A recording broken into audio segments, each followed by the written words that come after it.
Okay, so my whole point of my clinic today is basically to get people started in weathering. My methods are not the only methods out there, and I don't consider them to be the best, but I am happy with the results that I get and the equipment that I use. So with that said, we'll move on and I can show you here. I don't know whether you can see it, but there's only 2 pictures on this front page that are real. And if you haven't figured it out by now, it's this chassis car up top and the wheels. The rest are all weathered. Not Some of them are good, some of them are not. It's up to you to make your decision. Here's where we started. This is done on an O-scale car, and the photographs are from a fellow, uh, Rich DeVizio, who presented this uh, clinic in an O-scale magazine, but this was done with conjunction, he and I, for the model railroading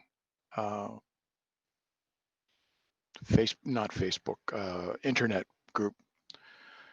Anyway, this is where we start. My whole idea is to, and I used to belong to a group called Model Trains Weathered. And there was a group of guys, and they would all be sampling and doing all kinds of research and development to come up with different ways of doing things. And one of the ways that came up that I found is a great way to get people started, and it's relatively inexpensive. I use Winsor Newton water mixable oils.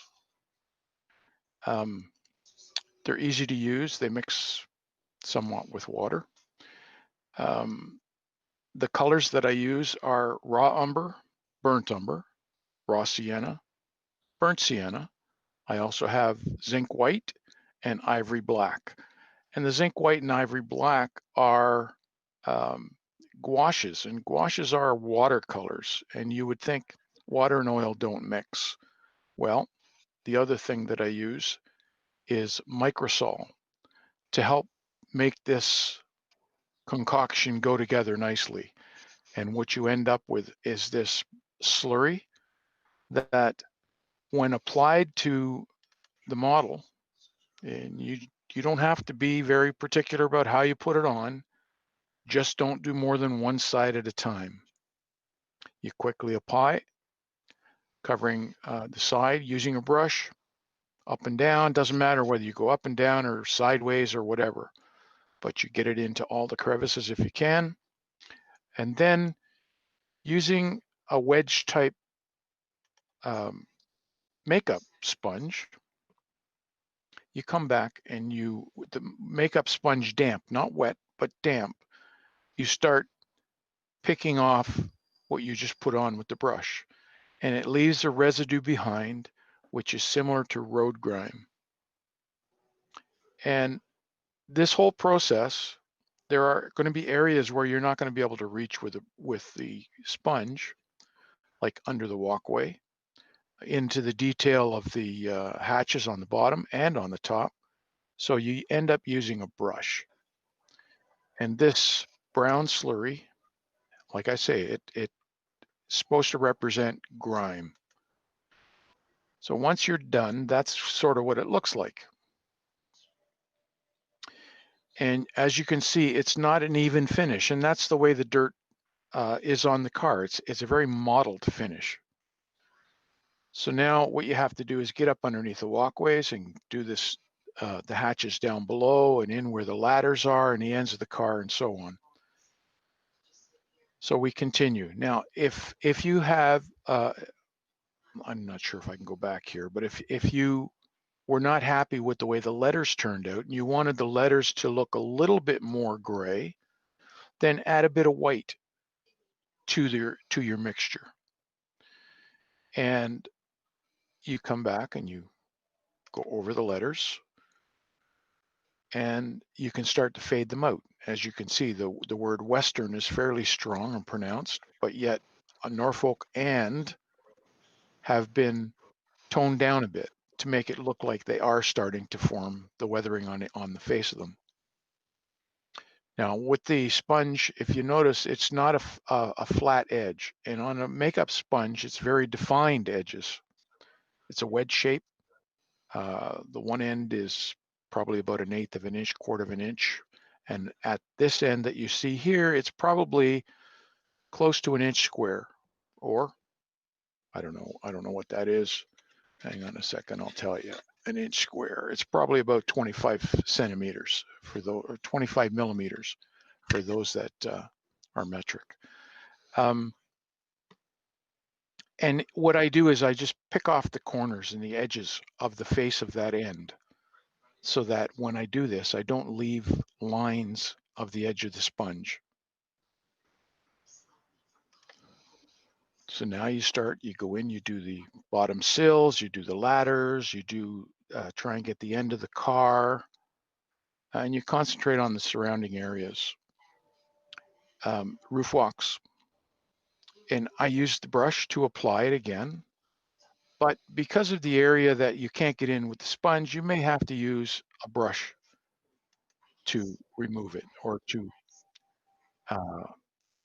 in this case, under the walkway. Instead of stroking the brush, you dab the brush. And it helps to give you that mottled look. If you stroke it, you're going to see the brush strokes. So it's just a matter of dabbing it in the same area until you get it uniform with the rest of the car. So you do all the supports. In a lot of the cars nowadays, they have the photo etched walkways, and you can do the tops of the walkways the same way,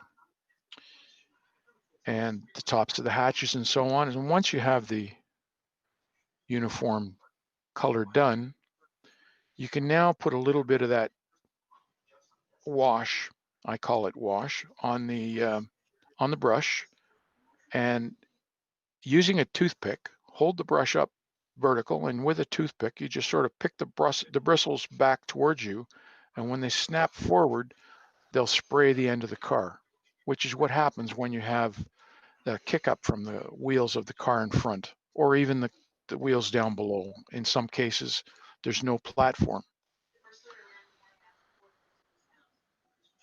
And you just keep on working at it, dabbing on the color just to get it even.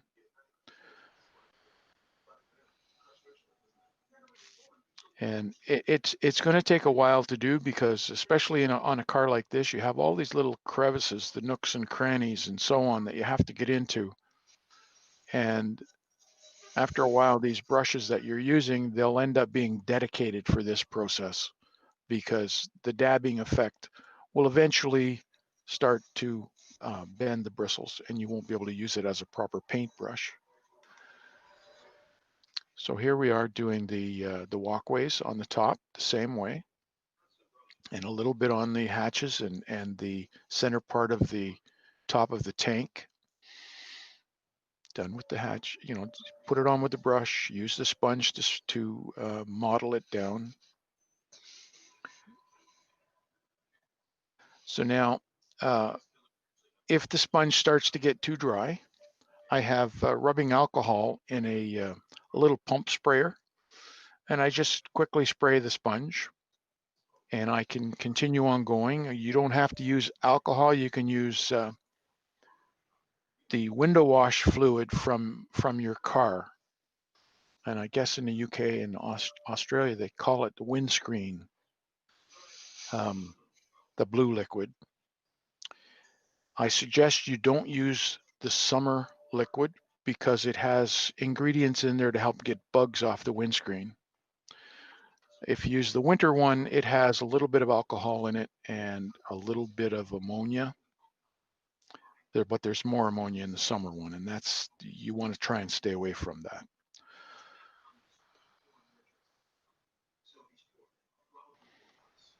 So we continue on. So here we are with that's what the face of a new brush looks like, or a new sponge looks like.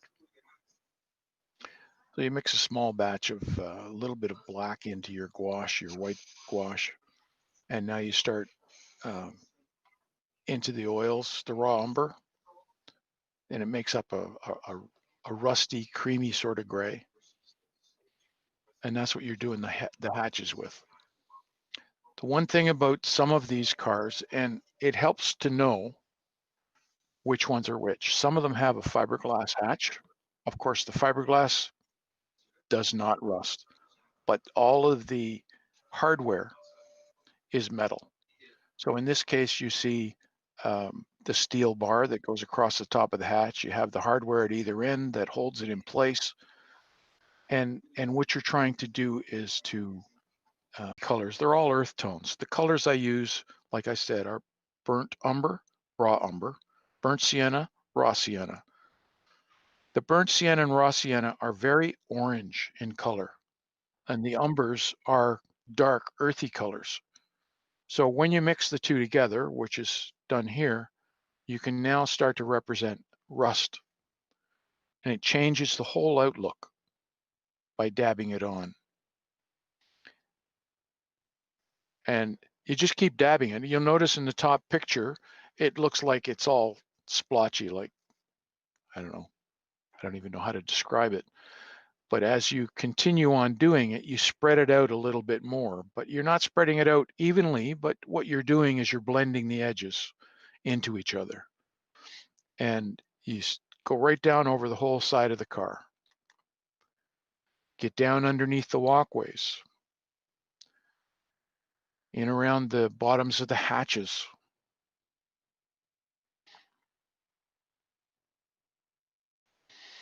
And that's how it looks so far. Now, you'll notice below each hatch, under the walkway, it's a little bit darker below each hatch and clean in between, or relatively cleaner between. That's because you're getting the rust coming off the hatch and it's starting to come down the side of the car. And the whole idea is to take what Mother Nature does, comes from top and starts to wash down the sides. So now you start adding it to the hatches and around them.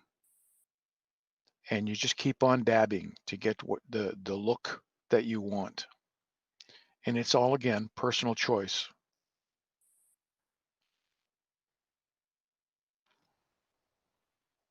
So if you use a little bit of alcohol on the brush, you can take off some of the paint to soften it a little bit, or you can just keep on going until it's the way you want it.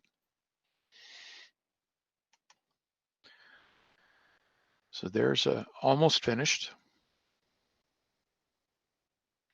The hatches, you can see where there's some paint showing through, and where the ribs are, it's a little bit darker because that's where the water sort of hangs out, and it tends to create rust puddles.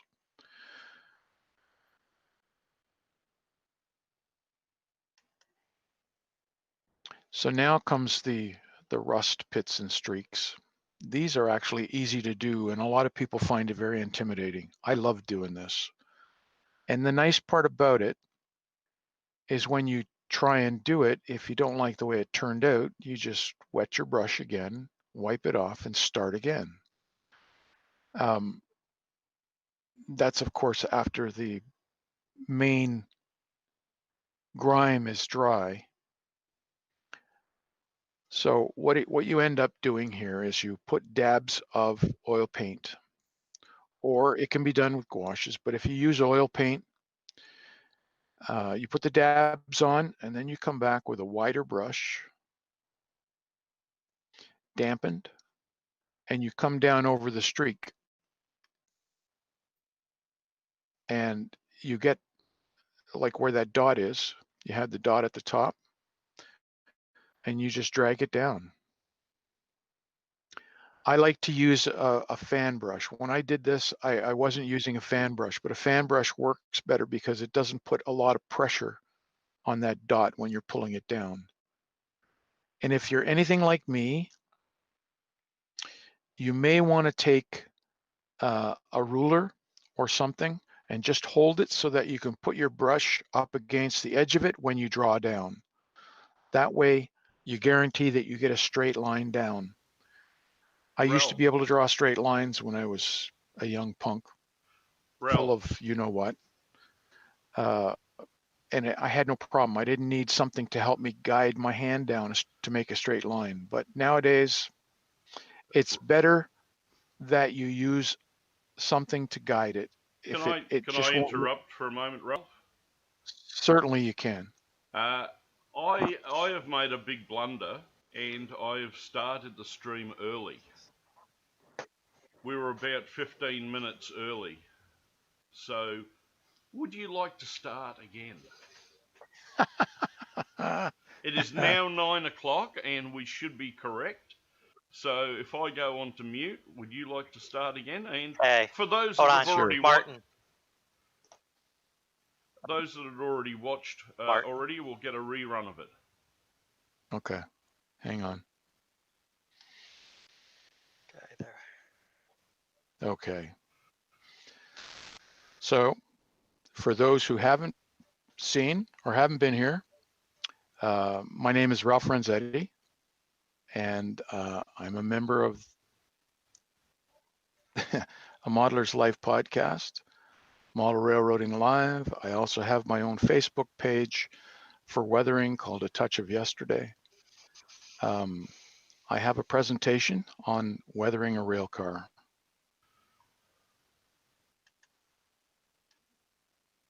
Let me bring it up on the page. We'll start again. Come on. You can do it. There we go. One of these days I'm going to pay for the service and we'll get the product to work. So this is my clinic, and this is the front page of the clinic. There are only 2 items on that page that are real. All the rest are models. So there's the first real one, the wheels, and the chassis car above it. And my idea is to try and replicate what Mother Nature does. So starting with this is an O-scale car. And this is a collaborative clinic that I did with Rich DeVizio. And it's quite interesting to see how it turns out. So we'll move on. Now, first order of business, to make a fade. The idea is to fade the car down so that you're actually adding grime to make it look sort of dirty, a little bit dirty. By the time you're finished, it'll be a lot dirty. I use water mixable oils and gouaches, and I mix a slurry using microsol as a liquid and a little bit of windscreen fluid, window washer for your car. And the oil, believe it or not, oil and water do mix in this case, but it takes a bit of doing to get it there, and that's why we use the microsol. So I used a raw umber and just a touch of white, and using the brush, apply it liberally on the side of the car. You don't have to worry about brush strokes because you're going to take it off. So apply it on the nice flat surface of the car, and don't do any more than one side at a time because this stuff sort of dries, I wouldn't say really quickly, but you don't want to have it drying and you forget that it's there, because then you'll have a real problem. So you put it on, slap it on with the brush. You don't have to be careful how you put it on. Just get it all over the side of the car. And then take a makeup sponge. You dampen the makeup sponge with that window washer that you have from the car. I have a little pump spray that I fill using the big gallon jugs that we get it in. And I just spray my sponge.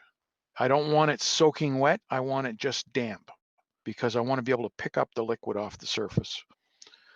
And what you're doing is you're evening it out. The sponge is not picking it up completely, and it's leaving a mottled finish.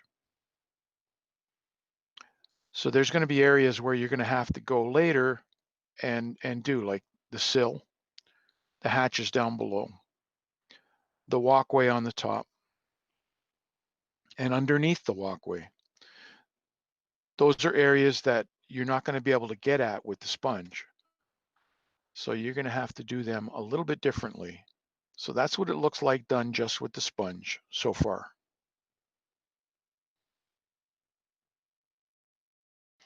You'll notice the lettering is fairly pronounced still.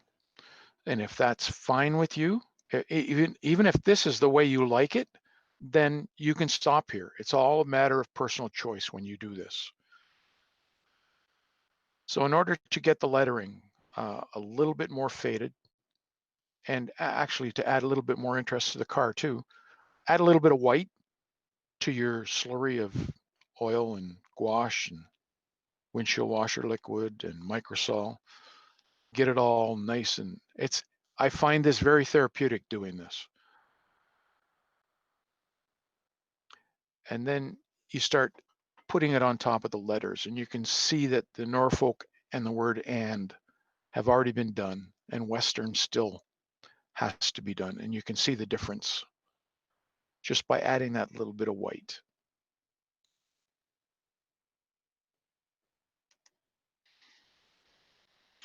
So now it's time to get the rest of the stuff. So you do all the surrounding areas, the sill, the end plates, the ladders, and underneath the walkways. The idea here is because you can't get in with the sponge, you can use the same brush that you're applying it with, but now you dab it and you keep dabbing it until you get a finish that's very close to what you have on the side of the car. Just even it out by dabbing it. And you can get right underneath, then do the tops of the walkways. You can come back and do the tops of the walkways with a sponge afterwards, but you get the main part that you cannot get with the sponge, you do with the brush. So now that you have the side done and under the walkway done, you can now do the end plates of the car. And you'll notice on the right picture, there's some spatter on that end plate. And you achieve that by loading the brush with some of that liquid, and then just take a toothpick and hold the brush up near the end of the car and use the toothpick to flick the hairs, pull the brush hairs towards you and let them go forward, and it'll spatter the car. The liquid will come off onto the car. I've taken an old toothbrush, and the toothbrush had, I think it was 5 rows of bristles on it. I cut 4 rows off and left 1 row in the center and use that now, and I can use my thumb to flick the bristles.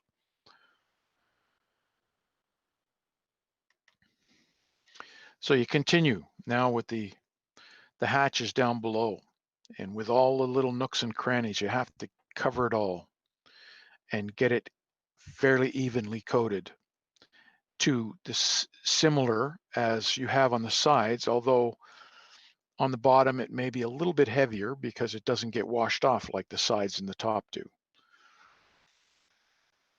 Then you come back with your sponge, and if your sponge starts to dry up on you, you can use that little spritzer that you got either with alcohol or with window washer and put some more moisture into the sponge and continue on going. Just lightly dab it until you get the result you're looking for.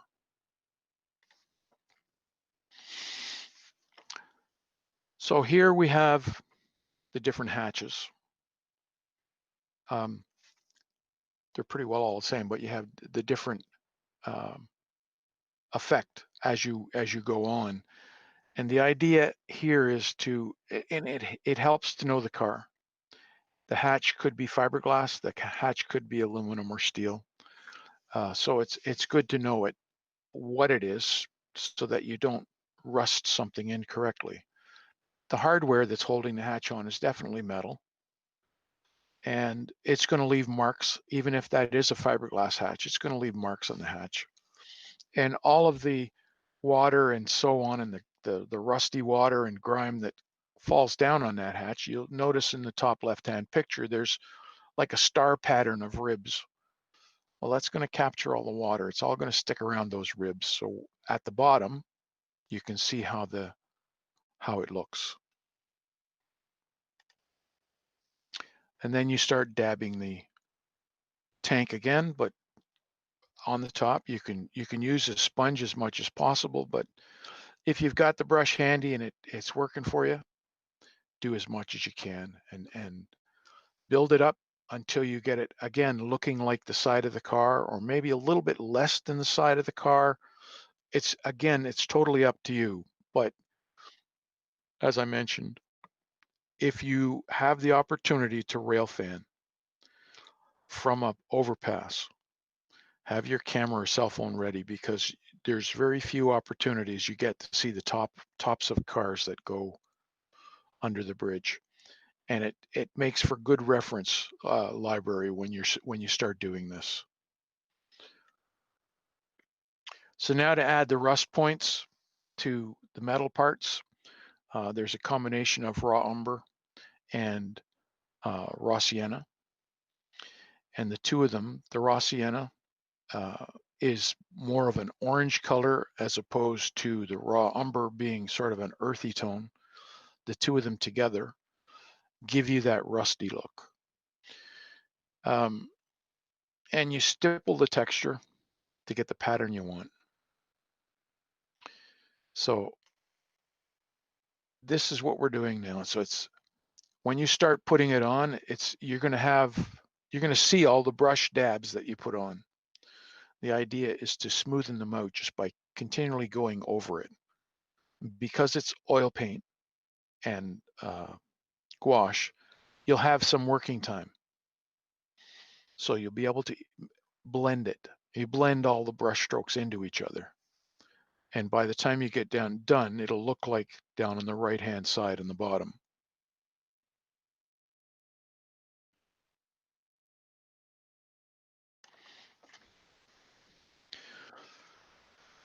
Oh, I just hurt my back. Okay.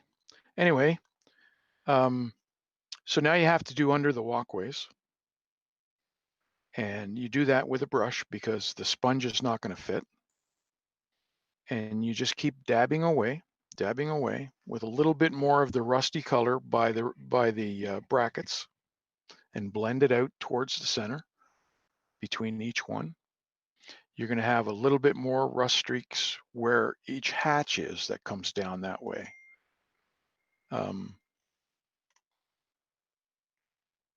And that's what it ends up looking like so far. The trucks and that are a whole new ball game, and I think well, we'll get there. But this is what it looks like. You'll notice where the hatches are. There's more rust coming down from where the hatches are than there is in between them. Then you have a little bit of where the brackets are.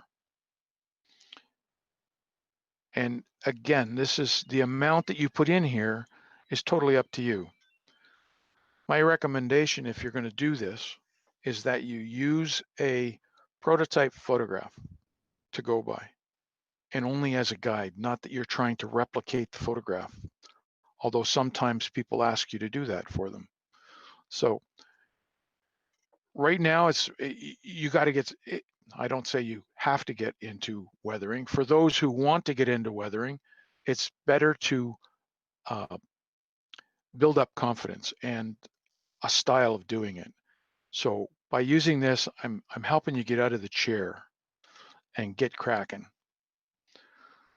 So now we put some more rust on the roof, in around the hatches, on top of the hatches. Of course, the metal brackets that are holding them on, they're going to rust, and the rusty water that comes off of them, it's going to sit in where those ribs are, like the grime did before. Now you got rust sitting there, and you just keep adding it until you're satisfied.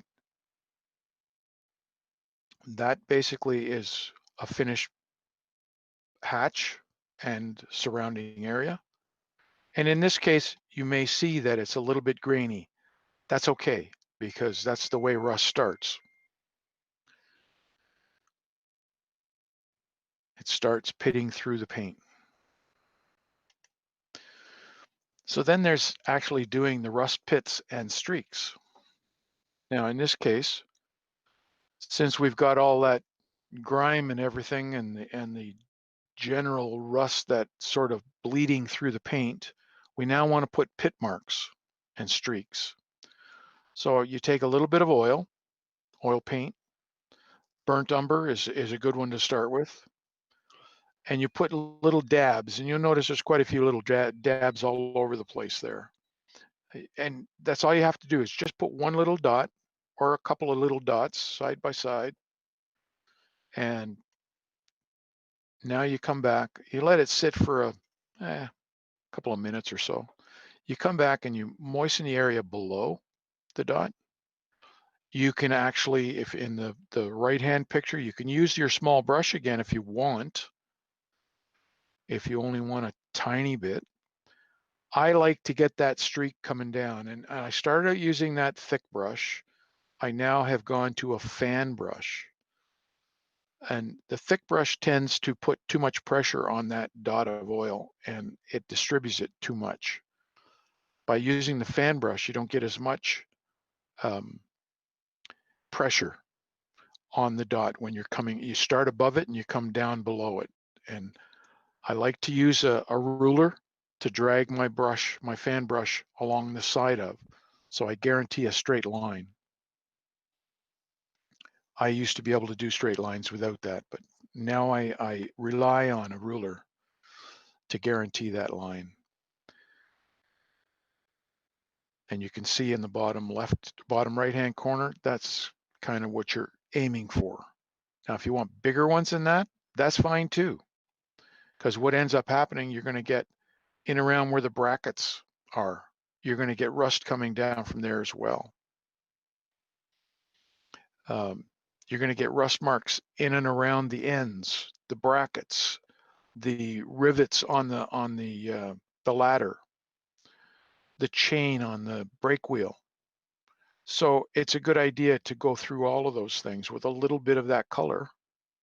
You don't have to drag it off, but you can come back with a damp brush just to blend it in. So you have to make sure you do both ends. So you did the spatter on the right side there, on the one on the right. Now you do the spatter on the left, and it's stuff that's kicked up by the wheels or the car in front. The wheels from the car in front, they hit the car. That's how these ends get dirty. So couplers are a big thing with me. I started doing all kinds of couplers or doing all kinds of weathering on them and found that it was starting to jam them up a little bit. So you have to be careful now how you put your rusting materials, your paints on the mechanism. You want to try and keep it away from the moving parts and keep it away from the inside of the knuckle so that when the car does couple with another one, it slides in nice and smoothly. And what I do is I coat the inside with graphite from a pencil. It helps to make them slide. Stay away from the spring, but the coupler box definitely needs some work. The shaft of the coupler needs some work, but try not to get too much on the top and bottom as it goes into the box. It may jam into one side or the other because it's you're adding more material than is necessary. And then we come to the trucks. Now these trucks come apart. Not all trucks do.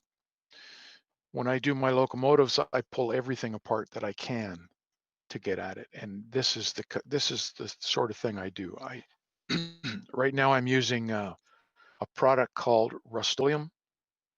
You can either get the primer that's in a dark brown, or you can use primer chocolate brown camouflage paint, or Rust-Oleum patio furniture satin finish, and coat them. Now, most of these couplers, especially if you're working an N scale and HO scale, The plastic that they use is called Delrin, and Delrin does not play nice with paint.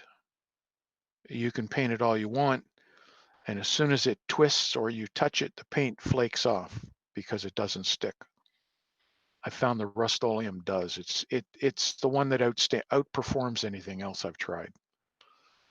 So once I've got it primed, then I come back at it with some uh, burnt umber. Sorry, raw umber first, then burnt umber, and touch it up with a little bit of raw umber again. So there's the gouaches, and that's the what I'm using is gouaches to do the side frames of the trucks. Some people like to paint the wheel faces. I do on the larger scales. I do not do it in the N scale. It's just too small, and the paint, even though you've put a thin coat of paint on in N scale, that's like a couple inches thick in real life. So I try not to make anything that's going to jam on me. So you stay away from the pivot point on the wheel, the bearing point. In this case, you also want to try and make sure you keep your paint off the tire of the wheel. The tire is where the flat part where the flange is. If you do get paint on there, it's a good idea to clean it off later. I've seen some guys don't bother, and it's just asking for trouble. So after all is said and done and you've got all your different colors on, you'll notice there's a sheen along the top edge of the metal parts. That's done with the graphite of a pencil. You just take an HB pencil or a number 2 pencil, and you just drag it along the top edge, just on the edge, and then come back and rub it with your finger. I add a little bit of grayish black enamel where the bearings are to represent an oil face, because the enamel is going to be gloss. A little bit of more rust on the springs because they're constantly moving. You can get some of the burnt sienna. You can see it's in the crevices. And it's all done. I do it all with gouaches. Some guys are doing it with pan pastels, which I won't go into right now. I'm not a supporter of pan pastels for doing weathering on rail cars and locomotives. To me, it just doesn't work. But I won't go into that. So there's your finished car with rust streaks, with excessive rust over the first part of Western. And again, it's if you have a prototype photo to work from, this is where a lot of this detail comes in. You're taking it from a prototype photograph, and I urge you to use a prototype photograph. If you try and do it from your mind's eye, you will guarantee overdo it. It's best to work from a prototype picture. If you can't get one of the exact car you want, find one that looks the way you want it and use that as a guide, but don't go from what you think it should be. Otherwise, it will look like you overdid it.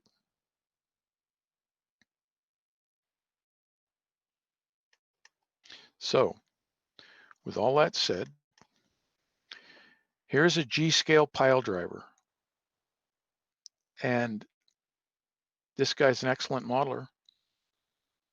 And I've asked him if I could use these photographs.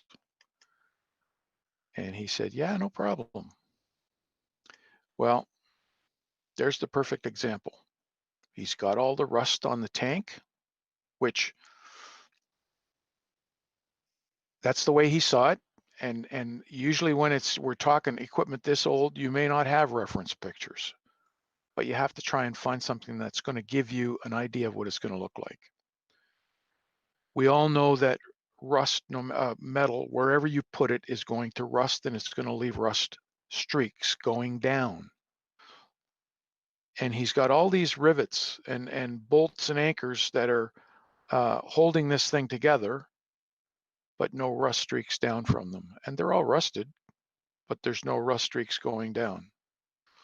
His wheel faces, some of them are done, some of them are sort of new, and that's okay because occasionally they do change out wheels and you got a wheel that's brand new. And he's done a great job. So much so that in 2010, when he did this, Peter Watson took first place at our National Narrow Gauge Convention in St. Louis. So it's all how you see things. Again, like I suggested, this is a model, but um, and so is this.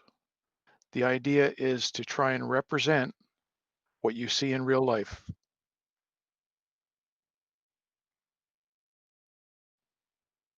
And this is a cement car.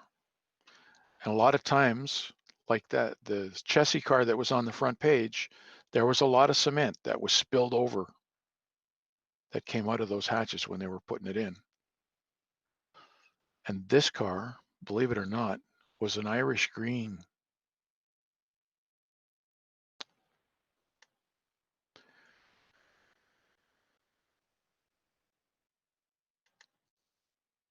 Another UP car. So you can see here now, there's the locomotive and you have the rust coming down from the springs. There's a little bit of oil marks on the bearing pockets, the rust coming down from the stack. This was a black locomotive. Santa Fe was black with the white lines, and the stripes up here were white over black. So the idea is to get it to fade down. So you can use the presentation that I just gave you with the gouaches and the oil paints and so on, or you can spray on a fade. I chose to spray on a fade here. But before I did that, I took everything apart. I took the window glass out, took the dome light off. I had just the shell, and I even took the truck faces off. And away I went. Here's another one. This is the way the customer wanted it. That's another thing you have to take in as consideration. You show him prototype photographs and he says, no, I don't like that. I want it more. So that's you give him what he wants. This locomotive I did for Joe Fugate, uh, publisher, owner of Model Railroad Hobbyist, as an anniversary gift for celebrating his 25 years with the Siskiyou line. I think that's how you say it. It's tongue teaser. He loved it. Apparently, just before Christmas last year, or maybe it was in the summer, he was at a convention, and he had it on the display, and his wife turned it into a kit. She managed to knock it with her elbow, and down to the floor it went. So you can see here, there's the dirt and grime and the oily look, oil streaks from the fuel tank, and a little bit. I don't use powders very much, but in this case, there's a little bit of powder that I was able to do the streaks with from the louvers. Of course, you have the road grime that's kicked up. Depending on the area, you have to know the area before you put a color on there. You try and represent the color of the area when you put that dust, that road dust that forms up there. Here's another one. This is done for another fellow that was in New Jersey. The little rust pieces that are up here is done with a toothpick. This is an HO. Done with a toothpick. The top of this is done with the sponge. The general grime First I faded it, and then I put some general grime on the whole thing.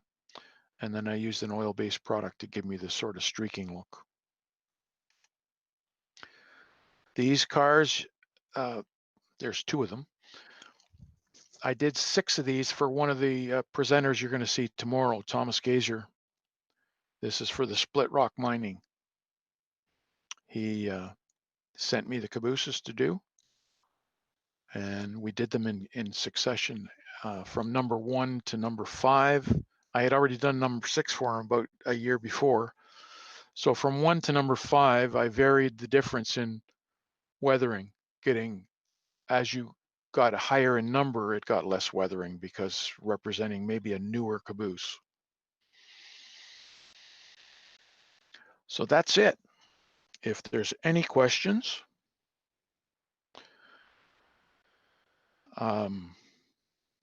anybody?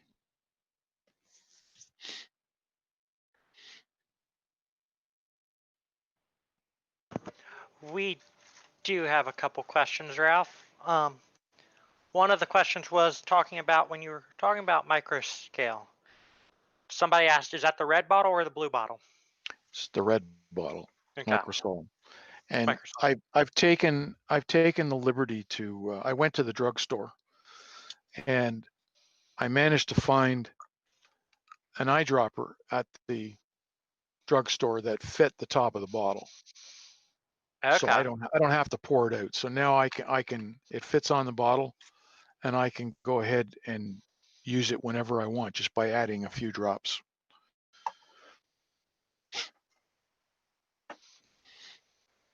And then the other, we got several others. One is color of rust. What was the color of Rust-Oleum primer you like to use? Okay, so if you can't get any, like I mentioned, you have primer. There's also the one that you use on lawn furniture. There's another one, it's called camouflage. I try to get chocolate brown, close to chocolate brown as possible. It might be a little bit darker, might be a little bit lighter, but it's brown. That's a good starting point for your rust. Would you approach structures the same way? Structures are a whole new ball game. That's where I would probably use some of the pan pastels. Pan pastels were originally designed for paper, canvas, wood, but not for plastic. And basically pan pastels are chalk, pastel chalk. The nice thing about them is there's like 72 different colors. So you have all your choice of colors for doing structures, especially if it's a wood kit, because now you can rub it into the wood and it looks like faded wood that has some color still in it, like how the paint chips off and so on. But other than that, I wouldn't use this method on structures unless they're plastic. All right. What do you use to seal your powders with? Is a question somebody has brought up. The powders that first of all, the powders I use are paint pigment, like true paint pigment. I use either Bragdon powders, AIM or Monroe powders, or there's a couple of other ones. Doc, somebody from Micromark, I believe. And then, anyway, what you want is paint pigment, and they need to be applied on a dull finish, a dull coat, whether it's acrylic or dull coat, which is a lacquer. But they need something to grip onto the tooth of the matte finish, and you scrub them in. You just don't brush it on. I've seen people use a big brush like this and just lightly put it on, and then they wonder why when they go to seal it, it disappears. If you scrub it on, it won't. And when I seal it, it depends on if I'm going to use any of the. I've started to use AK and MIG products. These are mineral based, and if you're using mineral based products, do not use dull coat, because the mineral spirits that you use on these dissolves the dull coat. So an acrylic matte is what you want to use to seal your pigments in that case. Otherwise, I finish everything. When I'm done, doesn't matter. Like a locomotive that I just did, it has oil, watercolor, acrylic, and these things as well. And I finish it off with dull coat. How long have you been weathering professionally? 10 years. 10 years, 10 long years. And the whole thing that I think people don't realize, they figure, well, I'm going to try and weather this. And they do it and it looks like crap. And they figure, no, I guess that's not for me. Well, I have one thing to tell you. The more you do it, the better you get. The better you get, the more confidence you'll build. The more confidence you have, you'll be willing to attack anything. I went out and I bought myself, when I first started, a $300 Broadway Limited Mikado. And I thought to myself, there's no way in hell that I'm going to make that thing dirty. I'm confident enough now that I can take a $400 or $500 locomotive and go right at it. No problem, as long as I have a prototype photograph to go by. So somebody asked, if I'm wanting to get into weathering, what would be your first piece of rolling stock that you should weather?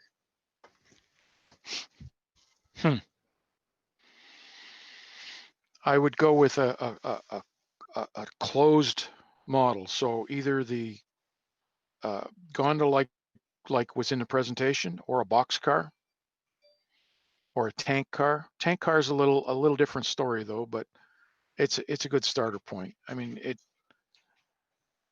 one of the suggestions I can give you that worked for me: go to these garage sales, go to these flea market train sales, and buy up all the cheap crap that's there to practice on.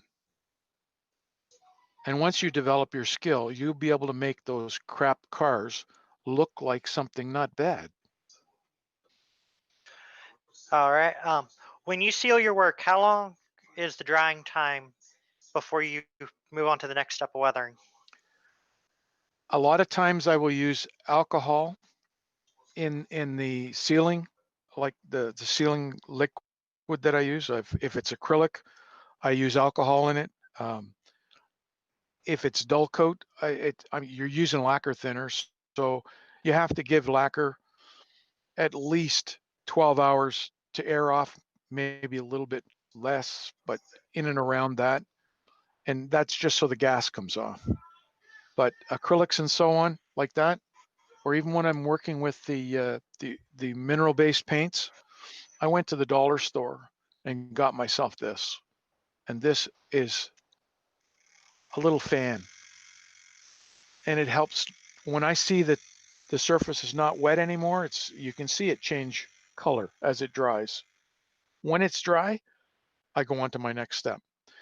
If I have acrylic down and I'm using oil on top, I know the oil's not going to affect the acrylic, so I have no problem doing it. When I have oil down and I'm putting a gouache on the top, I know water's not going to affect the oil. So it's all in the process that you use, one after the other. Some will say, well, you can't put water-based on an oil product. Well, you can. You just have to be very careful and do it properly, and vice versa. What is your favorite type of weathering project? Freight cars, engines, diesel, or steam? Locomotives, diesel. All right. And what is the preferred oil paint to use when weathering? I use Winsor Newton products, and there's another way of weathering that, and it's mostly that's actually the next step after this clinic. The next one is doing what they call the oil dot method. The oil dot method is you put dots of the color that you're using, whether it's burnt sienna or burnt umber or whatever, along with maybe a touch of white, a touch of green, a touch of blue, doesn't matter. And you're blending it all together to finish the side of the car. And that may not be the complete, you know, you're not done at that point. You may have to go back and do it again and then blend it down until you get it looking the way you want. And I use Winsor Newton paints. And the reason being, like, I've tried them all. I've tried the Grumbackers. I've tried, you name it. The ones I keep coming back to are the Winsor Newtons. And the reason being, the pigment that's in the oil paints of Winsor Newton is very, very fine ground pigment. If I took some of that and put it into, let's say I took a little dot of oil and I tried to dissolve it in, I don't know, 1% oil to 99% thinner, you'll actually be able to see the grains of the pigment fall out of suspension. But when I do it with the Winsor Newton ones, it colors the thinner. It's that good. They're that fine. So I'm not saying you can't use the other ones. You can. These Winsor Newton ones, they're not exactly cheap. It's $12 a tube of oil, but that $12 is going to go a long way. You'll never use it up in a lifetime. The gouaches, they come in very small tubes. Where are we? There's the gouache tube, and that's the black one. So if you go to a paint store, a paint supply, and an artist supply, whatever, and you buy one of these, it's going to cost you maybe $6 for this tube. But if you can also get them at Michael's, and I say this so that you won't go out and just spend your money at Michael's. When you go to Michael's, make sure you get on the computer and look for a coupon, because at Michael's, what I paid $6 for at the other art supply store, they're going to charge you $12 for. All right. So it's best to go directly to an art supply store. So somebody's asked about the AK weathering pencils and if you have used them. Yes, I have. And what are your thoughts on them? I have the whole set. I haven't developed 100% thoughts on it yet. I'm still working on it. I like the way they go down. I've used watercolor pencils probably now for 6 years, but they were a different manufacturer. These ones from AK, they have such a wide variety of color available that, and they dissolve beautifully. So there's the whole set. You don't have to buy the whole set. For weathering, you can get them in a 5 pencil set of the earth tones. This one comes with 34 colors, 35 colors. And they also have metallics. Now the metallics don't dissolve with water, which I found. But all the others, if you go on to YouTube and type in a search for AK weathering pencils, you'll see some of the work that the guys are doing with it. And I've tried that, and it does work just the way they show it. But you have to be prepared to work at it, because it doesn't work easy. You have to use, when you use the water, it has to have some sort of surface tension cutter in it. So I use the window washer again, because it has a bit of soap in it, and that breaks the surface tension of the plastic you're working on. And again, you have to work on a dull surface. They do work. You just have to work at it to make them work. All right. So we have a question about somebody's modeling 1912 steam. Yep. And steam locomotive, wood cars. And any advice how to weather that stock? The cars, I'm assuming it's the cars. Well, Yeah. the paint, some people will argue that, and it's all up to the way the railroad operated. So you're going to have to do some research. Some of them tried to keep their cars clean as much as possible. Some of them only brought them in occasionally for cleanup. So when the wood car ages, the paint fades. The metal brackets, usually bracing the outside, are what rust and cause streaks on the wood, but not the same way you would see a steel car um, streaking, because the wood absorbs most of the moisture before it can actually leave long streaks. I would fade the car. I would add rust to the brackets only and then do streaks. All right. And then we're going to start winding this down here soon, but Ralph, how do you get the wet look on your oil stains? Okay, there's a couple of ways of doing it. You can use an actual black enamel paint if you want. Thin it out a little bit so that it's not really thick.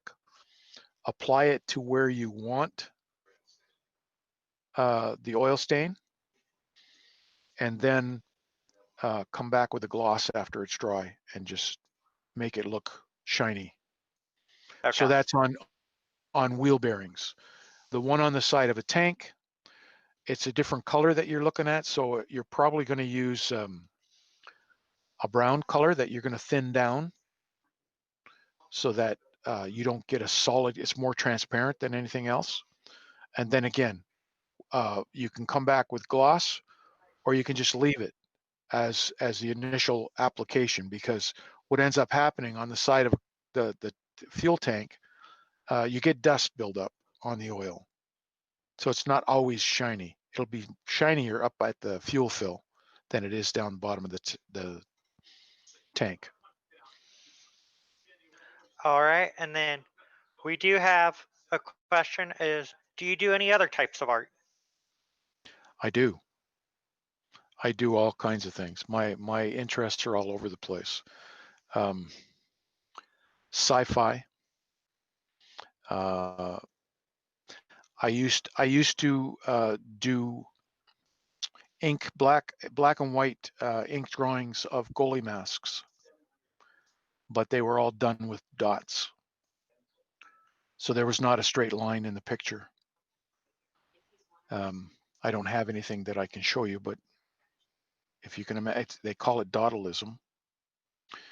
I studied architecture for 5 years, so my interests sort of fall that way. But I don't know whether you're going to see this or not. It's a space bike. This is what I'm working on at the moment. All right. Yeah. So I'm all, like I say, I'm all over the place. I started out modeling in model cars, and I never once used instructions. I always customized my cars, and to the point where I entered competitions with my cars. Well, Ralph, we want to thank you for being the first clinician, and also thank you for giving a wonderful presentation, and thank you for being on the podcast as well. We'll be wrapping this up. Okay. For everybody watching, good time to get a drink, get a bag of popcorn. And stay safe. Yes, and as Ralph says, stay safe. Thanks, Jordan. You're welcome. Have Bye. a good night. You too.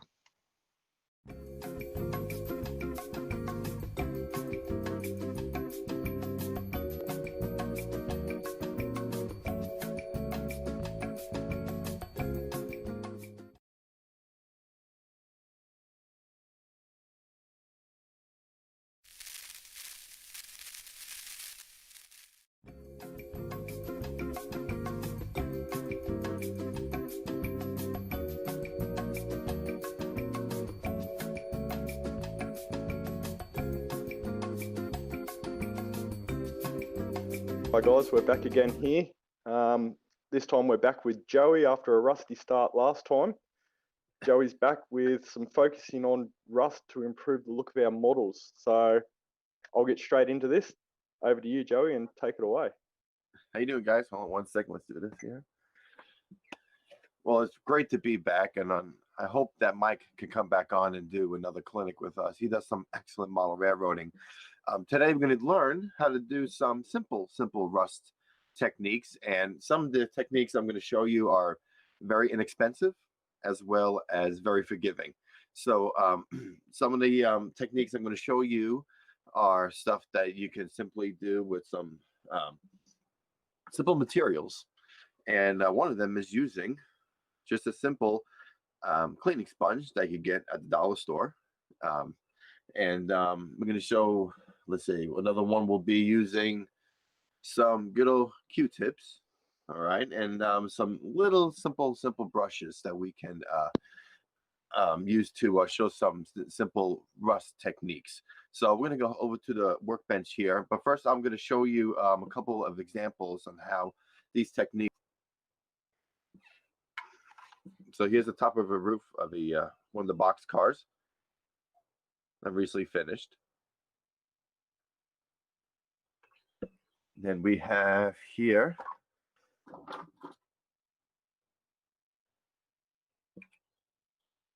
another type of box car, different kind of colors and textures for the rust. And we're going to show you how to do all this stuff today. Let's see here. Here's a dummy unit that I built. Repaints a little bit of a toaster on the top here. In the rooftop, it's some rust on the top there. And this is one I am doing for a a client of mine. And let's see, here's the prototype. And so we're replicating this prototype here.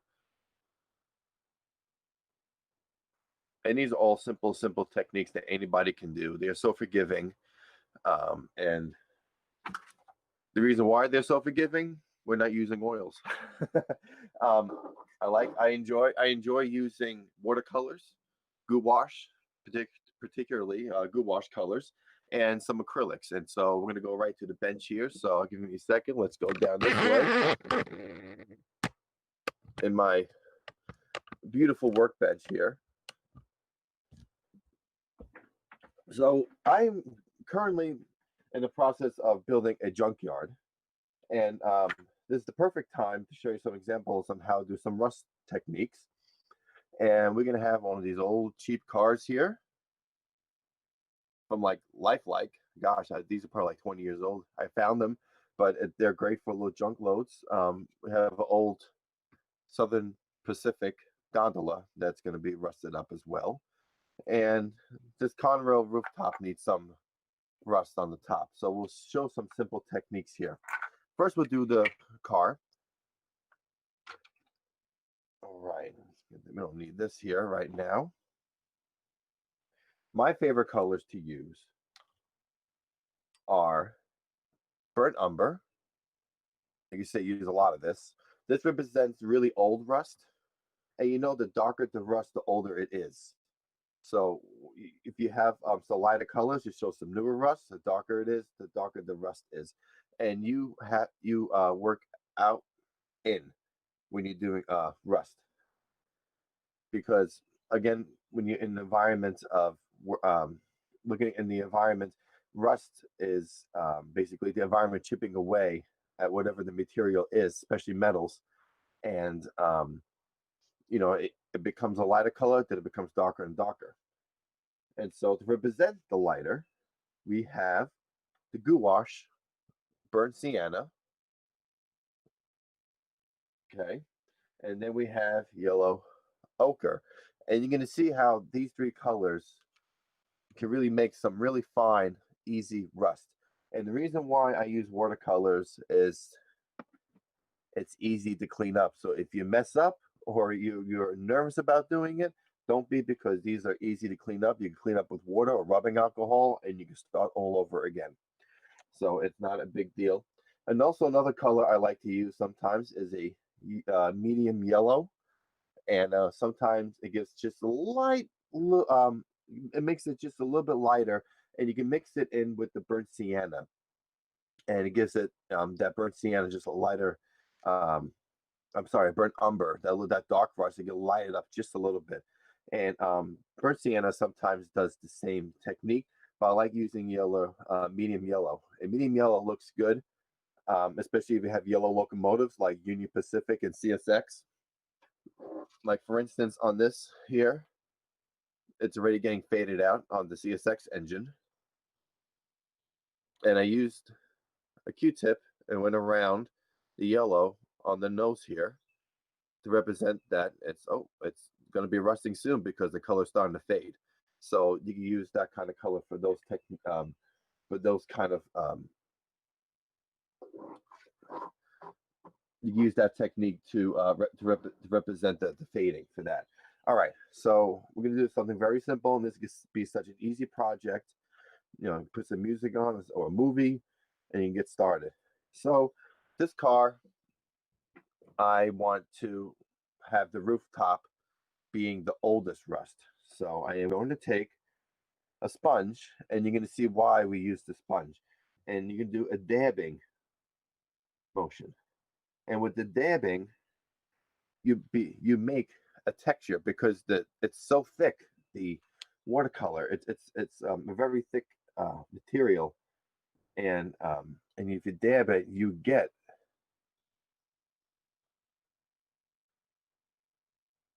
a bubbly texture on top, and looks rough, and it's 3D compared to using sometimes regular paints. Okay, so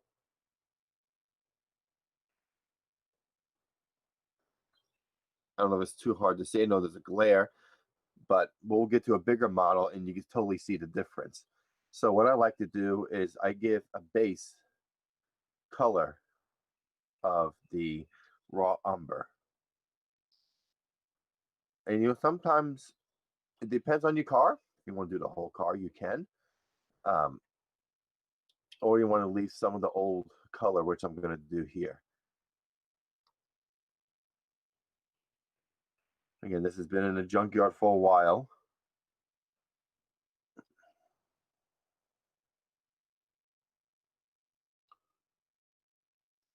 So now you have some of the red showing, and you still have all the rest coming out. Now it doesn't look like much, but we're going to add some of that burnt sienna, and we're going to represent some light rust being created. We're going to add some of that burnt umber in the mix. And what's cool about the burnt sienna, has a little red orange tone, especially doing a red car. Actually makes it look good here.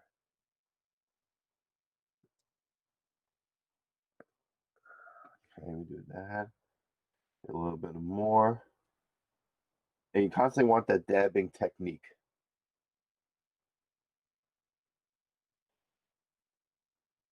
Now you can see the difference, how much lighter the hood is to the rooftop. And just that simple, you have lighter rust and newer rust to an older rust. Now let's see if you do something here in a second. Now we're going to use the yellow ochre. Yellow ochre, you can mix with all three. And you constantly want to mix it. And you're going to get this mixed color here, which is right over here.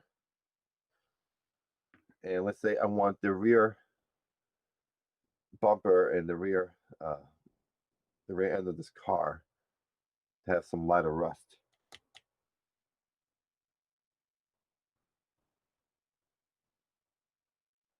And you constantly want to keep dabbing and dabbing and dabbing. Yeah, a little more. The one thing about the glue wash, it does dry quick. And so it's a fast-paced type of technique. So sometimes you have to work a little faster. That's the way you won't waste the paint.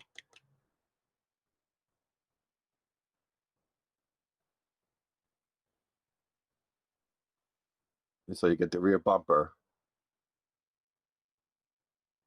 It has a much lighter and newer rust compared to the rest of the vehicle. And so a finished product would be on this diorama that I built.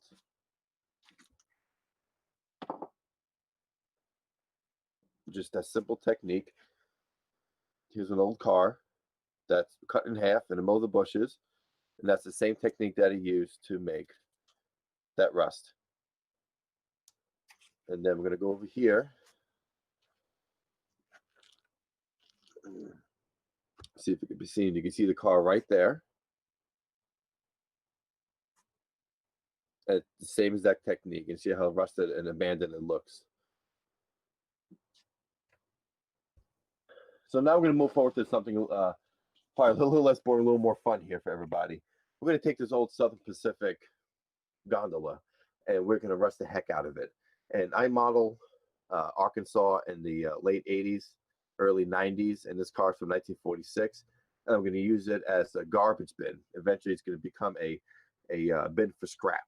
So I already dull coated it, so it's ready to go.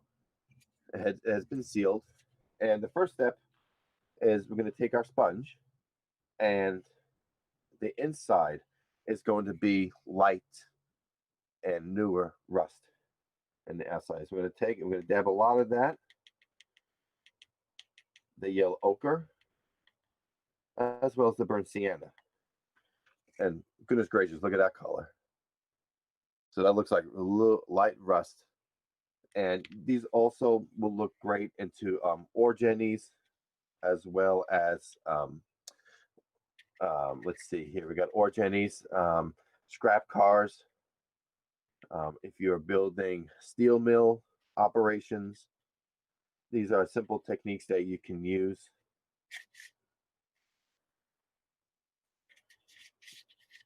And this is a good base coat to just get the car inside nice and rusted out.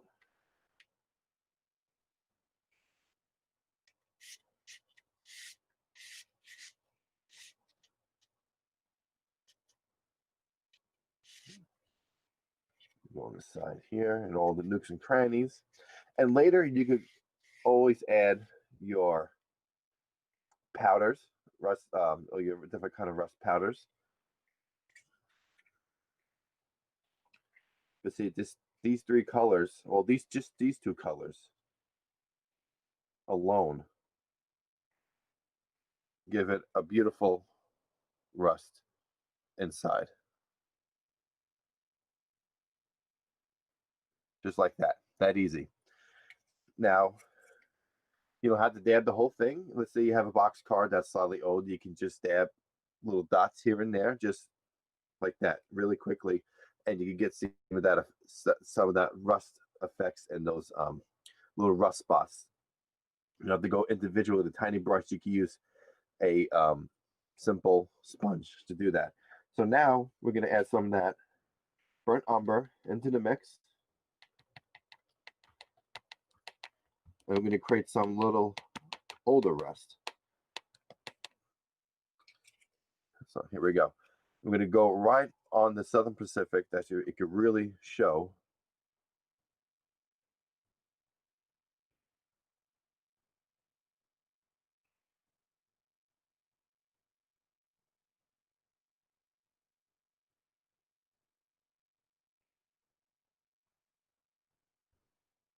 And I'm using that dabbing motion. And really close up when you do it, and you can see it looks like a texture, especially when it dries, of it bubbling out, and it's 3D.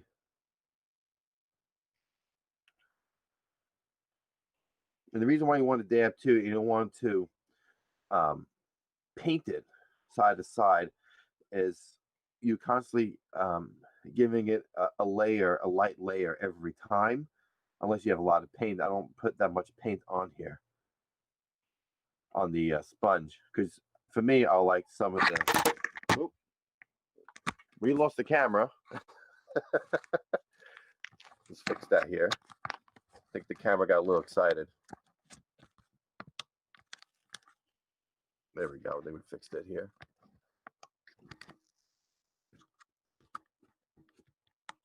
I think that was much better. Apparently the camera likes rust stuff too. All right. So now, just with that technique here, you can see the old side originally, not even completed yet, and now we have the completed side. And just that simple dabbing gives it just a wonderful looking old rust look, the model. Now we're going to do the other side here. Add a little more of those colors.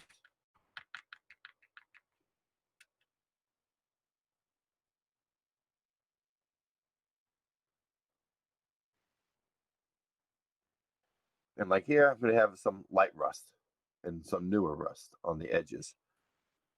Now, technically, if it's this car from the 40s and modeling the 90s, it's probably going to look completely worn and much more older rust.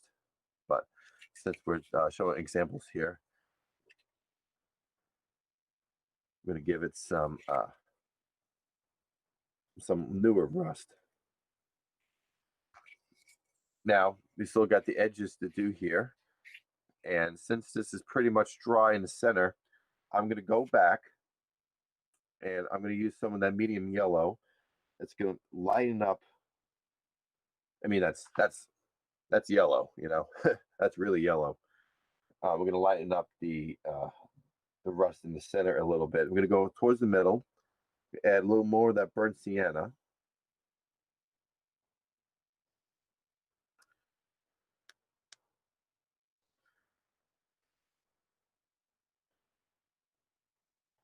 All right, we do that.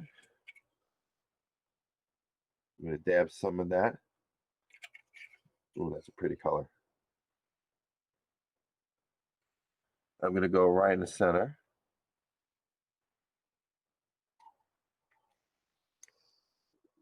You can see how it's already lightening up.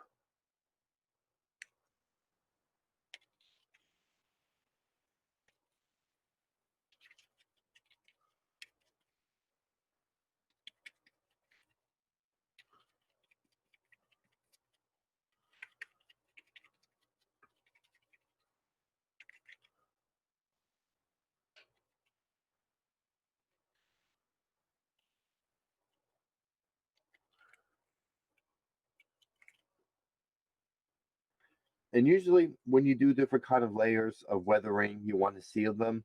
I don't like sealing it just yet with a dull coat or another kind of sealer, because I want them to constantly blend in with the rust, and you always get these wonderful blends with the paint. And this stuff dries really quickly. That's what I like about it too. It dries really quickly. And so here it is much lighter. And I got a little glare. But you can see it here. So we got to do the other side. Let's knock out the other side. And it'll definitely show when you use that medium yellow and that raw burnt sienna. And what I'm going to do is lighten this compared to the other side. And I'm going to show you how you can have newer rust to older rust.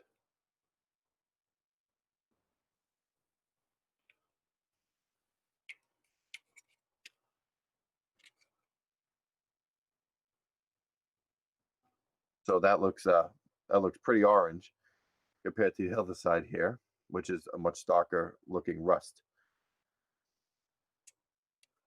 Okay, so for here now, we're going to take our trusty Q-tips and we're going to get some burnt umber, use the same technique, the dabbing technique, and we're going to go in the centers.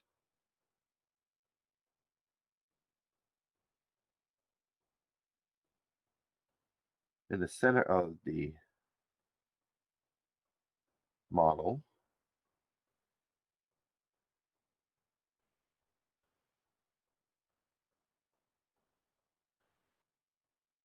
And now when you're dabbing, you're also kind of taking the underlayer of paint off. So the SP is starting to show just a little more over here on the model.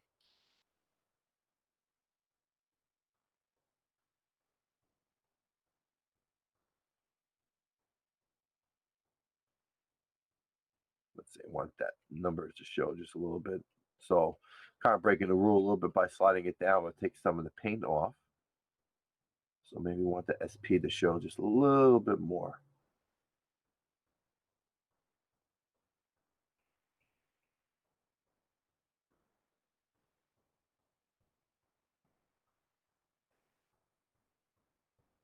But you want to finish with that dabbing motion to give that texture look.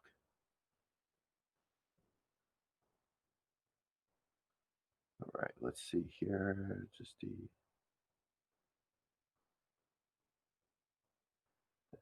And also what's good about the dabbing motion, especially with a Q-tip, is that it blends the paint all together from layer to layer. So it doesn't look like two separate lines of paint.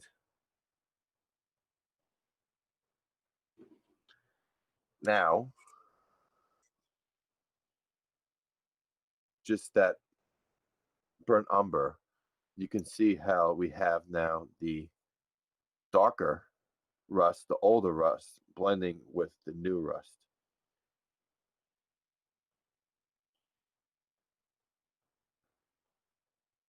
And you can see with the other side, it's more older rust completely. So not as much character and texture compared to this side here.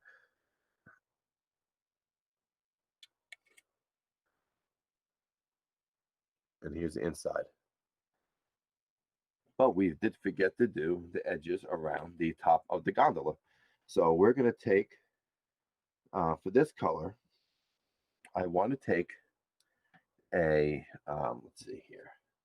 I'm going to take the burnt umber and the burnt sienna together.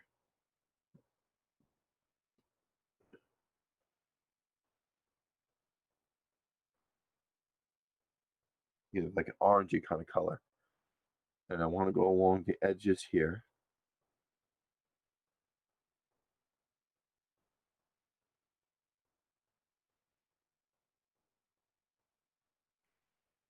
So that way the top of the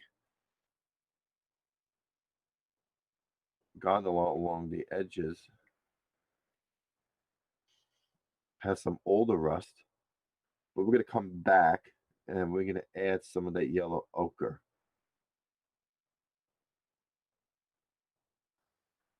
But that orangey and brown together gives it just a lighter tone.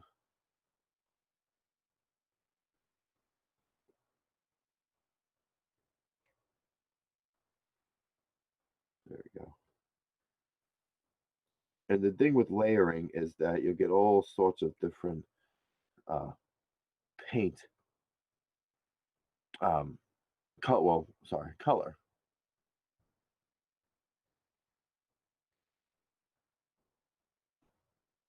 All right, there's some of the yellow ochre that we're dabbing here.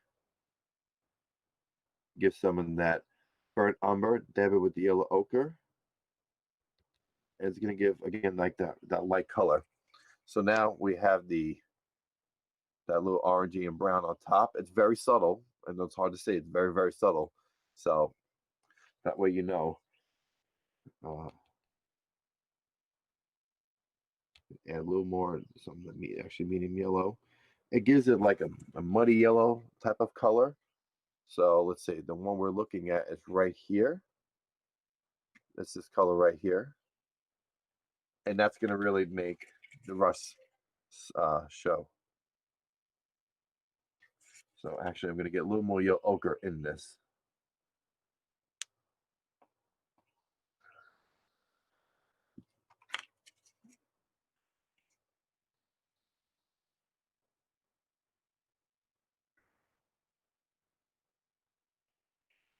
And just constantly do the dabbing motion. Again, this is so easy. It's not expensive. And it adds a lot to your model.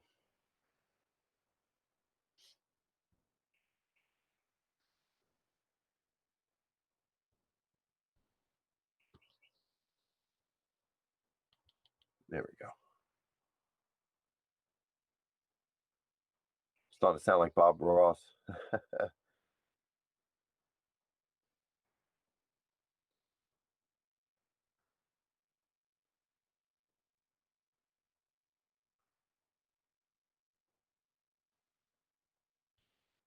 Get a little bit of that burnt sienna in there too.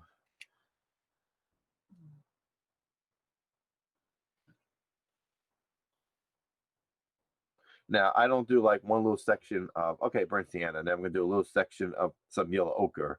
I like blending layer to layer to layer, and I'll go over the whole thing until I'm satisfied to the colors of what I want it to look like. So here's now the top of the car. It's probably hard to see here. But just simple rust.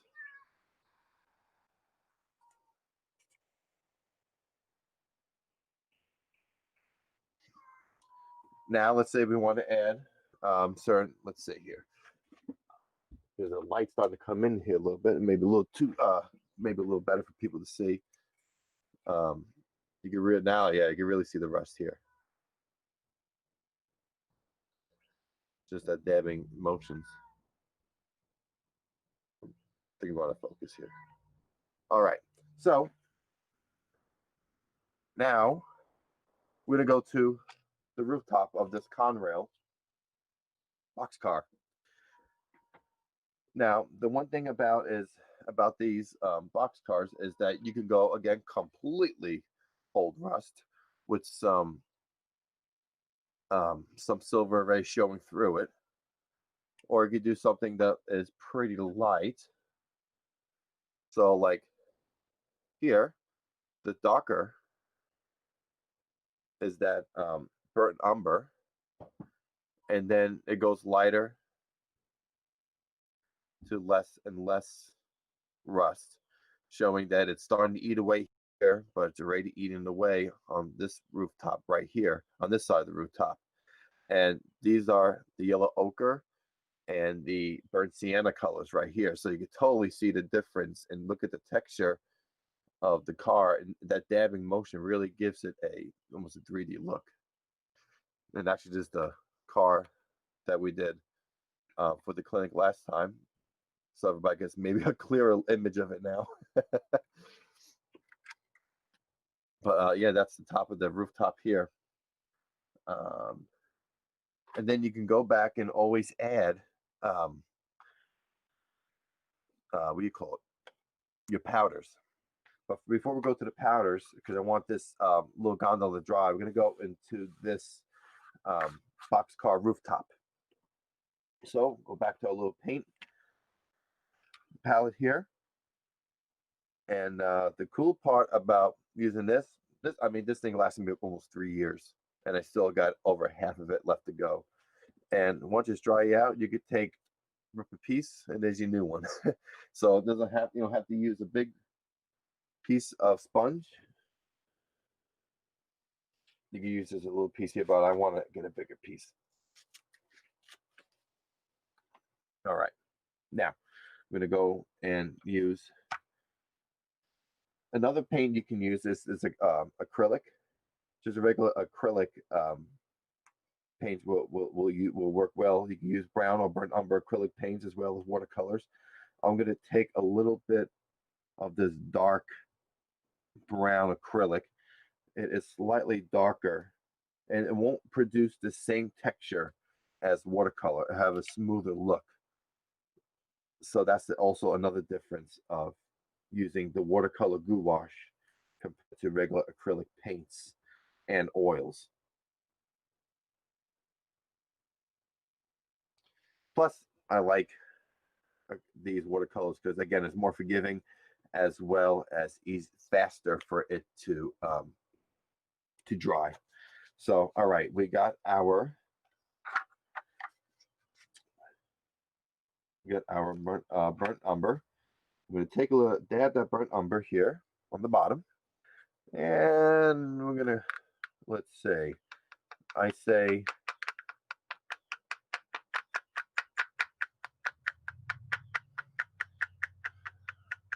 by the way, the weights need to be glued down in this boxcar if you haven't noticed.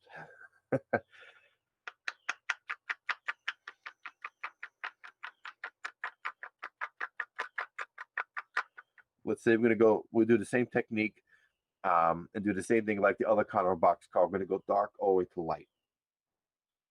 So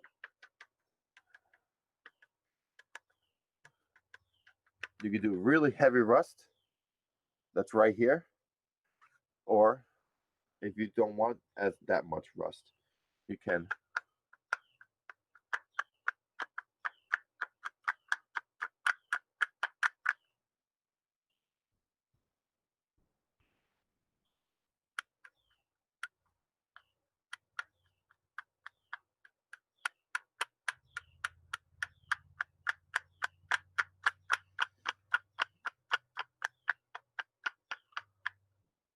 just splot it on.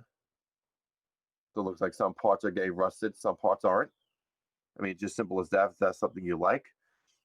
I don't like that. And we're going to show how forgiving this technique and these materials are to use. And we're going to take a little bit of water on a towel.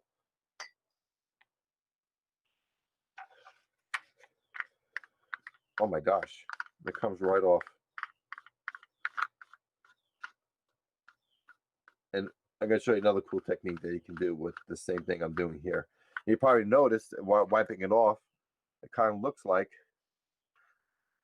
light streaks or rust just blending into it. And that's another technique you can use.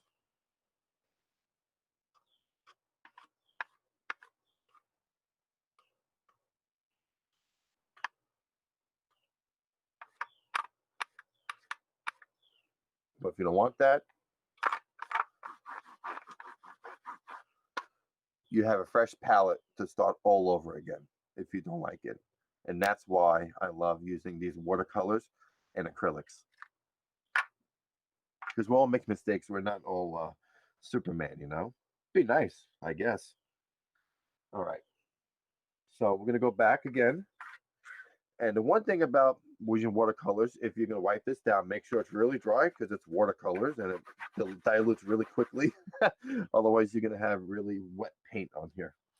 So we're going to go back again and do what we're doing. And we're going to add some more of this paint.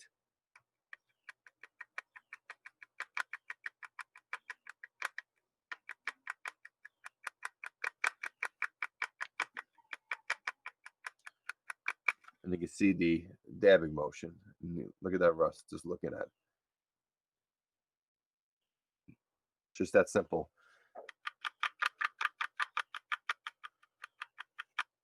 Now I'm going to have these oral sections here covered. Now I'm going to go into the little bit of that that medium yellow with that brown acrylic paint.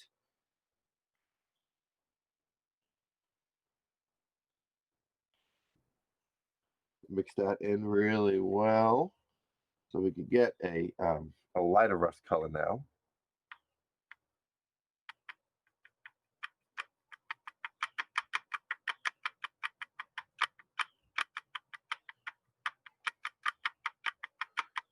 And see that yellow and brown gives it much lighter tone. And that's just the yellow medium and the brown acrylic paint. And this particular one I'm using, that's so no one gets confused here, it's a De La Rowney, if I'm saying that right. I'll show the simple stuff you get at Hobby Lobby, but that's the brown paint I'm using. It's slightly darker than like Anita's acrylics brown paint. It's not as light as that Anita's. And Anita's is what I used from the last clinic. I used that for a lot of wheel sets and train wheels and stuff like that. So now I want a really light color on the rust. I'm going to represent new rust here. So we're going to take it that burnt sienna and some of that yellow ochre, and we're going to go right in the center of this box car. So I'm going to go up close here. I'm going to go right in the center. So it looks like it's starting to rust in the center, going outward. So now you have a line of that rust. See how light that rust is? So you're going from new rust to somewhat older rust to really older rust. And we did that in what? I don't know, 5 minutes? So now, let's say I'm going to add just, what I do is I take from the center and I work my way down. I branch out from the main part of the rust. It looks like it's eating from the inside out. So now this car is starting to chip away. The rooftop's starting to chip away just a little bit. It's starting to rust out. I'm going to take a little bit more of that brown, light, not much, because I want this to look like it is a little dark here.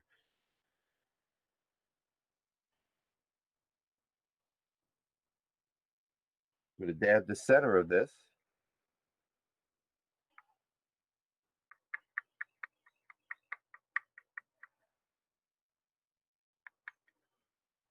Now in the center, it is much darker rust, and the lighter and the light rust, the newer rust, is it's starting to eat away on the edges, but the older rust is in the center again. So that's one simple technique you can do to make a rooftop for a box car. And now I know a lot of people, we all see as rail fanning and looking at prototype photos. They have the paint around the edges of the rooftop itself. I forget why. I just know it by looking at it. I think it's a sealer, maybe, perhaps. But we can take regular paint, regular acrylic white paint.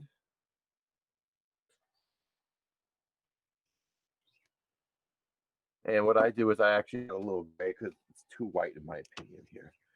A little bit of gray. I'm gonna mix that in here. All right, and we're gonna take this color. Let's see if I can show it here without the glare. I got the sun coming right in. Feels good to be doing a clinic, not when it's storming outside. Last time I did it was completely storming. I had bad connection. And I live in Arkansas in the Ozark National Forest. So we're pretty much close to being off grid as you can get around here. Beautiful area. But yeah, last time I had a really bad connection with the storm. So I understand Mike's pain when he couldn't come on for the last clinic. I hope he comes on. He does some really nice work. All right. So we're gonna get an edger, paintbrush, and we're gonna go along the edges here, right over our rust.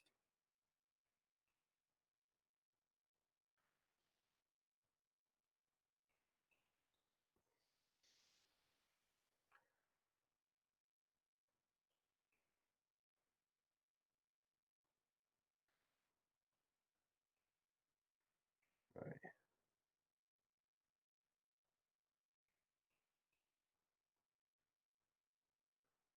And so I'm going to get those lines here on the top of a box car.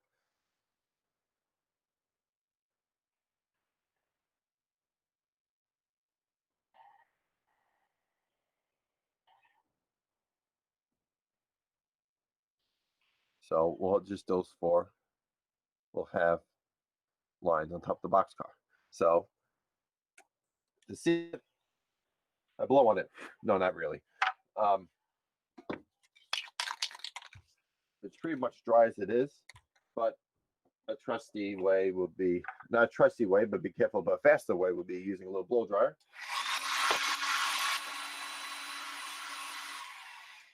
In my last clinic, I showed that you don't want to go too close to it, about 6 to 8 inches away from the model. Then we're just going to dull coat this top and let that dry, and you can watch paint dry or go to the next model. And so we're going to go back to our gondola, and we're going to do some. Let's see what time I've got. 20 minutes. Beautiful. All right. And we are going to do some weathering powders here. Just simple stuff. Bragdanet.com is some of the stuff I use. I like the stuff he uses here. Some light rust, some dark rust. I'm going to use some medium darker rust here on this car. And you have to I would suggest working with a prototype photo when you're doing these kind of rust with these powders, because you can make it look completely unrealistic or maybe over the top of rust, but it depends on what you want to do. So first with this car, we're gonna spray this first actually, and we'll get back to this. I want to spray this. I forgot to do that. All right, now we'll dry. All right, let's see here. I have a here she is. I am actually in the process of weathering this for a client of mine, and he's probably going to freak out that I'm doing this around the world for him. But I'm going to add a lighter shade of rust to the top of the rooftop of this SD60 by Genesis, and I started the process here of rusting the top, but I'm going to make it a slightly lighter, and you're going to see a big difference on the top of the rooftop here. So we're going to again use our burnt sienna,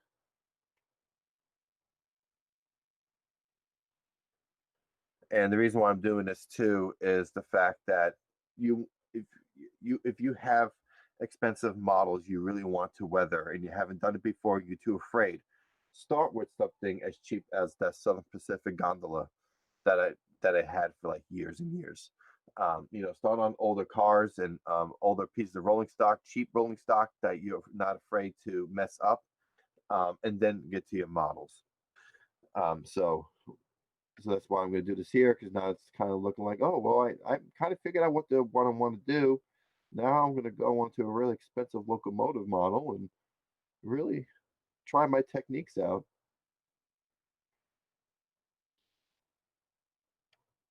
So now this completely looks unrealistic, but that's what the burnt sienna looks like, with a little bit of that yellow ochre in it. And obviously we're not going to keep it like that. I mean, come on. We're going to add some of that brown.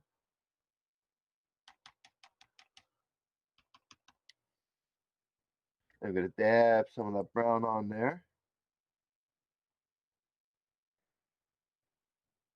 And it just really darkened it just a shade more than what it was. Just a shade, slight shade more. But we're going to add some of that burnt umber here. And I really need to buy more burnt umber. I use this stuff so much. It's like candy for weathering. All right. Get some of that here. And we're going to dab.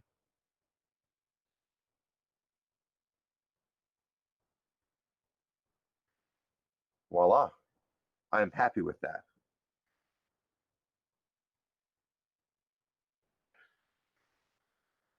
So we're just darkening it a little bit. Now we got the burnt umber on top of the lighter rust, which is on the edges. So now that looks like it's starting to rust out. And we know the SD60s, and the SD70s were pretty beaten up towards the end of their time with Norfolk Southern. So there's a little representation of that.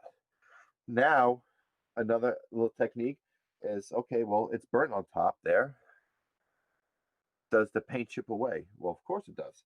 And you can see from this old model that I built, making little toaster here. And basically it's just simple gray. I'll get a little closer here for you guys. Right here, it's really just simple gray acrylic paint, flat, of course. And actually have some here already from when we worked on the boxcar. And what I'm going to do is, again, you want to use your trustees, Q-tips, light amount of paint, and you can go over the edges.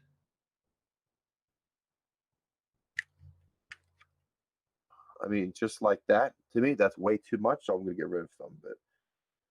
Am I? Nope. You could just, if you don't want to get rid of it, you're scared to erase the work you just did with your rust, you can take a Q-tip, go over what you did with your rust, and blend in that gray. So now it shows like subtle, the paint is still chipping away, and you still have your rust there. Another tool to use, which I love these things, very cheap, you get them at the store here. These dental picks, these work really well. And what I do is I take a little bit of paint on the tips and I make little lines. I recently did a video on how to create a toaster on YouTube for touch of the brush model weathering, which is my business. And I showed that technique here. And it was actually featured with scaletrains.com, which was an awesome honor. And I created a toaster unit with their -9s. And so what it is, you take it's a little bit of paint on the tip of the dental pick, and you take some of the gray paint. It looks like a line is starting to form where the paint's being chipped away, turning into rust or being burnt. And so, like for me, I probably put a little too much on there. So are we going to get rid of it? No, because you can easily be fixed or blended in, and as simple as just breaking off the tip of your Q-tip. So now we're left with like the little skinny stick part. And we're going to dab that rust right into that gray Just a heads paint. up, Joey, about 2 or 3 minutes and we'll jump into some questions. We have our lines.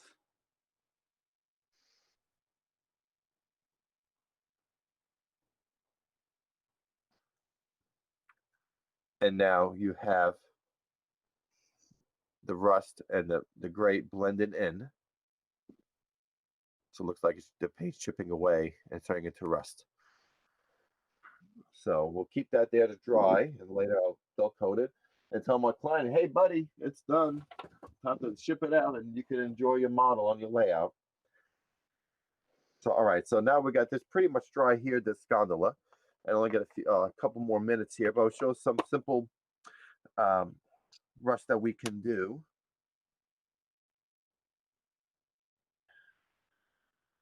We'll dab some of that rust here. And what I like about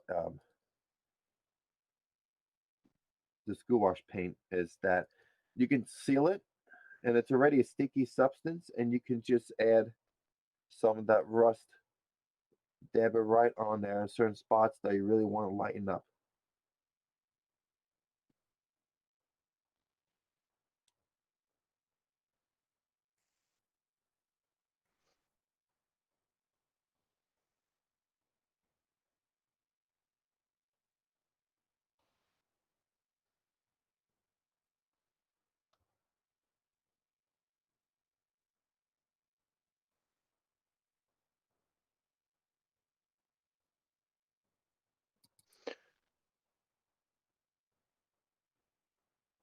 So I get a little more of that texture look. And you can see that's the powders that's slightly lighter than the other parts of the paint. So let's see here, add a little more here with that. Good here. We're going to take some old Tuscan color and a dark rust. I'm going to go inside the car itself. Let's see here. I got that. Ah, here it is, right over here. This really light, fluffy brush here, dry brush. And let's say we want to add some of that rust here on the edges. We do that. Take some of that red Tuscan color.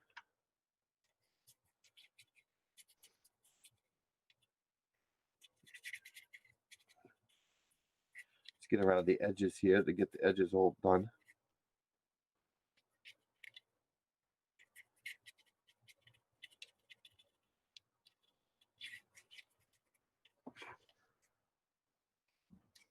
And that's that. So this one's ready to be a bin for my little junkyard. So let's see here. Let me. Perfect, Joey. We Yeah. might jump into some questions there out of the Sure. the chat if you don't mind. Yeah. So, first question and there's a lot of these. Can you just quickly go over the acrylics that you use, the brands, the colors, Yeah. and just list those out again for everyone? Absolutely. These are gouache by Fine Touch, gouache watercolors. Gouache.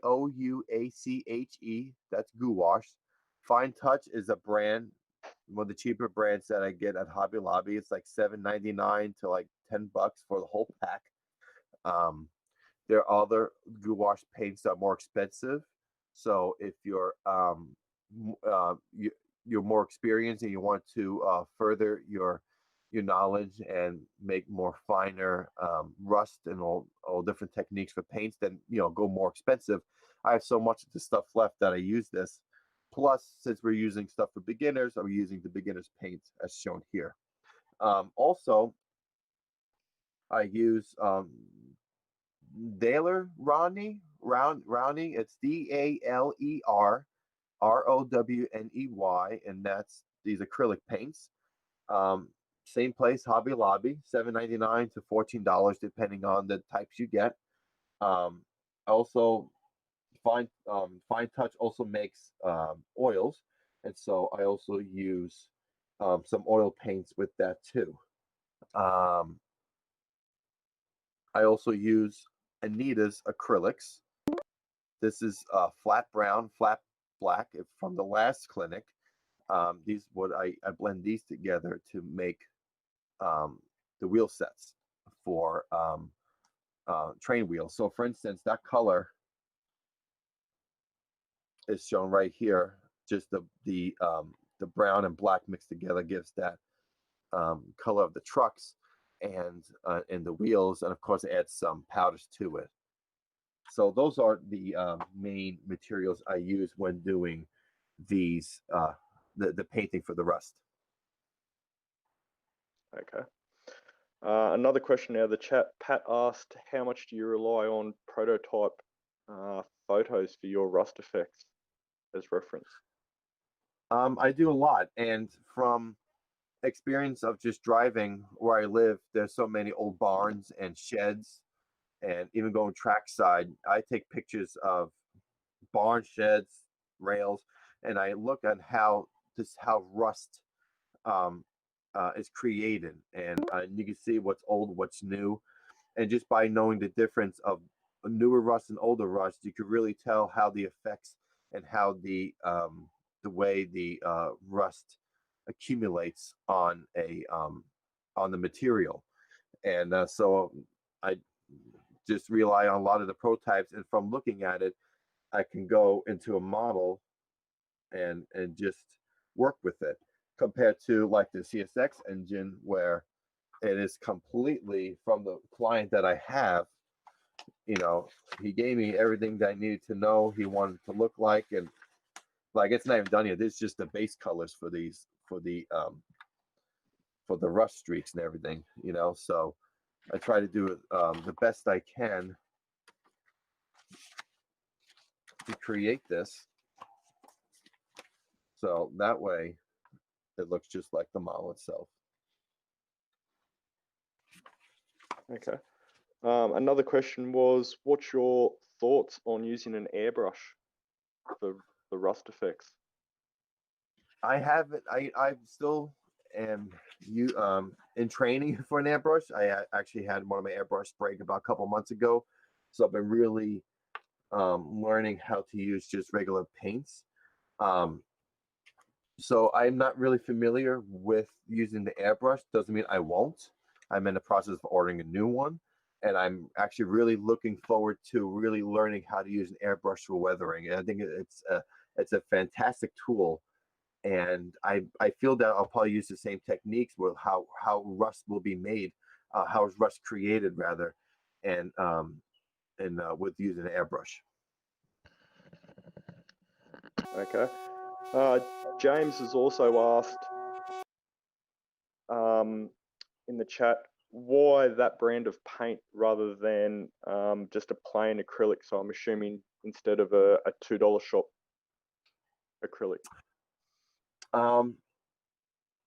These acrylics that I had for a while when I before I started learning use rust, and I just learned with the materials that I had already, and like the effects that it has given me, and you can see it just drying that it's already showing a not if I'm doing that, and you can see how it wipes off, but it's really giving like a bubbly texture, and it's a 3D texture, and that's what the gouache watercolor does. It gives it a real thick texture, and it pops out. Then trying to create something that's 2D, you're really having 3D rust on a model when using the gouache. It has to be gouache. Any other watercolors won't work. It's because of the style and the type of paint that's made into these tubes. I really enjoyed the for instance, the Dale Rodney. I had it, and I started using it when I started running out of the burnt umber, and it's a much softer material base compared to the thickness of the rust. So if I mix them the watercolor with that really soft acrylic, it it comes out the same result with that bubbly 3D texture. Okay. Well, we're pretty much at the end of our time here, so I'd like to thank you again, Joey, for a great weathering and another really well put together presentation. So I'm going to hand it over to these guys. I'm done for a night, and we'll go from there. Thanks for watching. Yeah. Absolutely. Thank you guys for inviting me back again. It's really been an honor. I look forward to more as well. Perry, you enjoy your clinic, buddy. Before you go, Joey, we had a couple of comments in the chat during your clinic, and someone suggested that maybe next time you can put a list of materials you're going to use out beforehand and what you're going to weather, and they'll actually weather along with Joey. That could be another show. You never know. That'll be fun. And I've done that before on YouTube. So they'll do it in real time. And someone else also asked, can you give me a list of all the people on all the materials you used, and I'll put that on the YouTube video in the comments section. Yep, I can. I can do that and send it to you. Yep. Okay, I'll Sounds hand it good. over. Thanks a million, mate. Absolutely. Thank you so much, guys. You guys enjoy.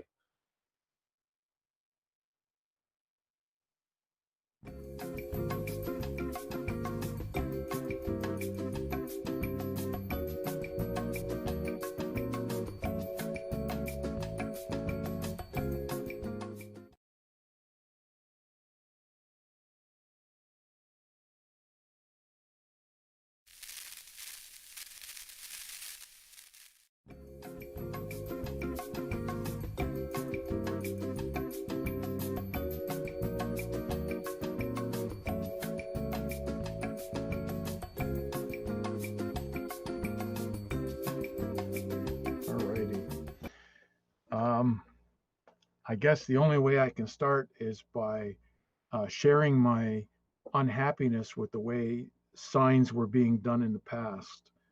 The first part of that I learned was you made your print on a piece of whatever the printer paper was, and then you promptly took a piece of sandpaper or wet the paper and started to peel off the back to make it thinner. And well, I tried all those things, and after doing it 5 times, I finally got one that worked, and I thought, this is not for me. I am not going to do this. I'm not going to go through the headache of doing this again. So what I came up with is a process using the Microsoft Word, an inkjet printer. I'm not sure how it would work with a laser printer, but I know it works with an inkjet printer. So what I start with is I pick signs, and I have a whole file of signs that over a couple of years, I've managed to collect from the internet. So they're all digital, and that's all you need is a digital sign, because then you can manipulate the size. Like if I was to click on this Pepsi sign now, you get this little square around it. And if you grab one of these dots, Ralph, you're not sharing your screen yet, mate. all right on. Hang on. I went too big too soon.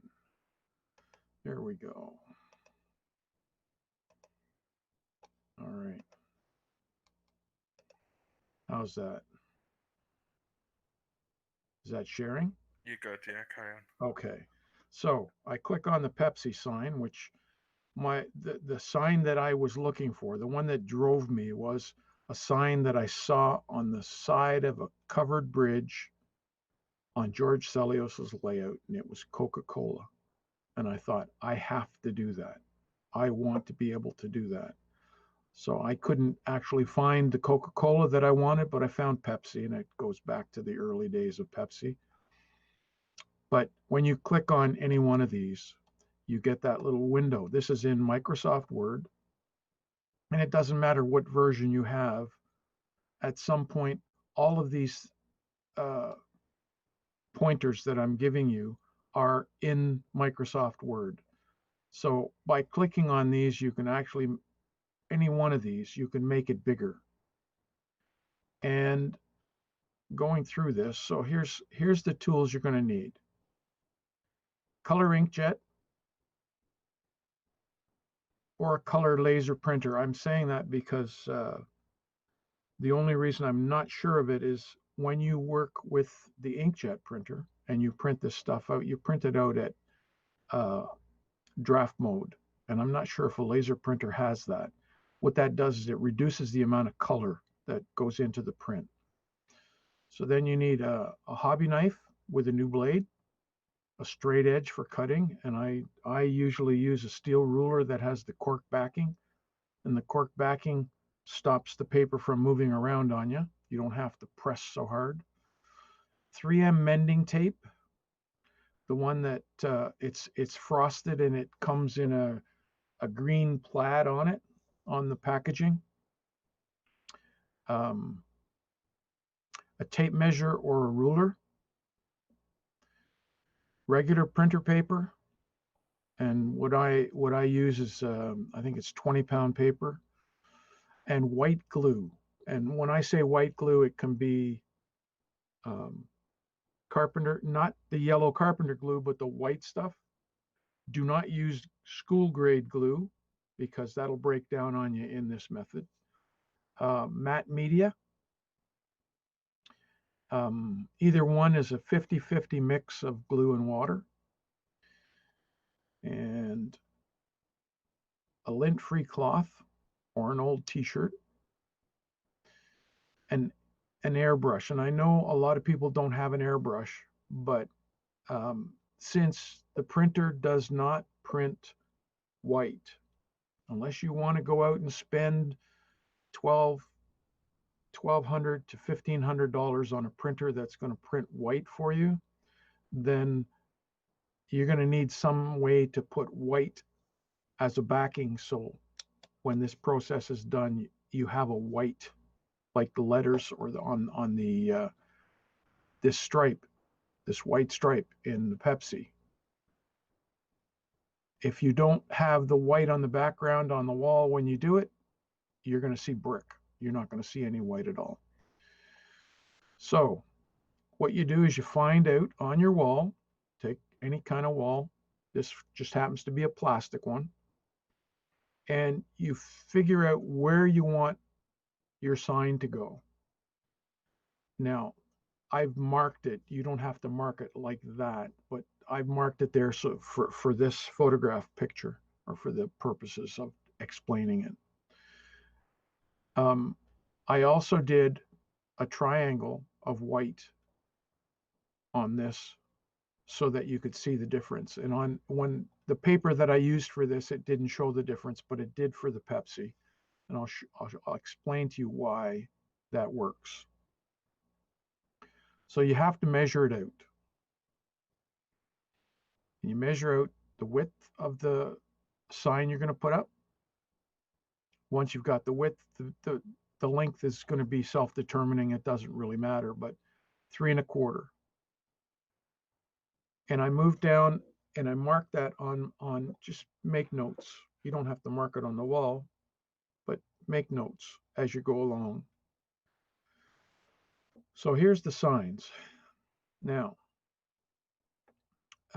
this one here, I use the other thing that wasn't on the list. I have tracing paper, which I get from an art supply store, or you can get also from an art supply store. They used to call it onion skin. I don't know what they call it now. To me, it's tracing paper. You can buy it in a booklet form, or you can buy it in a roll form. There's also, and everybody's seen this, gift wrap, the tissue paper that people put in gifts because they don't want to wrap something. So they get this gift bag, they put the gift in, and they fill it up with this tissue paper. It has sort of a white color to it, so that'll help give you a background, which is when I did this sign, that's what I used. So what you do is you go to your program and you locate it on a page. You start with a new page, you import your picture, and you can now size it. And if you go up into the, I believe it's reference in the view, there, click on ruler, and the ruler comes up, and it usually comes up on both sides. Not sure why it didn't, but that's what you do. You click on that and the ruler comes up. So in this drawing, you can see the ruler on both sides. And what that does, it gives you the actual measurement that you're printing. So we go back to that wall and we marked it at 3 1/4. So you make this from there to there, 3 1/4.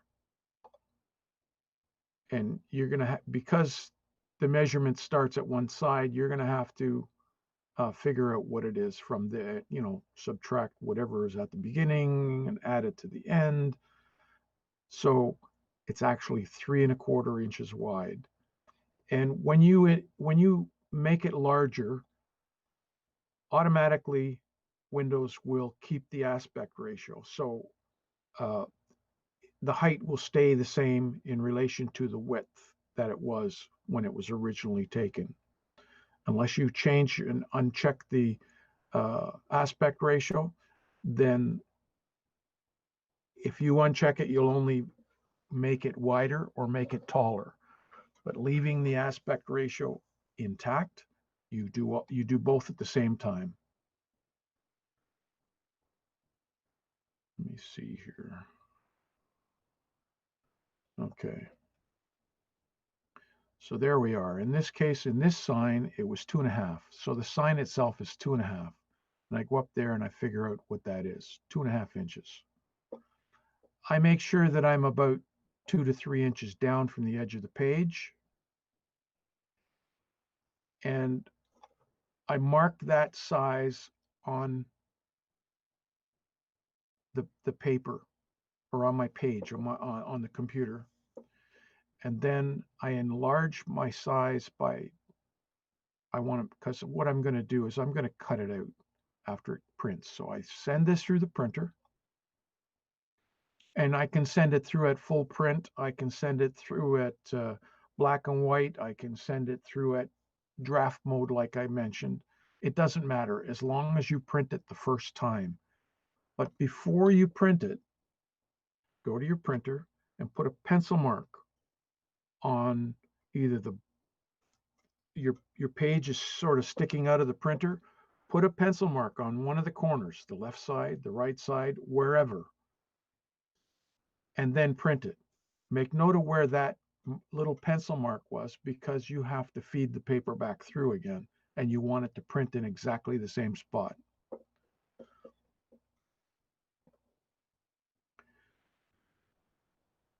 So we now go up into you click on the printer icon. It's like set it to print and you go into the general tab and you set it here to draft mode, which is at the top. So it's draft, normal, and best. And best usually gives you the brightest colors, the most vivid and all that. You don't want that. You want draft mode. You want 50% of the color or less. So you make your print, you go back to you go to the advanced and you can change it from color to black and white. I do it to black and white because I don't want to waste my color. The color printing, if you're going to do it a lot, if you waste your color on stuff that's going to get thrown away, then you're going to spend more money. I'm a little bit stingy sometimes. So I change it to black and white and I print it. So when it comes out of the printer, I now draw a larger square around that. And I cut it out. Take your straight edge and cut that line, the dotted line. Now what you do is you go and get a piece of tracing paper. So if, let's say this, I think was 2 1/4. So we made this, let's say it's 3 1/4. So you got a 1/2 inch on either side, top and bottom. So now you go and get a piece of tracing paper or tissue paper and you cut it the exact same size as the opening. And you can use the piece you cut out as a template for cutting if you want. Keep that piece you cut out. Don't throw it away. You're not done with it yet. So there we are. It's the tracing paper's been put in and I tape it only on the top. So now I look at my page. I know where the mark was that I put at the bottom and I put it back into the printer. Now imagine there's no picture here yet, but I put it back in the printer and I send it through. Now I do it with color and draft mode. Okay.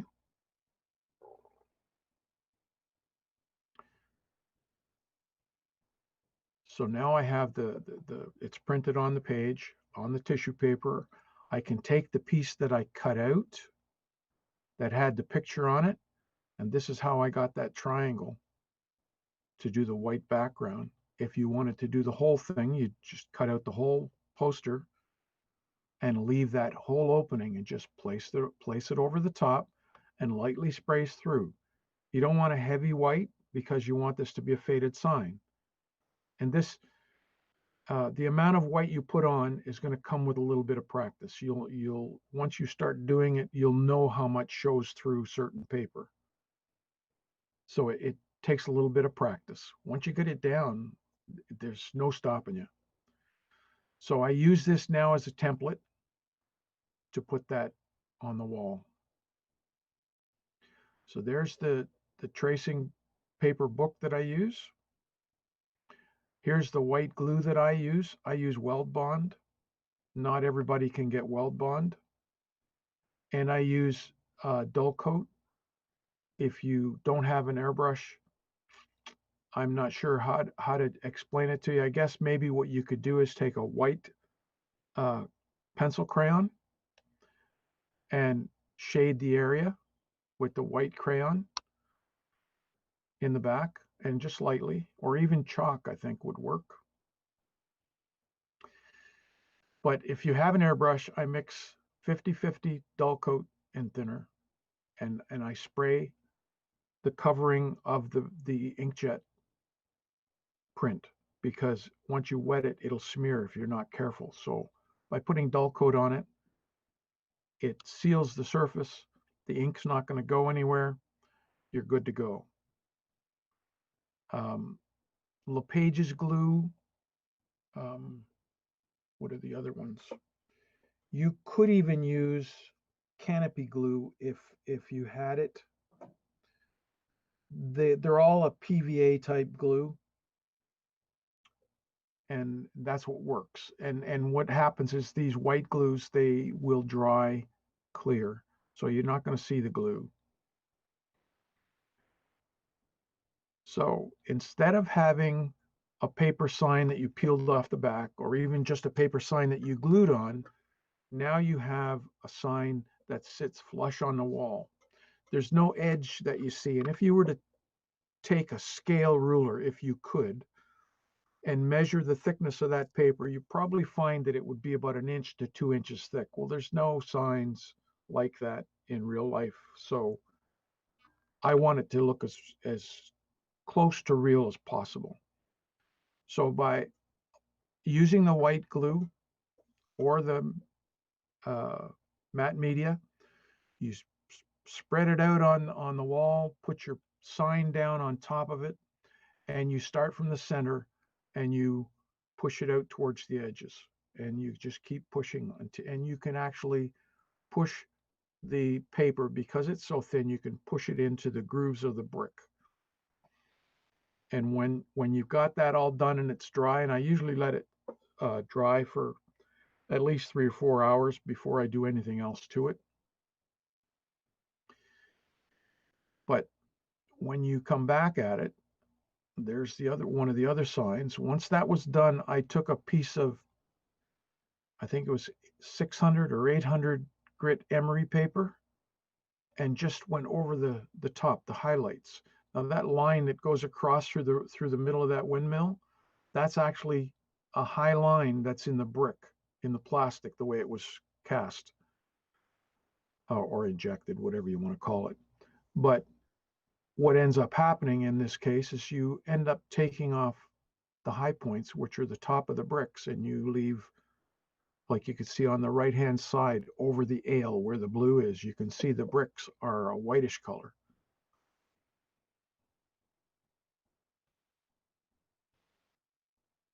And there's the Pepsi sign, and that was done the same way. Once it's glued down, come back after it's dry with a piece of emery paper, and you clean it off. Now, I cut a circle that was basically only where the colors were on the sign, not where the serrated edge of the cap is, but where the red, the white, and the blue. And I made a template that size so that I could spray the white in the background. So this one was done with tissue paper, or pardon me, tracing paper. And these two were done with tissue paper. So depending on how much, and you can't see the triangle here only because of the graphics, but depending on how much white you put in behind it, makes it stand out more. Makes it look like a newer sign.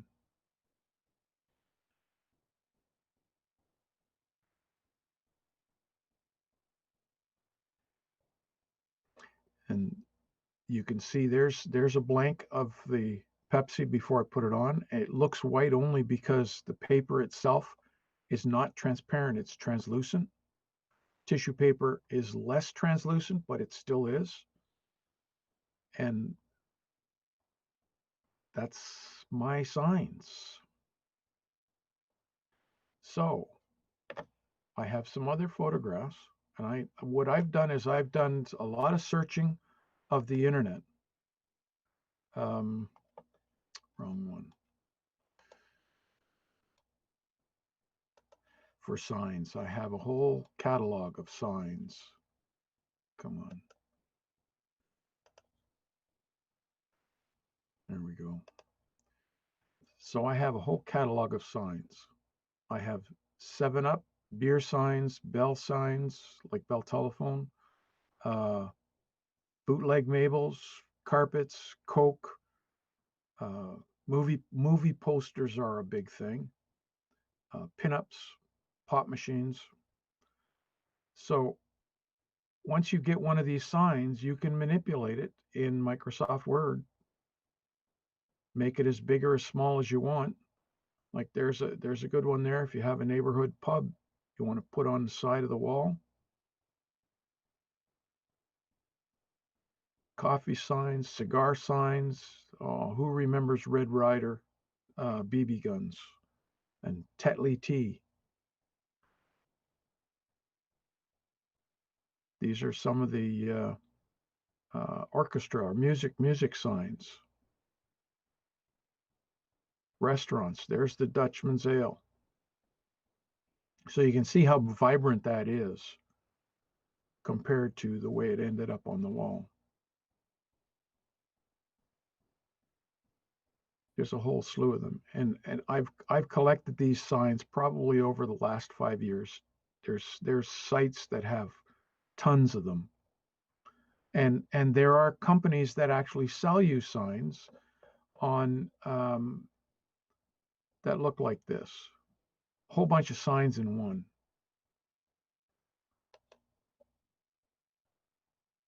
You know, so you have, the world is your oyster here. You can go out and get whatever you want. If there's specific signs that you're thinking of, just Google it, and I'm sure something will come up for you, because it did for me. The other thing I have, I'm into some military modeling as well, and I did this sign for military modelers. Come on now, be nice. There we go.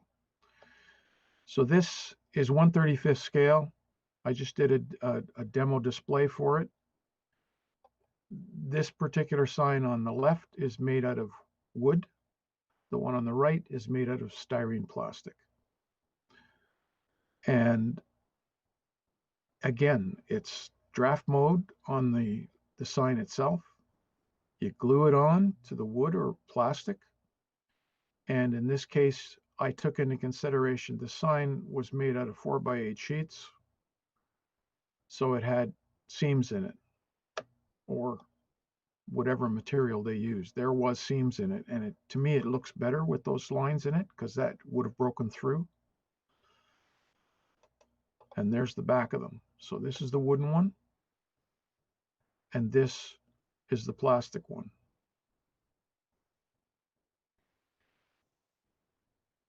Wow, we blew through this. I have other signs that you can take a look at if you're interested. If there's any questions, we can start them now, and I'll just keep leafing through the photographs or the pictures. Signs. I like the beer signs. And you can also get vegetable packing signs. They were a big thing as well. I got World War II posters. Ralph, before we go to questions, why Yep. don't you explain how you would do your weathering over this sign using the side of that structure that you just had there? The side of the structure? Yeah, Okay. go to the picture there behind. Like, yeah, that's one of the small ones. But like, explain to people how you do the weathering and stuff on the side of your structures and things over the signs, and then we'll hit the questions. There's really not too much weathering on the sign, other than hitting it with the sandpaper.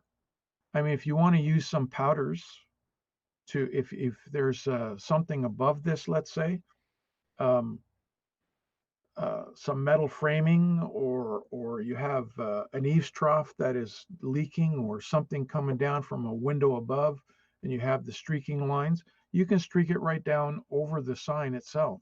In this case, there wasn't anything like that, but like here, I could have done this. I would have used some powders to come down a little bit and streak down over the sign. The brickwork, there's a couple of different ways of doing it. I did this with oil paints, creating a wash, a thin wash of white. Actually, I think it was gray. And you just, with a loaded brush, you put it down the side and let the capillary action take it along the brick. Once that's done, then, and it's sealed off, then I put the signs on it. And you can go at it with, oh, you can use the MIG and AK products if you want, although I'm not sure I would want to. The powders, I think, are the best way to go on a wall like this. You'd have streaking down from the eave at the top here, the parapet wall. A little bit of dirt from the windowsills that comes off the edges of it, comes straight down. Other than that, and then on the other sign, where is it? This one.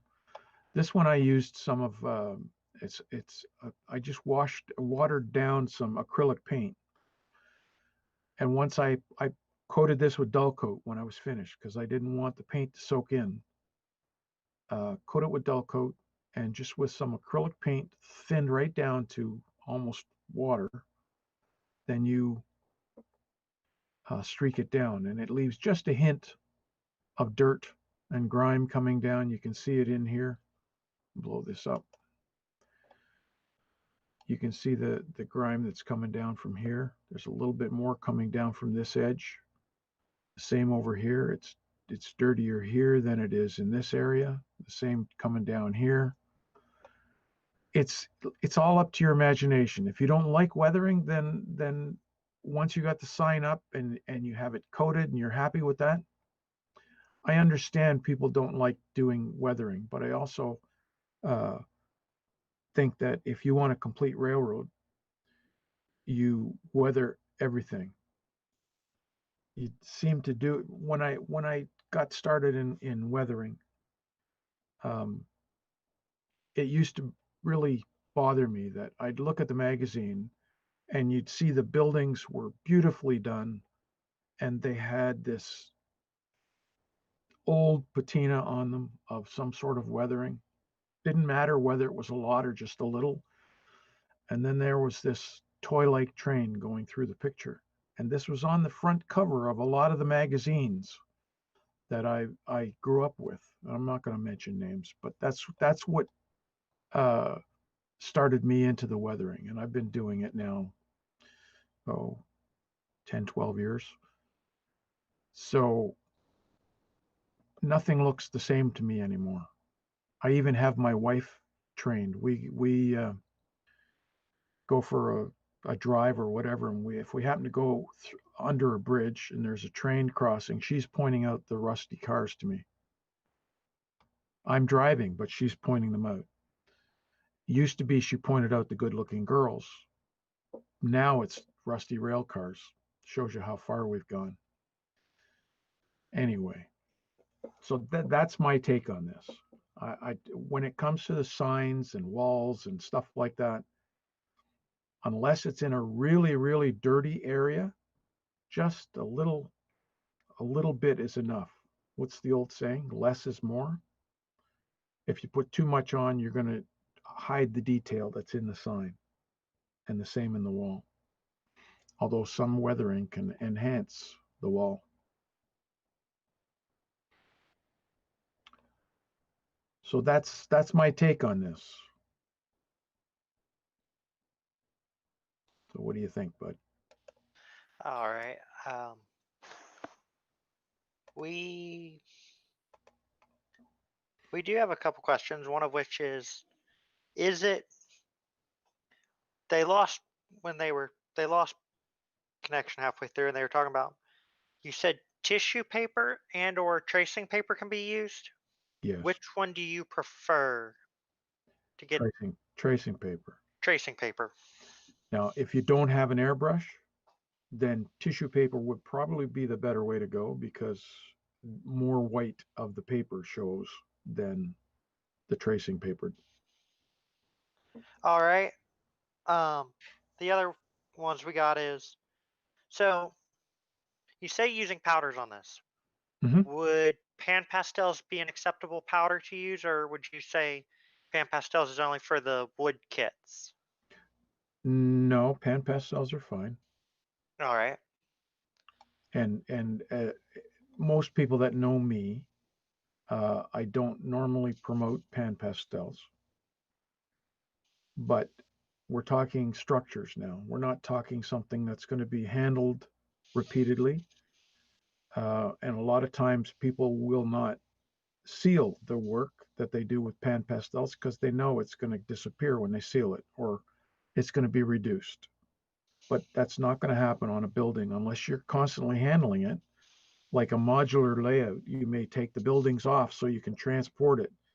If that's the case, then I would go to paint pigments. And you're going to get a heavier concentration of color with paint pigments. All right. Now this is a personal question, but when you're when you did that brick building with the where it looked like the advertisement was painted onto the brick, Yeah.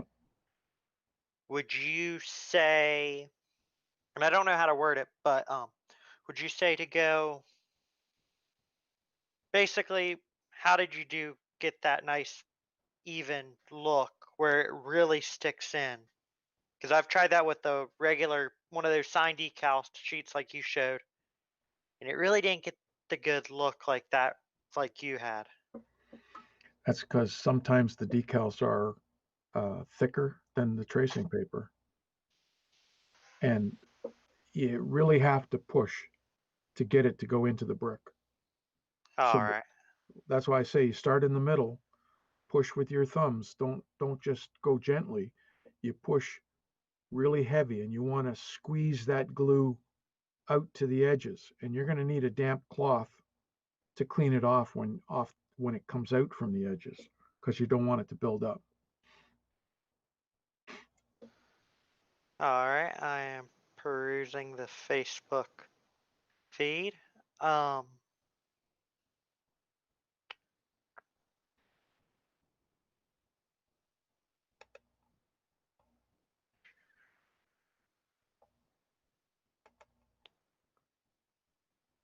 um, so what are some of the other advantages you can use with the tissue paper?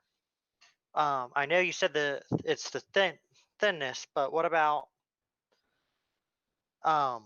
It's a little stronger than the tissue paper as well. All right. So another question I have is, and I don't know if you've done it yet, but creating like where a poster on a building's been ripped away. Mm-hmm. Would you say apply the tissue paper onto the building and then rip it away naturally, or how would you go about that? What do you mean, like a building that's coming down, demolition? Like that, or like some of the posters you've had looked like they were actually ad advertisements where they were the tissue would have been applied to the building. Mm-hmm. Well, Um, like a a metal, lot of like a a paper lot of sign. the signs are paper. Um, and if you really wanted to, you could use I guess, the tissue paper and try and curl some of the edges, or you know, Okay. if you want it to look like it's peeling off. But the signs that I'm making reference to basically are painted signs that are painted right on the brick. All right.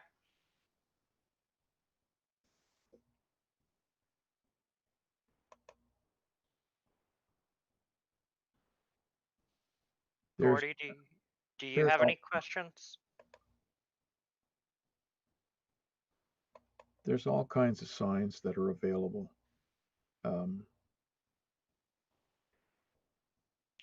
Let me see here.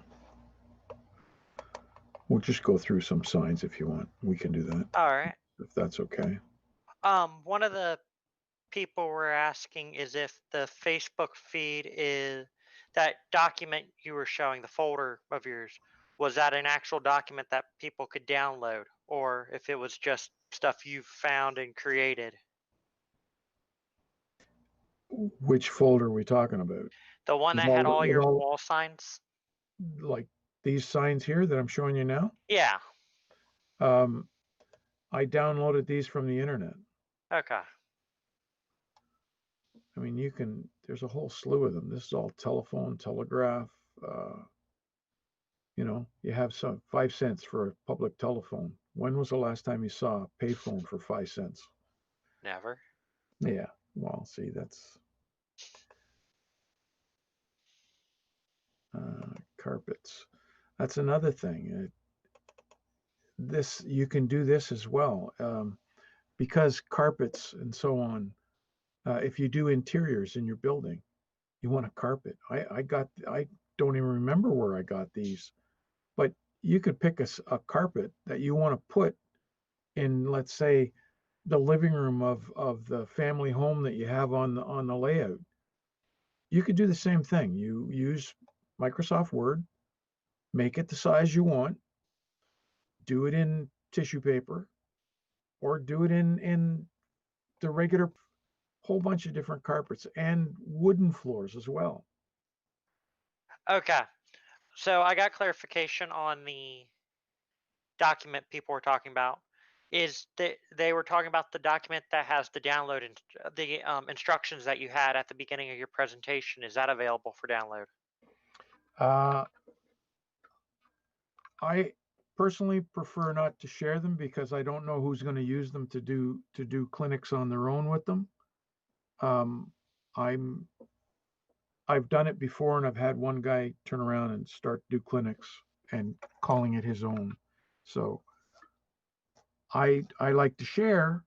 I'll do the clinics. I'll give you all the information I've got, but I prefer to keep the information to myself. I mean, I went through the process. If you remember the process now, you'll be able to watch this video. You'll be able to make up your own from that once that video comes out.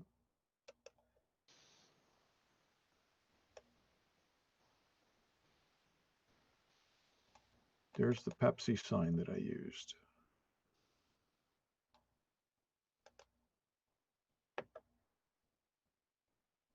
So I trimmed off all the wording. I cut it off at the hand. You can do it with any of these. Okay. And you could even make them as signs for billboards for the top of a building. Now there's one there. If you trim all of this off, all the black, you could put that on a wall and make it look like it was painted on. All right. Somebody says somebody uses Photoshop. Would there be any advantage or disadvantages to using that instead of Word?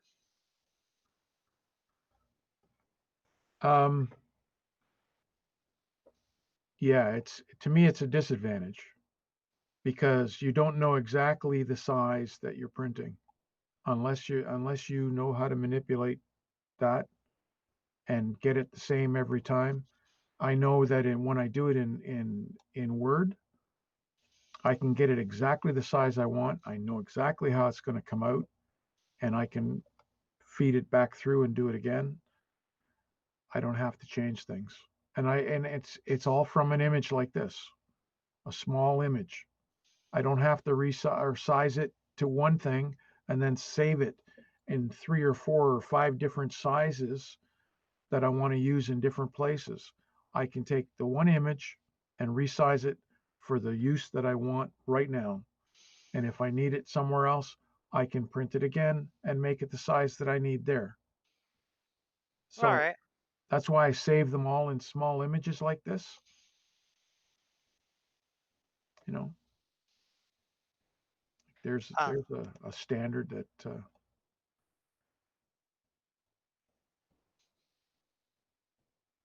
in movie signs. I've actually seen this on a building wall. I can believe, Ralph, that you saw that when it first came out. But No, there's, no. we have Nice a guy. question in the chat that says, "Have you ever?" Well, there's two questions here. One's around modern signs, and maybe you can cover that, and the other one is around, have you ever done anything where you've done one sign over an older sign to show that the older sign coming through? Yeah. I haven't done that, but that's on my to-do list. It's a matter of getting the right signs so that they look right. You would have the lower sign has to be a sign that's more than 50, 60 years old, and the newer sign probably 20, 30 years old, younger than that. So it's a matter of getting the timing.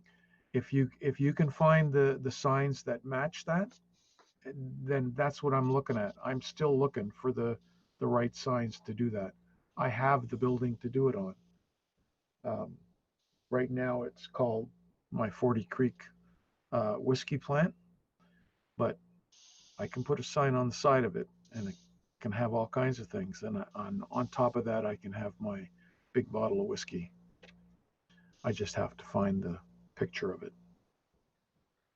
And the modern sign question was are modern signs done differently than they were done in the past?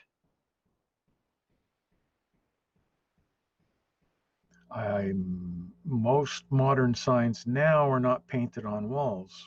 They're done with, if they are on walls, they're done with a transfer material. Most of them now that I've seen don't go on walls anymore. They go on billboards. I mean, some of the billboards now are huge, and you have digital billboards too now. So all of these things could be put onto a digital billboard if you really wanted to. I mean, you go from these two here. This is one of the early ones of Sherwin-Williams paint. And you go to that one. That's not so early anymore. That's probably about 25 years difference. So one of the signs that somebody asked, one of their biggest problems with doing all of this is getting the sign into Word itself. It's easy. Okay, so let me get Word back up again. Do. I went and closed it. Silly me. When you're in Word, all you have to do is go to the icon of the picture or the tab. Let me share it.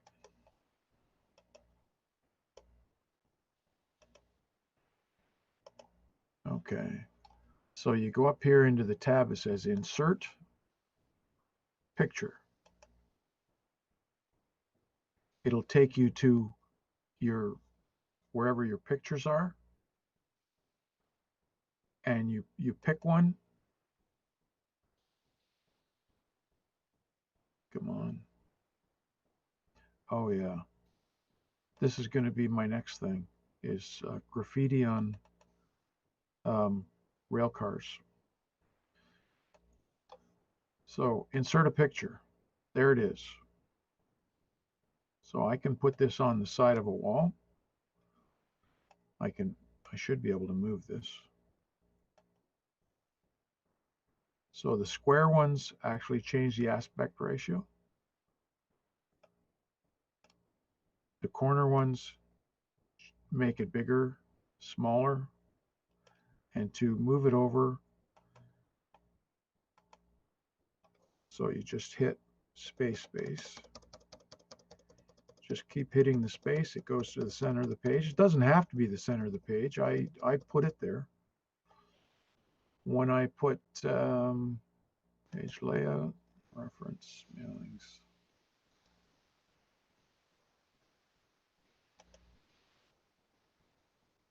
Now where'd it go? Page. Just go to home. Go to home. You're looking for your paragraph settings to actually just move I'm things looking. around. Page layout reference. I'm looking for the rulers again. References. Oh, view. Yeah, there we go. Ruler. Put the rulers in. So the ruler is on the left side. It's down there. The ruler's on the top. And you can basically see just by taking this, slide it up, you can take the widest part and measure it.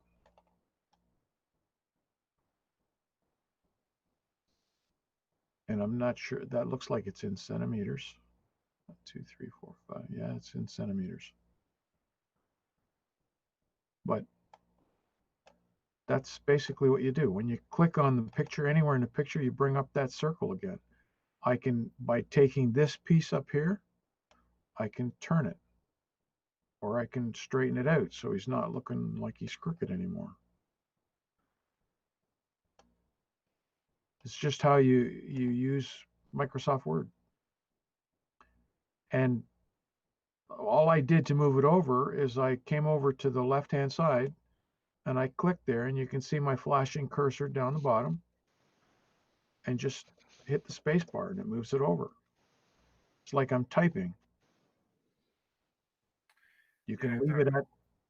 So Ralph, I'll save you from doing a demo of Microsoft Word. So I think it's worth saying that there's loads of videos on YouTube by Microsoft and others on how to do all this kind of stuff in Word or any other Microsoft Office or even OpenOffice, depending what you've got on your computer. If you YouTube it, you'll find a video about inserting photographs and moving them around. But there's pretty much the basics from Ralph there of what you need. The only reason I put it in Word is because I find it so much easier to size my picture. I don't have to worry about how big it is. I just move it up and down. So there, it's 5 centimeters across. So from 4 to 9, that's 5 centimeters. So that's what I do.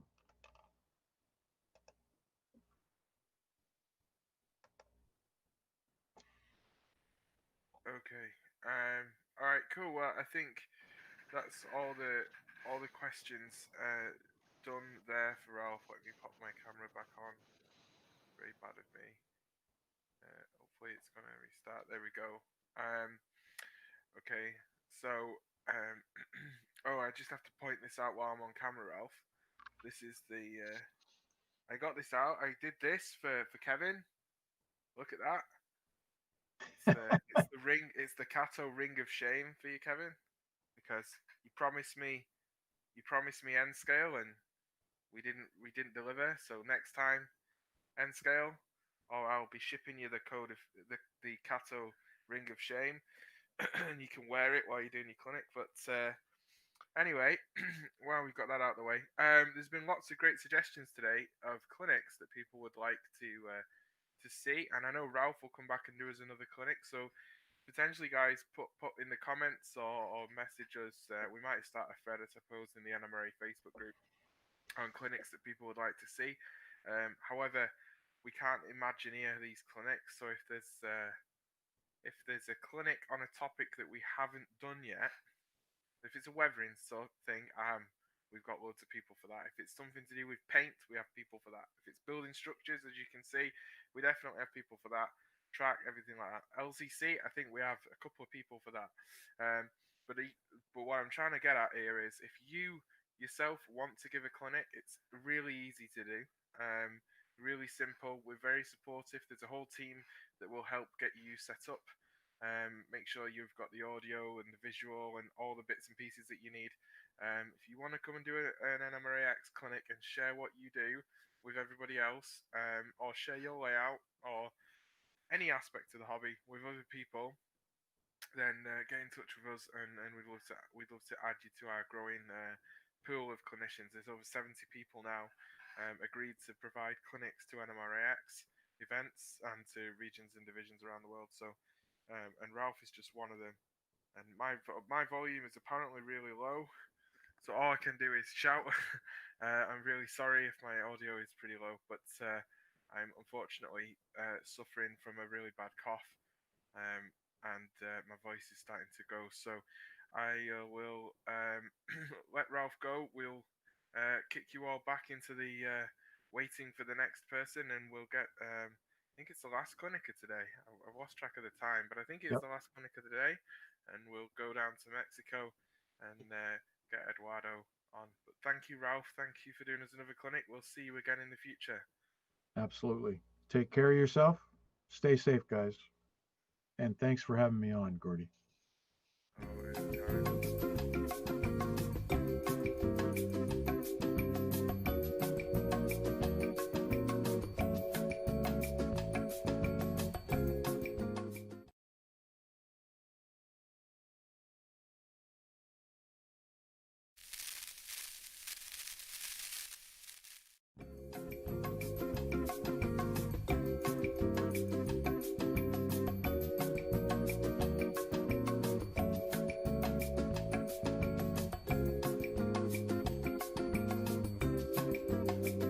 Okay, Brad, we're back. We've been all over the states this evening. I mean, Gordy must be going to get us some frequent flyer miles. I mean, you know, he sent us on a goose chase all over the place. We're now in just north of Dallas, Texas, with grain. So, I think he should double our pay for tonight. Well, if he doesn't double our pay, I just wish you'd get us better seats in this plane, because these seats aren't comfortable. I know he always sends middle class. I reckon we've earned at least economy, premium economy. You know, like. So anyway, just a quick note: we're now streaming on YouTube through the wonders of modern technology and being able to get the electrons to flow on the other side of the wire in Australia. We've managed to do a stream to Facebook and to YouTube at the same time. So everybody out there, if you're having problems with Facebook, because it can be a bit of a problematic platform, hop on over to YouTube. So Brad, you got a community service announcement as well, haven't you? Yeah, that's right. While we're up with technology, we're also running a virtual door prize. So to jump in and grab an entry in that, all you've got to do is put a post up on Facebook or Instagram, hashtag NMRAX, and you'll go into the draw for a $50 certificate at Mini Prints, and they've got some really great details for your home layout. I've seen Martin's already been madly on his phone searching the website, so I dare say there'll be some things showing up shortly in the mail for him. But without any further ado, our next clinician is in. By day, he helps keep your credit card transactions safe. He's an AP chair, division director, and MMR 391. Welcome, Dwayne. Over to you. Thank you, sir. Well, good morning, good afternoon, good evening, wherever you may be. I'm going to kick off my slide presentation here. All right. I like to call this clinic, if it ain't dirty, it ain't done. This particular class is not your typical weathering clinic where I'm going to talk about how to do it. I'm going to talk more about where and why to do it. One of the things that I've found, and I certainly mean no insult to anybody watching this, I've found that over time, and I've learned this one the hard way, that a lot of us tend to weather incorrectly in a few places. It's all about context, and I cover this in several different types of clinics, but we're really going to go over this today. what is weathering and why should I bother? And it's part of this attention to detail, and it really is what separates our scale models from being a toy. And one of the things that I found that I really thought was a really spot on was a comment from a very famous model railroader from back in the day named Frank Ellison, where he once said, the layout is our stage and our trains are the actors on that stage, and weathering is our actors' makeup. And that's very true. So what we're going to cover today is different ways that you can go about modeling and weathering your models and really make them stand out and stand up above the rest. So we're going to break this into a few categories. I'm going to quickly cover some philosophy, and then we're going to break it down by rolling stock, locomotives, structures, and finally scenes themselves.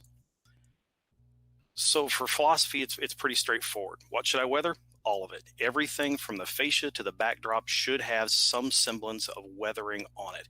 It doesn't have to be filthy, grimy, and dirty. The cars don't have to be only held together by the coat of paint, but they do need to look lived in. It's pretty simple. We live in a really dirty world, and our models need to reflect that. They need to look like they've been outside and that they've been in the rain and in the snow and whatever else environment that your railroad may run through. What does a car haul? Can it be spilled? Where does it haul it? All of these things go into the impact on our rolling stock and our structures.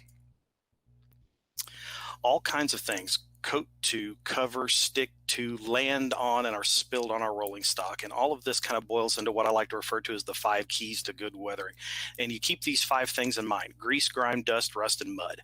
All of that will combine together, and we're going to talk about this off and on throughout the clinic. So jumping right into rolling stock, our freight cars are very dirty. They get beat up and banged up. They're rusty. They're muddy. All these things, come into play. And again, it's those 5 keys that I talked about. The other things to keep in mind are faded lettering. This is, if you take 2 things out of this clinic, this one right here is number 1, and we'll talk about this more a little bit later, but faded lettering and soot on your roofs. Car bodies, the sides and the ends and everything, the lettering will look faded over time, and it'll give the appearance that the car has been in service. Too often we'll grab a car, whether it's an old Athearn Blue Box or an AccuRail or whatever the latest, greatest thing is with all the greatest details, and it may look absolutely immaculate. And more often than not, a guy will come home, pull this out of the box, and go straight to his box of magic tricks and start making it look dirty. And you end up with a car that looks like it's, been out on the line for 10, 15, 20 years, but the lettering underneath all of those 5 keys looks brand new. That lettering fades, it chips, it gets beat up just like the rest of the car. So it's really important that you fade the lettering first, and we'll go over that here in a little bit. And here's a good example. This is a high side gondola that I built a number of years ago. I do Colorado narrow gauge out in the southwestern corner of the state. I understand for HO3 guys that's terribly original, but we're a sister railroad to the Rio Grande Southern, and we're very tied to the RGS. So even though we're a freelance, we're very tied to the prototype. So in this particular case, all I did with this particular car is to take the boxcar red that I used to paint the outside of the car, and I mixed it down to a very thin wash, and I just shot a coat of that all the way around the car, around the decals, and it does a couple things. It'll help hide your decal film if there is any still showing, and it will fade that lettering into the background. Now, what you have to be very careful about if you operate your railroad is not to overdo it, and this is why I go to very thin washes. You can always layer it up, but you can't take it back. So be very careful around your car numbers so that you don't cover them up if you're in operations. If you do, you do what the railroad does: mask off a little rectangle around it, shoot a fresh coat of paint over it, layer on some new numbers. That will also help tell a story, and that's part of what our weathering is in place. Trucks and couplers, don't forget those as well. Those are easily done. All the new chalks and powders that are out there make this a very easy task to do, and it won't hurt the operation of the freight car itself. But they do get very dirty and very rusty. Passenger trucks don't get as dirty, and because they typically keep those clean. Passenger cars and reefers, reefers being in food service, railroad did try to keep those clean a little bit, but passenger cars especially. Nobody wants a customer climbing in and out of a filthy coach. You want to put your best foot forward. Everything that's customer facing should look a little better than the rest of the road. Now, general principles for rolling stock. Again, we're covering the same 5 keys I prefer to use paint for most of it. However, with a lot of the newer weathering powders, AIM and Bragdon, things like that, Prismacolored colored pencils, AK Interactive, who primarily cater to the military modelers, tank guys and things, they have a wonderful new set of weathering pencils. And it's a watercolor based, so you can use them like you would a regular colored pencil for doing streaks and things, but you can also get them wet and then do wet looking stains and things like that. Different types of stains. Alcohol and India ink is a go-to for a lot of us, has been for decades. I would caution newer guys, if you're not aware, a lot of people will tend to want to go, well, I've got some shoe dye, a leather dye, I'll use that. Black leather dye in almost every instance is really a very, very dark blue. And under certain types of lights and usually fluorescence, that black stain will no longer be black, but kind of a weird blue to purplish hue. And it will really mess up a good paint job. So one thing to keep in mind, the one that I know of is USMC black. It has nothing to do with the U.S. Marine Corps, but that's a good way to help remember it. But that black is actually black, so you can use it. But plain old India ink is fairly easy to find from any art supply, and mix up several different shades of it, several different pints of alcohol. If you do a lot of wooden modeling, wood freight cars, wooden structures, try to get the highest alcohol content you can in your rubbing alcohol. More alcohol means less water, and less water means more warping, and it will dry faster. So mix you up several colors, dip a few blocks in, and make yourself what we call a storyboard. So you glue these things out to a piece of styrene or a sheet of paper or foam core board, whatever, and then write the recipe next to it. So this is 1 teaspoon of alcohol to a pint or whatever. And you can use that then as a reference when you're building your model. How dirty do I want this thing to be? Now, back into our overall weathering. When you've got a freight car bottom, believe it or not, they actually get muddy. And I'm not talking, monster truck, grave digger kind of dirty. We're not taking this thing out four-wheeling, but right of ways, and especially in lesser railroads, where you're not talking a good class one, a little bit of the right of way can get washed out from time to time. A bit of a mud puddle can develop underneath the track. And as the weight of the freight car goes over that particular rail, it will push it down into it very suddenly. And this causes a splash up underneath the car. And it can come up the car sides. It's something you want to do as a very subtle effect. There are a lot of old techniques. Remember guys talking about dipping an old toothbrush into it and dragging their thumb across it. And this will throw some very large droplets of paint up the car. You want to be very careful to do it from the bottom up whenever you're doing anything, even airbrushing it, because you want these things to move in an upward fashion, since that's the direction that it's coming from. But typically for HO and N scale, these drops are just too big. You may have some instances where you may need it, but again, very, very sparingly. But up underneath the car, your stains, powder washes, anything that's metal obviously can have little rust spots here and there as paint flakes off, as it will do as the car's being used. Bragdon powders are a good way to go, or the AIM powders, or whichever weathering powder you tend to like. These are much better than the old pastel chalks that we used to use, because they actually have an adhesive quality to them. So the old ones, you would over weather it and you'd seal it with a dull coat, and a lot of that finish would melt away. And it took years of practice to get good at knowing when to stop and know what you're going to get, what you expect at the end. The Bragdon powders and the AIM powders don't work that way. I mean, the old ones, the harder you rub them, the more they would blend and the more they would erase. These, the harder you rub them, the better they stay.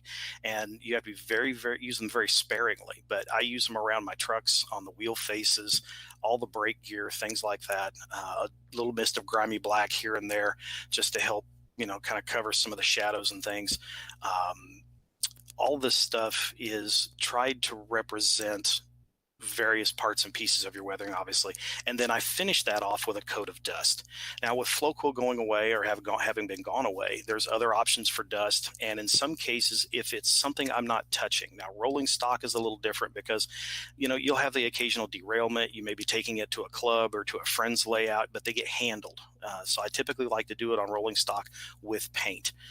Structures, I'll actually use real dirt, but on a freight car, I try to do as much paint as I can, just because of the handling part. Now, for the sides and the tops of the cars, again, the first thing we want to do is mist in our coat of paint to fade that lettering back into the background a little bit. And then we want to give some thought to, again, where is it running? What's it running through, as to what may come down the sides of the car and things like that. But again, you're dealing with a vertical, more of a vertical kind of a weathering technique, because everything's going to be running down the car. Gravity is just funny that way. Even with the car moving down the line, you may get a little bit of a drift from one side to the other, but typically all those stains and things are going to run straight down the car. Chalks work really well for this. The new watercolor pencils I found work really, really well for it, depending on the kind of stain you're looking for. But something to keep in mind on all the roofs of your stock cars and your structures and things are the type of leftovers from our locomotives. What kind of cinders are left if you're running steam, things like that. That typically is something that gets overlooked. And roof detail is by far the most important thing to cover on your railroad, because in almost all cases, unless you've got a double deck layout where you've got something a little more eye level, most of the time we're looking down onto our layouts. So the roofs of buildings should have more detail. Roofs of our cars should have as much detail as we can. So we're looking at different things there to include your different soot buildup or cinders or whatever. And these can be done fairly easily. You want to add a little bit of rust here and there, a little bit of dry brushing, but everything, again, is on a vertical surface. So you always want to use upstrokes as you're adding these things. If you're kicking it up from the bottom, if you're looking at something that the rain may wash down, then you want to use a downstroke. But remember that the bottom of any wall is going to stay wetter longer. And this really impacts structures more than it does freight cars, but you're going to get more buildup at the bottom of a car than you will at the top. Now, this is a good example of using pencils for colored weather, or for doing weathering. Using the colored pencils from Prismacolor is the ones I used on this car. Other than alcohol and India ink and the Bragdon powders on the wheels themselves and the couplers, the car itself, all of that weathering on the outside is done with Prismacolored colored pencils. You can get them very sharp. You can get them down in all the little nooks and crannies. You can get really fine detail with them. You can draw lines in there like the paint is peeling. You can get them really sharp and then turn it up on its side, and you can drag it, back and forth or up and down depending on the streak you're trying to get, and use the larger piece of the exposed material or lead, as we think of it in a pencil. And you can get some really, really nice effects with it. It takes just a little bit of learning curve, but it's not very bad. Now, stock cars are a unique car because of what they haul. Most of the time, you're talking larger animals, cows, horses, things like that. There are specialty cars where they have a second deck when you're talking about hauling sheep or pigs, things to that effect. But they have a stain that is very unique to what they haul. Whenever you load animals into a stock car, they put down some hay and they put down a coat of lime onto the floor. And when the animals are offloaded, all of this gets pressure washed out the side, and that lime will leave this whitish haze around the side sills of the car. And if it's a double deck, you'll see a similar stain about halfway up the car. And this is very, very simple to do. Again, it's great with chalks. There's what they call, I think it's mortar is the color they call it, from Bragdon. Does a very, very nice job of this. And it's because it's already a little bit of grayish color for the mortar, but it's also a little darker than white. So it kind of gives it a bit of a lime stain, but aged as well. So that's a really, really nice effect. Again, we talked about the different types of soot and cinders and that kind of buildup, and that's really, really simple to do as well. Something like a Vallejo flat varnish, you can take a little bit of that on a brush and paint it around any ribs on the roof or up around the edges of the roof walks and things like that. And then a little bit of artist graphite, take a fine piece of sandpaper and sand a little bit of that down into a pile, and you can take some of that and put it into that wet paint and use that not only as a flattening agent, but as a glue or adhesive. And this will help hold all that in place.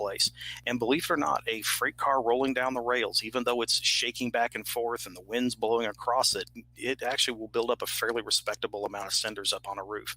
And especially anything that's parked will build, and the trains are going by it all the time, will actually build up a good pile of them relatively quickly. So it's a simple effect, but it's very dramatic. It can be overdone, so be very careful with it, but play around with it. Find something that you like.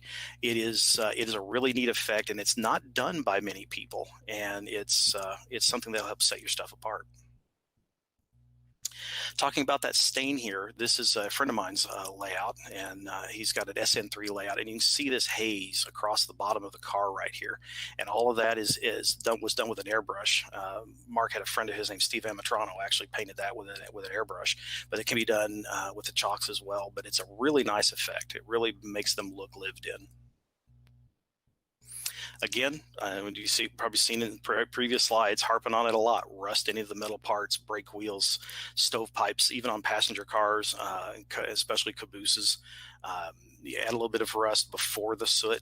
Typically, the rust is going to be behind everything else that's landed on it and making it dirty. So you kind of have to think logically about what got piled on it in what order. So it's wood, then paint, then lettering paint, and then everything else that gets stacked up on top of it. So in this case, the rust is going to happen in the background. The soot's going to be on the top. So tank cars are another one where we have to think about, what gets spilled on it. Covered hoppers for the more modern modelers, they have a bit of a well in the top of it, which holds liquids. If it's hauling grain, that grain stays wet for a really long time and causes that top to rust out. And ones that haul chemicals are even worse, because depending on what chemical it is, that mixture of water can get that to turn caustic, and it can really start eating away at the paint job on the tops of these cars. And it requires, the same rusting effect, but maybe just a little bit more of it. And I always encourage anybody on anything that you're going to be handling a lot, and this is really where rolling stock and locomotives are really the important part, is always seal it with a little bit of dull coat after you're done. Use the dull coat of your choice. If you want to mix it and shoot it out of an airbrush, great. If you like Tamiya or Tamiya, however you want to pronounce it, better than you like the Tester's rattle can, great, go with that.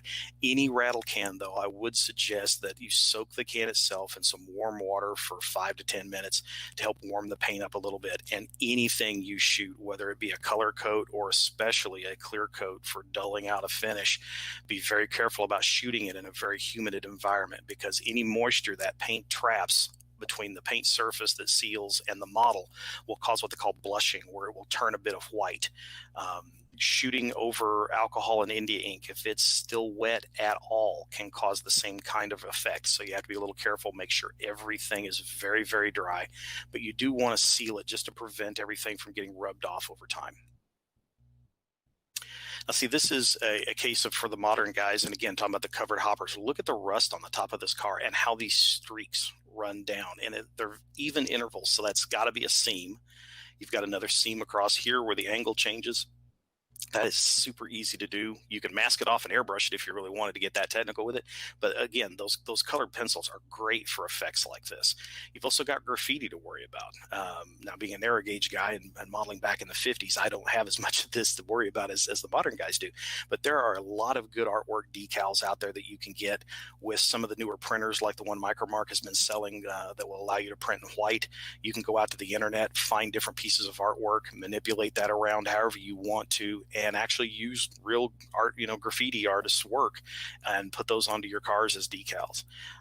I know a lot of Class A railroads, even that high, I've reached out and basically said that unless it covers the car number, they're going to stop painting over it. At this point, it's another layer of protective paint, so you're going to see graffiti on top of graffiti. So stacking decals may become something we may look at doing over time. Put one on, fade it out, beat it up, rust it up, or whatever, and then lay another decal over it.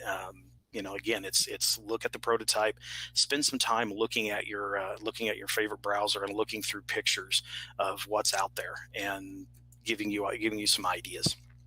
Now, locomotives, as we switch gears here, are especially steam. These are very, very dirty machines by nature. They create most of the weathering effects that we're going to see, not only on our rolling stock and our locomotives themselves, but as well as the buildings that surround the layout.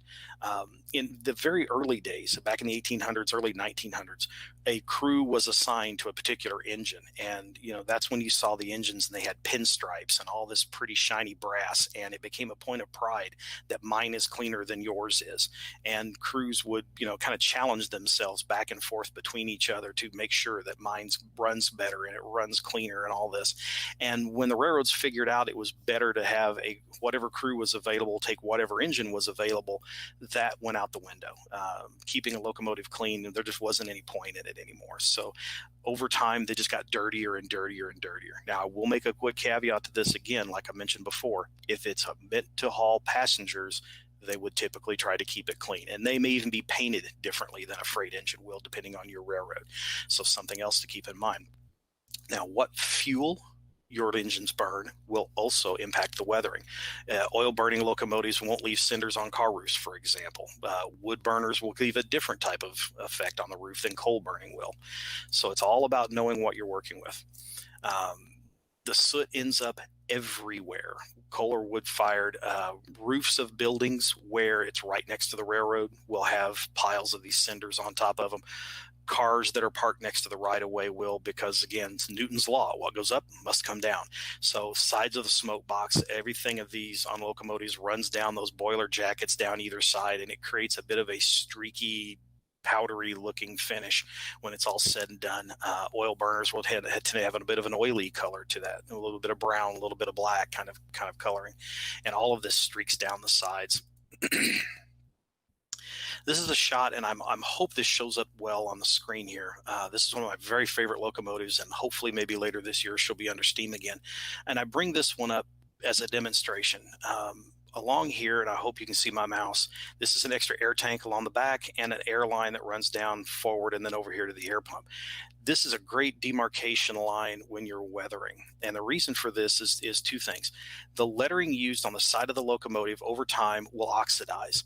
And what will happen during rain and things is it will take that oxidation and start washing it down the side of the tender. So you can take a little bit of white powder, take your finger and drag it, put a little bit of white powder on the lettering itself, and then drag it down. It's very, very subtle. You don't have to get overdone with it. But where it hits the spot where the tender fuel area stops, this is the deck where they actually put the water into the tender. When they're putting water in this, they're not using a measuring cup. They're not getting a very precise pour. They're not using a garden hose. They've got this huge funnel that it's coming out of your tank or out of your ground mount, and this is pouring in hundreds of gallons at a time, and it's not an exact science. And not only that, in talking with several firemen, they want it to overflow. And the reason for this is it washes those cinders and any small pieces of coal or whatever that may have fallen over the back, and it washes that deck off, and it keeps things from being slick up there for if the crew is walking around back there, and it keeps somebody from falling off the side. But what happens when they wash this off is that water goes up and over the edges and then down the sides of the tender. So this area here won't show the same haze as this because it's getting wet more often and it's washing that oxidation all the way off the locomotive as opposed to just washing it down the edge just a little bit. So it's something to keep in mind that there's going to be a line in your weathering on a tender that it gets different than it will be going forward. Again, staying with steam locomotives, it's like a boxcar, a lot of the same principles, cinders, soot, just like we talked about. However, calcium deposits are an interesting one. If your railroad is running a little more backwoods, a little more mom and pop, maybe things aren't being maintenance quite the same you would if you were, modeling the Santa Fe or something like that. They'll tend to spring a leak every once in a while along different steam lines. And typically, depending on where you are in the country or in the nation in this case, you may have harder water or softer water. There may be different minerals in the water, and this can tend to leave, calcium deposits and things like that.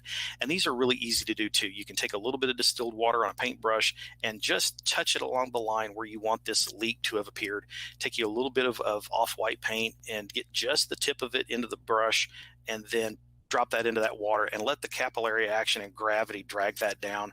And when you first do that, you'll probably use my name in vain because it is very garish up front, but then come back in, weather it back in, and it becomes a very subtle effect, but you instantly, your eye sees it and goes, oh, there's, they've had a little bit of maintenance issue there kind of thing.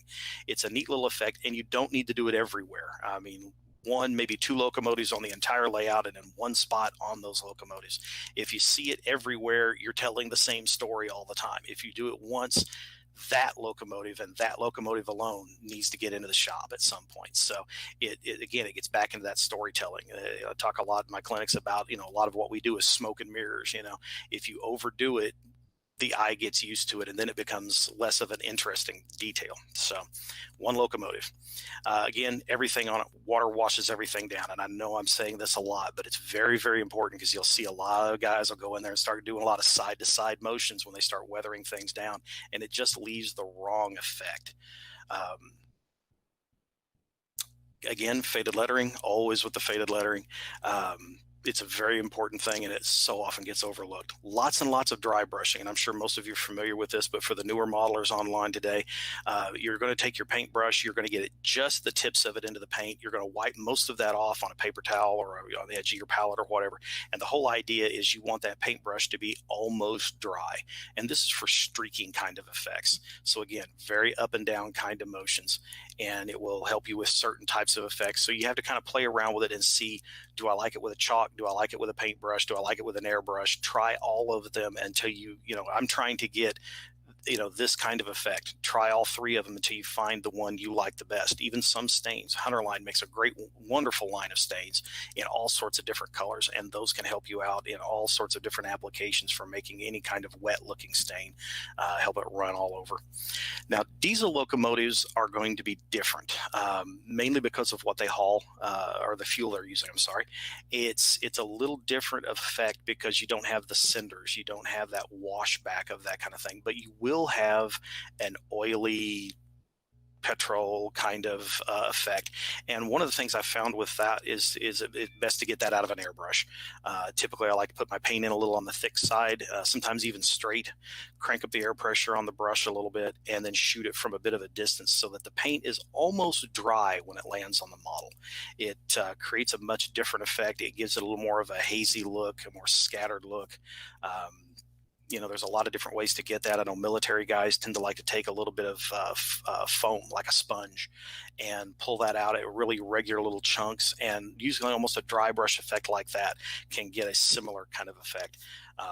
Bragdon makes a exhausty kind of colored weathering powder, and a couple of other companies. Tamiya makes one too for doing the jet engine exhaust. Those things can be used as well, depending on how dirty you want your locomotive to be. Now, we get into structures. Mother Nature's effects, you've always got to kind of keep in mind. So we start off with the basic one that most of us see unless you're in a desert. And even then you'll see it every once in a while, but rain. This causes most of the staining that we're going to see on a roof. And again, the bottom stays wetter longer, especially if it's in contact with the ground itself. If it's, your foundation is kind of buried or whatever. If you work in an area or model in an area where you're in a more northern climate where you get a lot of snow, for example, snow stays piled up around the bottom of the building, so that bottom of the wall is going to stay wetter longer. It will start rotting first. It will start showing the effects of weathering much more than the top will. Now, I mentioned before, there were two things I hope you take out of this clinic today. Number two, a lot of people will take a building and they start weathering it, and they go at the bottom and they weather all the way to the top. There are few cases, if you've got a building up against the rail line where a steam engine's going by it and that smoky exhaust is going up and rolling underneath the eave of the building and out, then yes, weather it all the way up. Other than that, the eave of the building is going to protect the top foot to foot and a half of that wall. I've got pictures that I've taken out of this deck for time, but I've got pictures of barns that I've seen over the years in various parts of the country where the top 18 inches or so of the wall looks brand new. It looks like they painted it yesterday. But once you get out from underneath the protection of that eave where the sun can get on it and the rain can get on it, there's next to no paint left on the building at all. And it's very dramatic when you start making that change and weathering your buildings that way. And it's really neat what that does to help your eye tell your brain that this looks dirty, that looks lived in, and it fills in some gaps that the back of your brain might be missing otherwise. Any exposed metal, again, rust. It doesn't have to be overdone, and it doesn't have to be completely rusty. Just little bitty spots here and there. Those colored weathering pencils are great for things like that, but just a little bit of detail to help break up the monotony, the monochromaticness of a single color of paint. Dust and grime, you can never go wrong with that. Again, it shows that it's lived in. It shows it's been out there.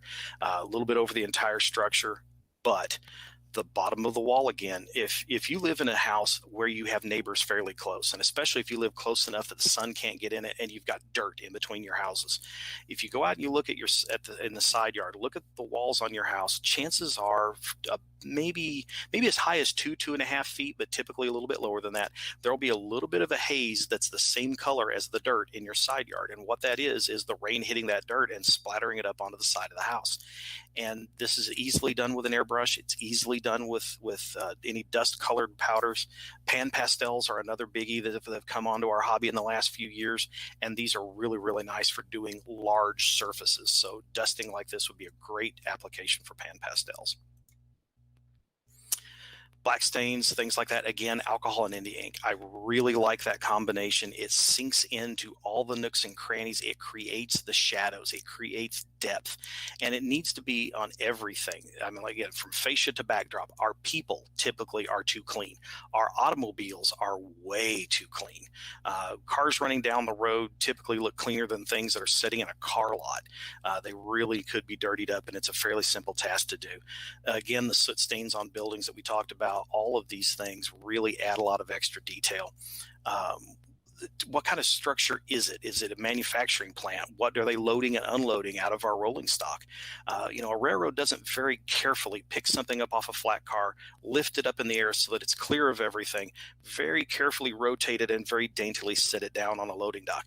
They reach up, they grab a hold of it, they drag it off the car, which tears up the deck of the flat car. They drag it onto the dock of whatever the building is, which helps tear it up and gouge it and whatever else. They leave it, they're done, they're out. And it's just the fact of the matter of the way people work. And these kinds of impacts can be taught, or can be represented in weathering. So you can go in and you can beat up the edges of the boards a little bit and ingrain on boards, especially on flat car decks and loading docks. The ingrain of the wood will suck up moisture and it rots there first. A sharp little tool. I use a lot of negative tweezers in my modeling, and I got a couple of them that I have literally sanded into a very fine point, and I'll take those and pick at it. Dental picks work great for this too. Eat the edges up of the boards and really tear out chunks of it is really what you're trying to do. And in scale, you got to be careful with this because it's harder to do because you'll pull great big chunks out of it. And you're working in a smaller environment. This needs to be a little more subtle. So maybe an X-Acto would work for this. But you want the edges of the boards to look a little more beat up, and then a slightly darker color of stain on the edges there into that ingrain. Let it suck up, and wherever it stops, let it stop. And then the rest of it will be a slightly different color. One of the things I would caution against, and it's become very, very popular in the last couple of decades, is you'll see this in a lot of craftsman kits. Take all the wood for your structure, put a third of it in this color of stain, put a third of it in that color of stain, put another third in the last bucket, and each one of them is progressively darker. Take that, mix them all together, throw it in a pile, and just start putting boards on. And you will find some cases where you will find this in the prototype, but it is really exceedingly rare. And the reason for this is all these boards were put on at the exact same time. They're all from the same source. They're all the same species of wood. So they all typically weather the same way. So because they've all been out there for 8 years, 27 days, and 3 hours, they're all going to be roughly the same color, whether that be a gray like we have here in Texas because we're a lower level, there's a little more oxidation going on, whether it's a brown because you're up in Colorado and there's less oxygen, so the weathering effect of that is a little bit different, turns yellows and browns. Whatever your coloring effect is, typically will be the same color on all of those boards. Now, what you can do if you want that opposite effect is use a new board. If it's a privacy fence, for example, around a yard, they've lost a board, they put on a new one new one, or maybe 3, or worst case 5. Always work in odd numbers, and this is more in detailing than it is in weathering, but odd numbers break up the symmetry and it will help it look real. Even numbers, your mind will see that, and it just, there's something wrong with it, and it eats at the back of your brain a little bit, where the odd number will help solve that. A breakup in that color. If that's what you're going for, maybe try that effect as opposed to the zebra stripe effect you get with different colors. Nail holes are another biggie that a lot of guys tend to like, and I've got arguments against that one too, but it is a nice effect when used properly in the right conditions. It's all about what you want to do. So again, liquid stains, these are going to run all over the place. So what does the manufacturing build? Are they bringing in liquids to make, say, a glue? Can that be spilled on the loading dock because they rupture a can of something or whatever? That's a really important thing to think about when you're working through and deciding what kind of effects you're going to have. Again, the alcohol stains are great for water stains and different chemical stains and things to that effect. Real dirt, whether you get it out of your yard or, in my case, I actually have dirt from Colorado that I use. I sift it down. I've got a set of geology sieves that I shake it all down through, and then I sort it out by different grades. And the bottom canister of that is dust. I mean, one good sneeze, you're going to empty the whole thing dust. And I use that when I'm weathering on buildings and things because it matches the dirt I'm going to be using around the layout, and it helps tie the structures to the ground that it's living in. And it's important that you put your structures down and put the scenery up to it so that you don't get the effect of the house in The Wizard of Oz being dropped on the Wicked Witch. We jokingly in the North Texas area, we kind of refer to this as the Dorothy effect. You want your buildings to look in the ground, not on the ground. So when we weather this thing up, or when you scenic it up, and then you tie your weathering into that, it helps the building look planted into the earth that it lives in. And it's very, very subtle, but it really is a dramatic effect. Any building with a painted surface, you can get peeling paint effects. Again, colored pencils are great for this. They're in larger scales. There's different availability of materials for you. Krylon, Rust-Oleum both make textured spray paints. You can get some of those for painting brick structures, for example, that will actually give it a little bit of tooth in the finish. And it's a really nice effect. There's a crackling medium here I've mentioned at the bottom of the slide from Deco Art.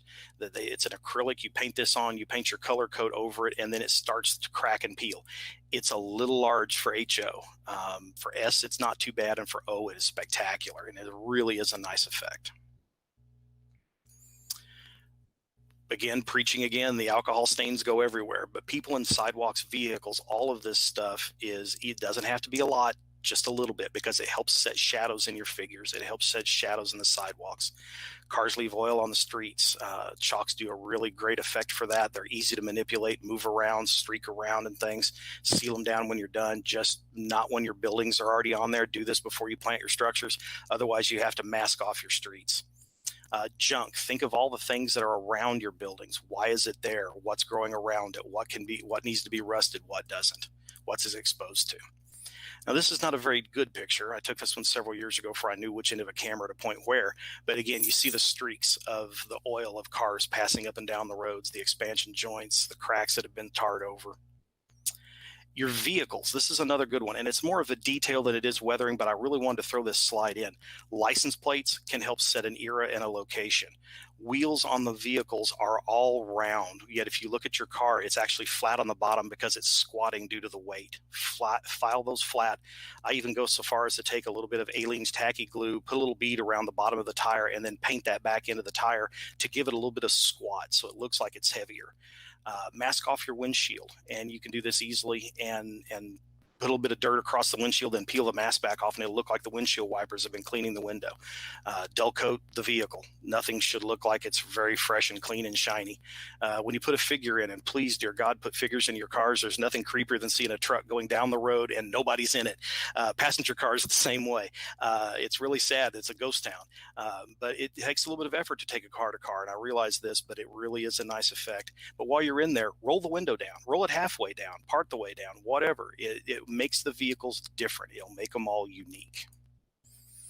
Now, if you've seen the old Heinz pickle factory, it's been made by every manufacturer known to man, and it's been out since probably the late 50s, early 60s. I bought one of those, and I used it basically as a set of plans, and I scratch built it. And here you can see some of the effects of powder weathering, stain weathering, around all the detail parts and everything that's laying around it, and try to give it a little more of a lived-in look. This right here is a detail I wanted to point out. I got this from my father. I'm actually the first generation in 4 not to work for a railroad. All my family worked for the Frisco for many, many years. My dad worked for him for 14 or 15 years before he lost his mind and got into IT.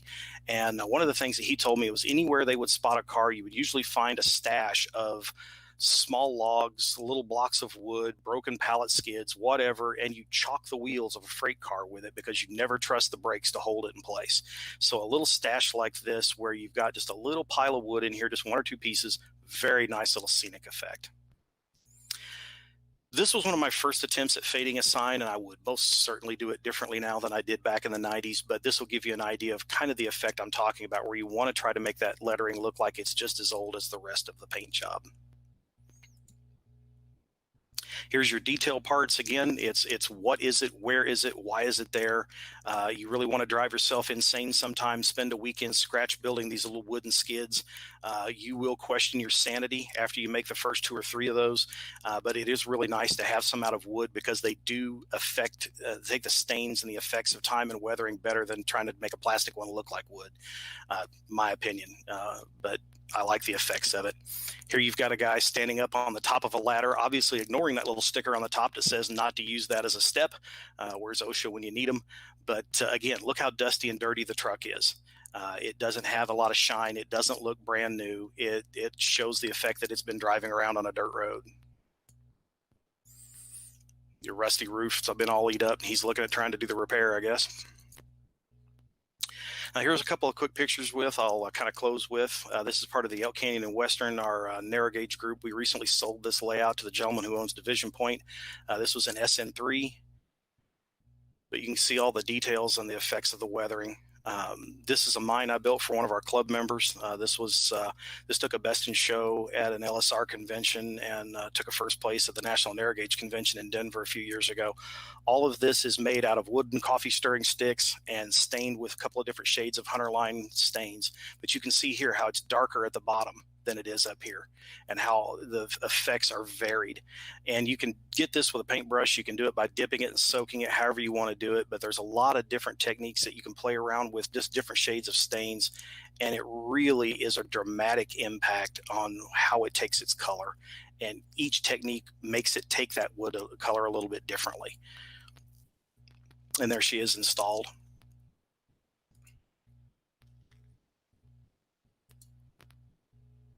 When you get down to weathering, and I'll close with this, a little logic goes a long way.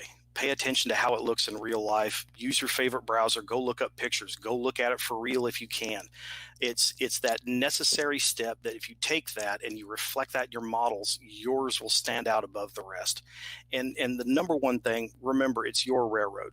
Your railroad, your rules. If somebody else doesn't like what you've done, too bad. They don't have to make them, you don't have to make them happy.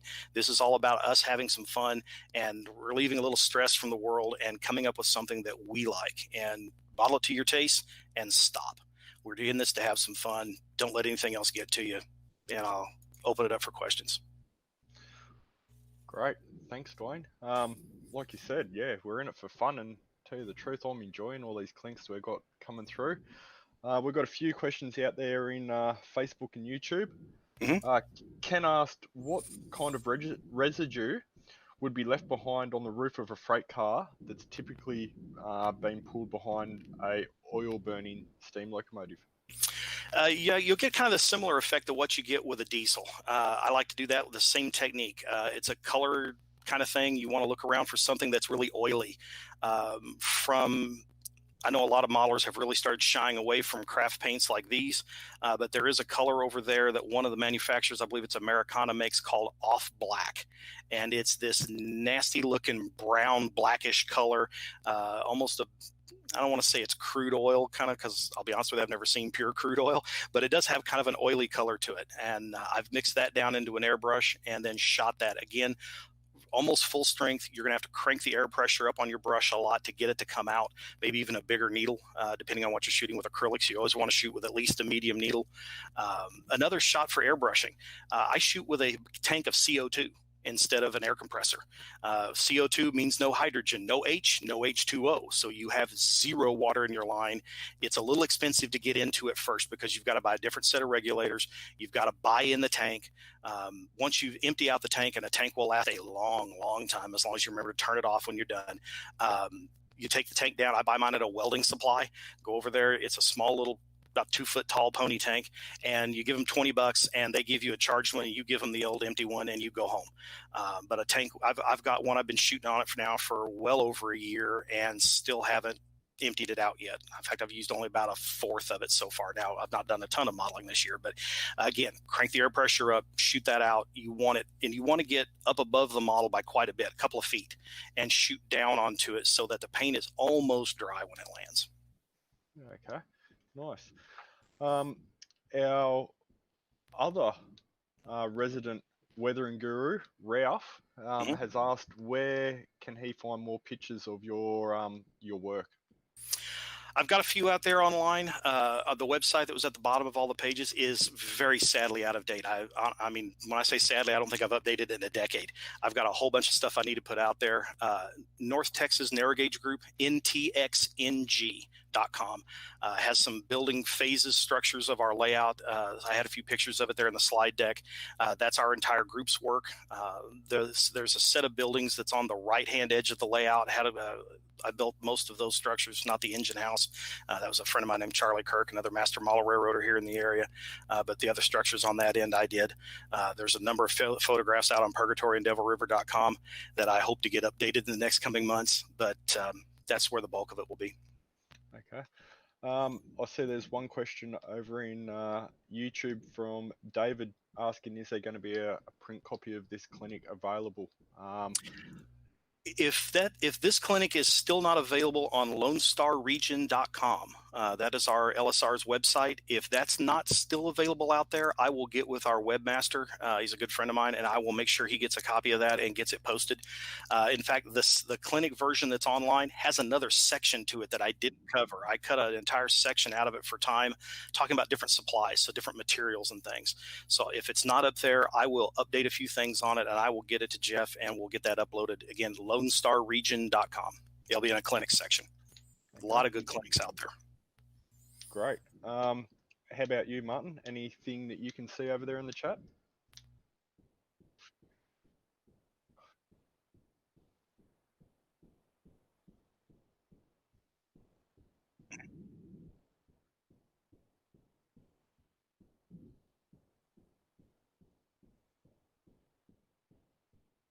Yeah. Yeah, yeah, one spot on the wall is a little flatter than the rest. Yeah, it's that's a very important note, and I should have mentioned that. Yeah, you definitely do not want hot water because that is a mistake you will only make once. It is stunning how many things we learn the hard way in this hobby, and that's the ones that always stick with you the best, unfortunately. But yes, warm water, not hot. But it helps warm the chemicals up. It helps it flow better out of the can. Again, I really like Tamiya, however you want to pronounce it. I really like that one. And I think a lot of it just gets down to more of the tip that's on the can than it is. I'm not a big fan of the one that's on testers cans these days. For the longest time, I was saving the old tips and cleaning them out and putting them on the new cans. And I've run out of those now. So now I'm buying the other brand. But Vallejo, mix it up, throw it out of your airbrush. Works really, really nice.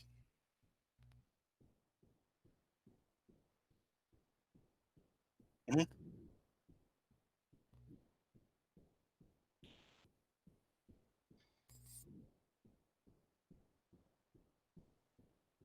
Yes, sir.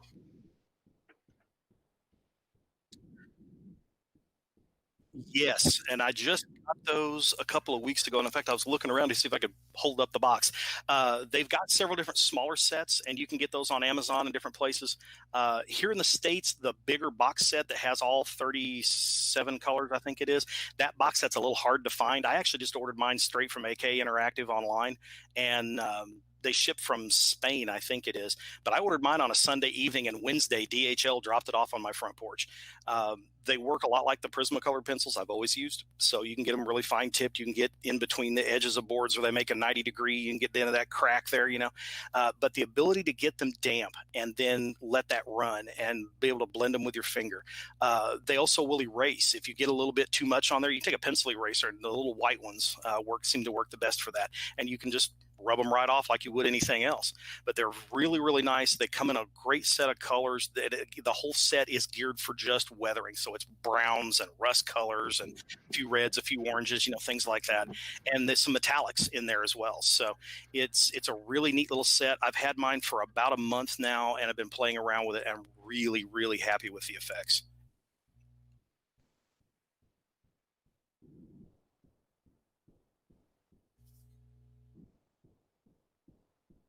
Okay. I see there's a couple of comments. Do you have your mic on mute again, Martin?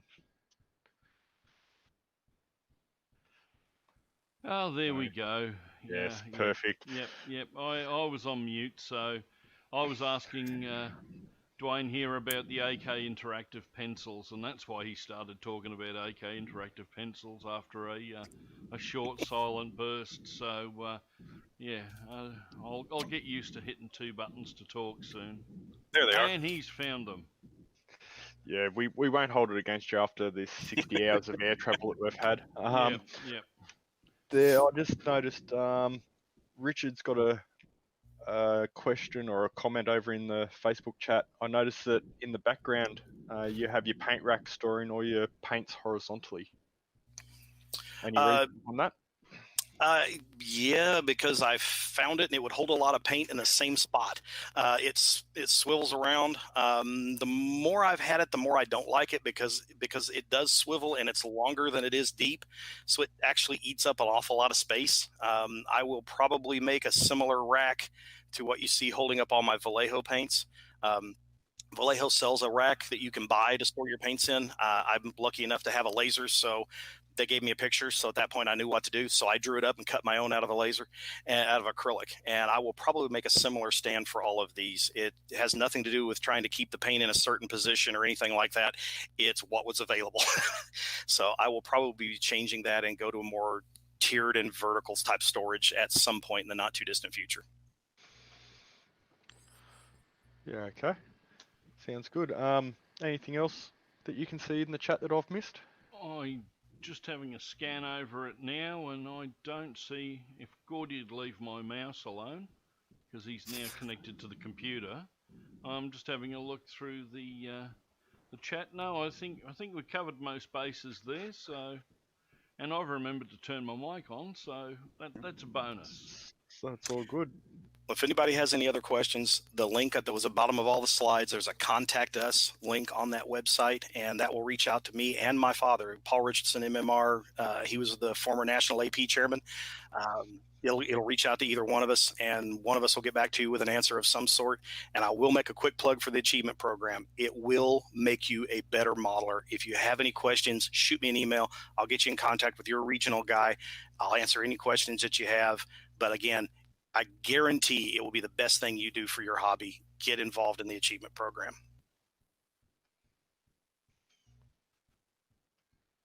No problem. Well, I think that's it. We'd like to thank you very much, Dwayne, for your time and coming on here.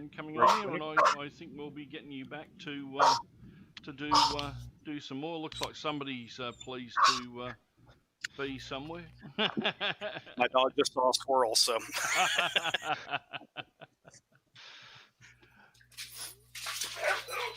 Okay, so Thanks all.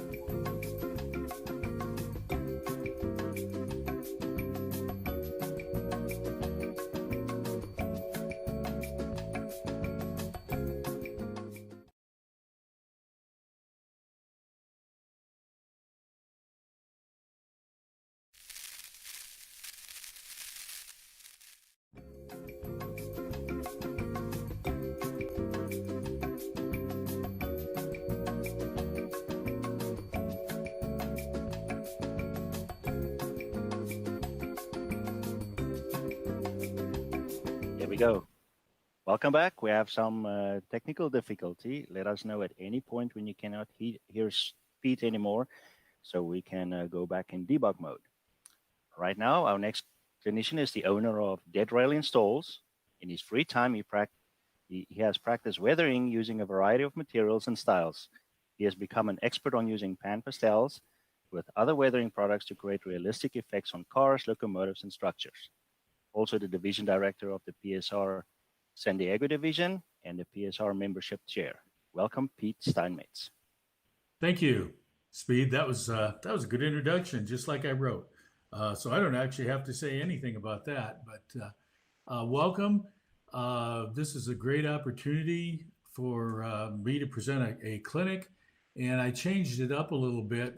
We've had some really good weathering guys on here, Ralph Renzetti among others, that are really just top of the line weathering guys. What I'm going to do is change it up a little bit, and I'm going to go for the guys that maybe are a little nervous about weathering their cars or don't quite understand it. This is going to be basically a beginner's class to show guys how to start weathering. And after that, practice, and you'll get good at it. And I used to belong to an N scale club, and I started weathering probably about 10 years ago, and they still have a few of those cars on their layout. And when I went and visited them, I looked at them and I went, man, these things really suck. And I offered to take them back and clean them up a little bit, but they said, nah, just leave them the way they are. So what we're going to do, Pan Pastels is my main weathering product. I'm going to show you a few things with Pan Pastels. I'm going to tell you where you can get some. It's not a great investment. You could get by with just using a few basic colors. I'm going to switch cameras right now, and so I can actually show you some stuff. There may be a slight delay. And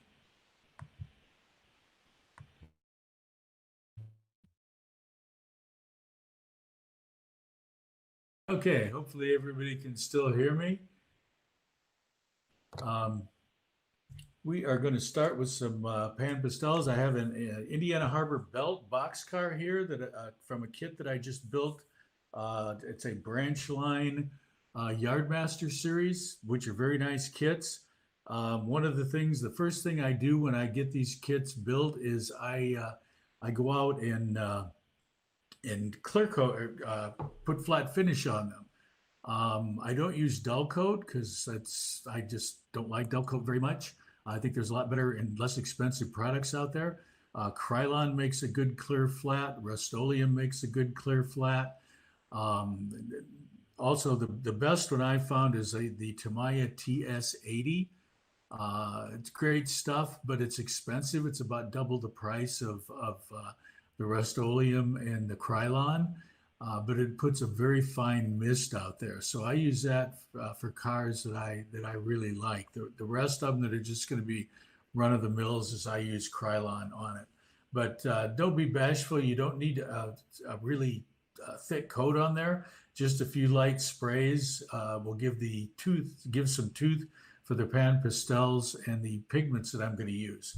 So without further ado, the first thing I do is I fade the lettering. And one thing I use these tiny little, these are eyebrow brushes, and I will show you. These come from Target. They're $2 for a pack of 24. Hopefully you can see that. They're called Eye Applicator Shading, and they're just little foam brushes. Target always has them, easy to find. Sometimes they'll look at you a little funny when you ask for eyeliner brushes, but don't worry about it. I take my Pan Pastel. This particular color is called Red Iron Oxide Shade. And I very lightly, put a little bit on there. And then I will go over and I will start pulling from the top down. And when you go over the lettering, it just fades it just a little bit. And it's really easy. I mean, I see guys get into doing some putting really a lot of effort into fading lettering, spraying them with an airbrush with white and different colors. And this is just so easy. It just takes seconds to do. One of the nice things about Pan Pastels is you can blend them. So I'm just kind of fading and I try to get a color that's similar to what the car color actually is. And that works pretty well. Next color I'm going to put on here is called this one is called Permanent Red Extra Dark, and it's just a little bit darker.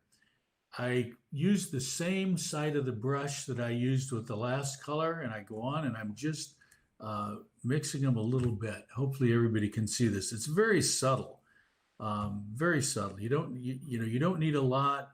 You're just pulling it down, starting at the top and pulling it down. And if you can see this, these colors are just all nicely blending together. Another color I'm going to use is called Burnt Sienna Shade, and it is more of a brown color. And I'm going to hit the bottom of the car with this. And it's easy to do. These things, they're really nice because they blend. They blend so well together. One of the things that people ask is, well, if I'm going to get started with Pan Pastels, what do I do? And I suggest if you don't have any, you go buy a set. Sets are available. You can get them on Amazon. There's a set that's basically rusts and browns. There's another one that's grays. There's another one, I believe it's called Locomotive, but all of these sets contain like 6 or 7 different colors, and they'll get you going. Or you can go someplace like Dick Blick and just buy a couple of colors. Take a car in there and buy a couple of colors that look like boxcar red or whatever car you're looking at. Works good. So I'm just going to go over this a little bit for a couple of minutes here. And I'm going to use the browns and I'm going to use the reds. Get in the door here a little bit. Hopefully everybody can see this because it is subtle. And you know, you get a little bit on there and let's say I make a mistake. Oh, that's just way too much on there. You can see that I just covered that B up, and I don't really want to do that. One of the great things about pan pastels is it's really forgiving. So I don't like that B, so I take my little gummed eraser, which is like a Faber-Castell. These things cost $1. They're at Hobby Lobby, Michael's. They're just a little gum eraser. And I will just go over this.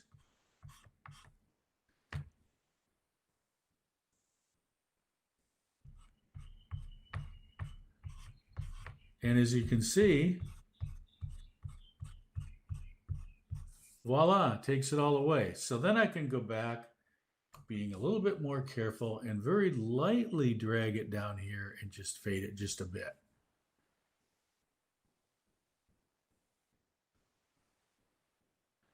And the fades on them, they're not uniform. So maybe one letter is a little bit darker than another. It's pretty hard for you guys to see this because, as I say, these things are pretty subtle. I've tried to light my work area as best I can without having floodlights on top of it. So I take another color, one of the 2 original colors that I used, and I just pull it down, and I'm just fading that lettering in it, and I'm fading the side of the car, and it works really well. You can see how quickly I did that. And how I got started with pan pastels is Tony Custer had an article in Model Railroader a few years ago about weathering cars with pan pastels, and he did it really fast. And you could do it fast. You can get some grays and some browns and all of that, and you can go over your cars very quickly. And I thought, well, what if I spent a little bit more time on them? What would happen? And that's how I really got into using pan pastels. Is I would go into Dick Blick and buy colors, and I bought some really weird colors that I thought I'd never use. That turns out that I use them all the time, and I'll get into that in just a minute. So that's the car side. We're going to spend a bit of time on the wheels. One of the things that I use for wheels is I use this Floatwool enamel paint marker. These are no longer available as this brand of Floatwool, but they are still available. Testers still makes them, and they call them something different. You just shake them up a little bit. There's all kinds of other brands that do the same thing. Has a little tip on the end, and you take the tip and you just touch it a little bit to get it flowing.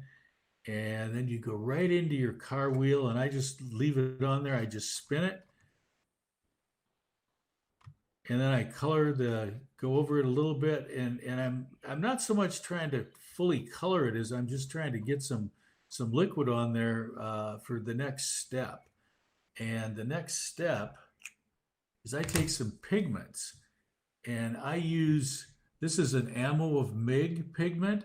AK Interactive has very similar colors. And one thing I like about the military guys stuff is they've got such a huge range of colors.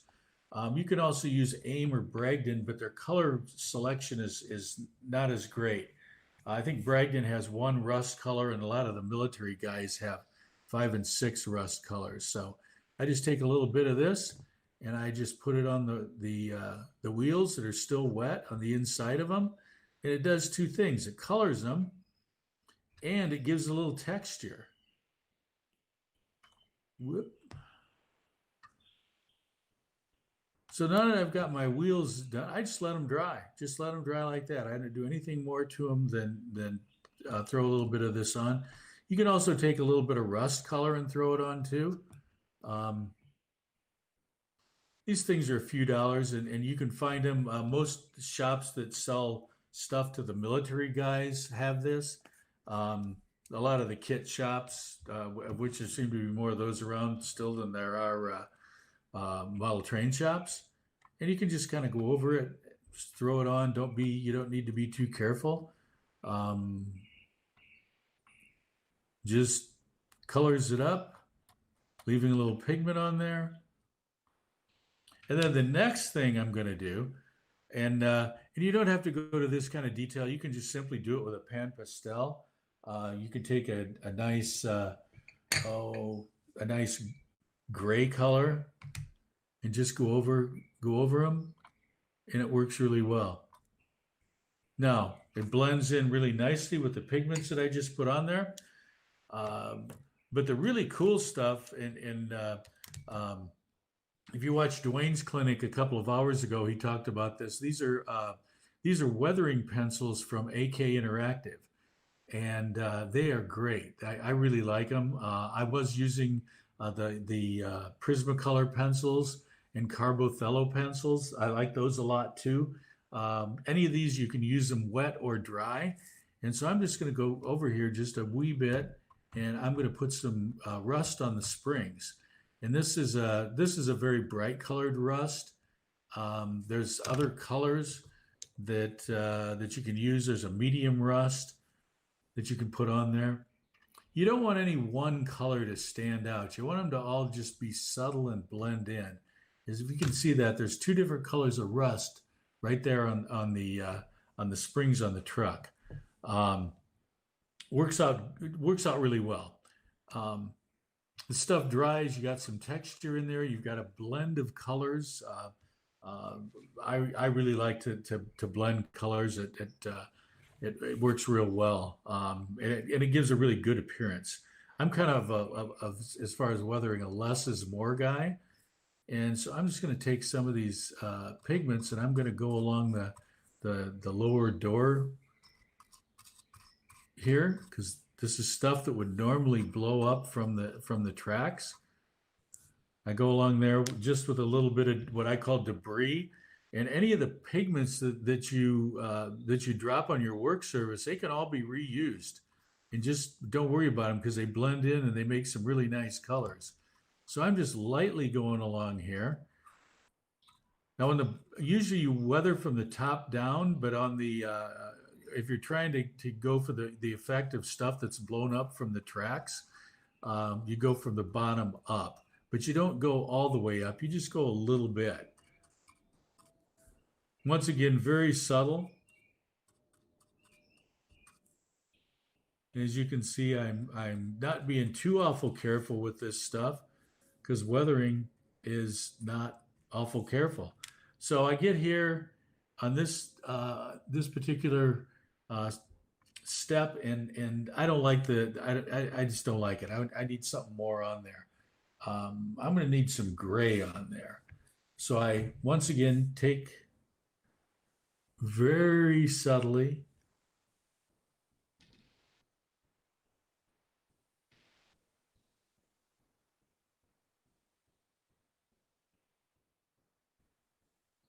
So you can see, once again, I'm still blending. So this is three colors right here that are blended together.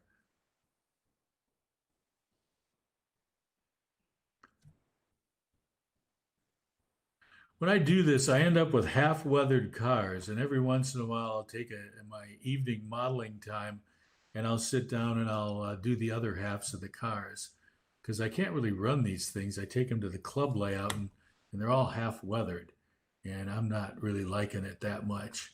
Once again, you can go over you can go over your trucks, and you're just blending it in. You're just adding thin layers of color over the top of what's already there.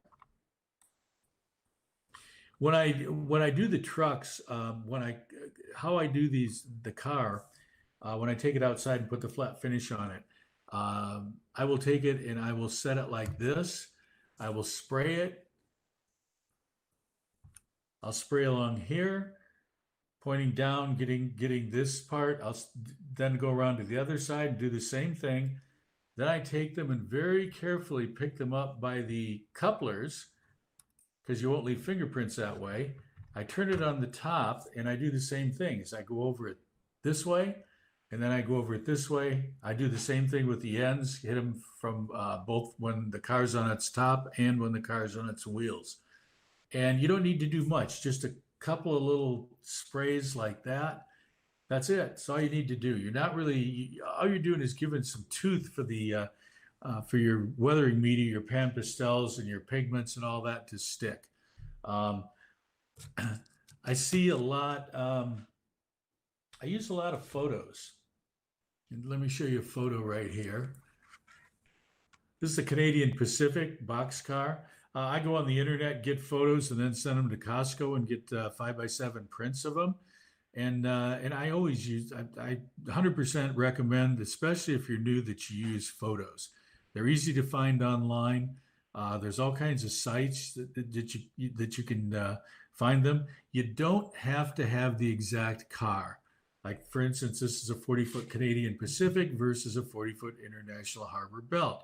Doesn't matter. They're both going to weather about the same because the cars are used in system-wide. If, for instance, you've got a car that just goes from the mine to, let's say, the smelter or an offload facility, it's going to have different weathering. Look at where it's at, what type of environment it's actually in. Is it in a desert? Is it in mountains? Look at that, because that'll determine what kind of weathering the car has. And usually you can find stuff that's pretty close. I mean, it doesn't need to be exact. It just should be somewhat representative. I used to think I was cool, and I would do N scale cars, and I would put them on eBay to sell. And it was funny because I'd do a nice car, and I'd spend a lot of time on it. I was probably, for what I was asking, doing it for about 10 cents an hour. And I'd put them on there, and they'd sit there, and it'd be a car like this, and it wouldn't sell. And I go, why aren't people buying these? So I went back and I got some graffiti decals, and I threw some graffiti decals on, and those things sold like hotcakes. And the era that I modeled, transition, there really wasn't any graffiti, so I don't have it really on the cars that I do. I have a few modern cars just to have a modern train, because I like Canadian Pacific SD40-2s. So I have a few modern cars for them to pull, and I have some graffiti on some of those cars. But graffiti is a whole art, and I'm by no means an artist. I still can draw stick figures pretty good, but I'm not an artist. I see some guys do some freehand graffiti, and I'm amazed at the level of talent that they have for doing graffiti. I need a decal, and it works good. There's plenty of decals out there available for graffiti. So we've gotten the side somewhat done, and as it goes from dirtier at the bottom to up the side a little bit, it becomes more subtle. Heavier concentration of dirt down here, less concentration of dirt, but it kind of blends itself out. Somehow or another, there's a little mark there, but you know what? There's exactly those kinds of marks right here on the side of the boxcar. So I have a prototype photo. It's funny because some guys say, well, that's not how it really looks. And you pull out a photo and say, yeah, it is. And there you go. And it kind of quiets them down, because there's always guys that think that they know more. And sometimes they do, but many times they don't. But just remember, it is your railroad, so you can do whatever you want with it. Now, getting over here to the ladders. These brushes are great for doing the side, but they can't really get in here very well. So there's another tool that I use. These are called color shapers, COLOUR shaper, SHAPER. You can buy them individually or in sets in art supply stores. You can buy them on Amazon. They're a bit pricey if you buy the set. you want to buy the ones that are called firm. There's a soft one and a firm one, and you want the firm ones. The soft ones just are too soft for what we're doing. So I'm going to take a little bit of my color, and I'm going to go right in here. And darn if that thing doesn't get right in there.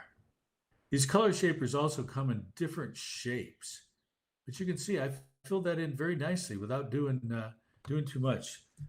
In this shape, it's interesting. I don't know if you can how well you can see that, but it's just it's flat, but then it's bent.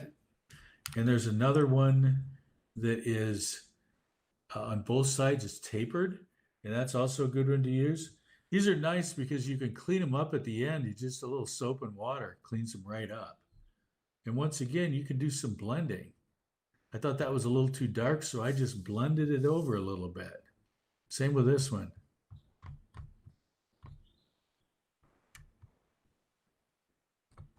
It's really nice for getting down down in any type of recess. You can also use it on the ends to get in this area, because that's kind of sometimes a little hard to get to.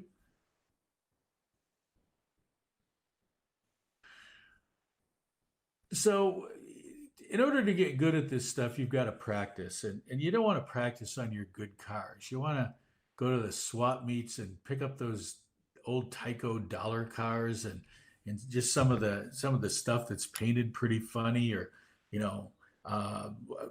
I've dumpster dived for cars before where I knew somebody threw a bunch of them away and pulled them out and just used them for weathering practice and passed them along to a friend of mine in the LA division, James Keena, who does hands-on weathering, and he supplies a car.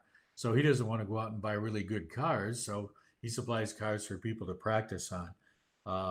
And it's a lot of fun to just practice on some old junker because you don't have an emotional attachment to it. And it's never going to run on your railroad, so you can do whatever you want to it. And it works pretty well. So I highly recommend that you practice on your old cars. Don't practice on your new prize-winning model. You'll get to that eventually after you get good at it and get some photos and you feel confident that you can reproduce the colors. Another thing I do is I use these little disposable brushes that are Ultra Brush. They come in different sizes. There's some little ones that are more like Q-tips, and there's these type of brushes, just the regulars. I try to buy them when they're on sale somewhere because they can be a little pricey. I think I paid $1.99 at Hobby Lobby for this pack. But they're pretty good to use in all kinds of weathering things. They get into the cracks a little bit better than the foam brushes do. And you can get it right into some of these details. They're really not hard enough to get into the ladders, but they're good for doing sides and getting into ribs and ends. Like doing the ends and getting right down in here. And because I sprayed this with clear flat, I've got some tooth in there, so it sticks pretty well.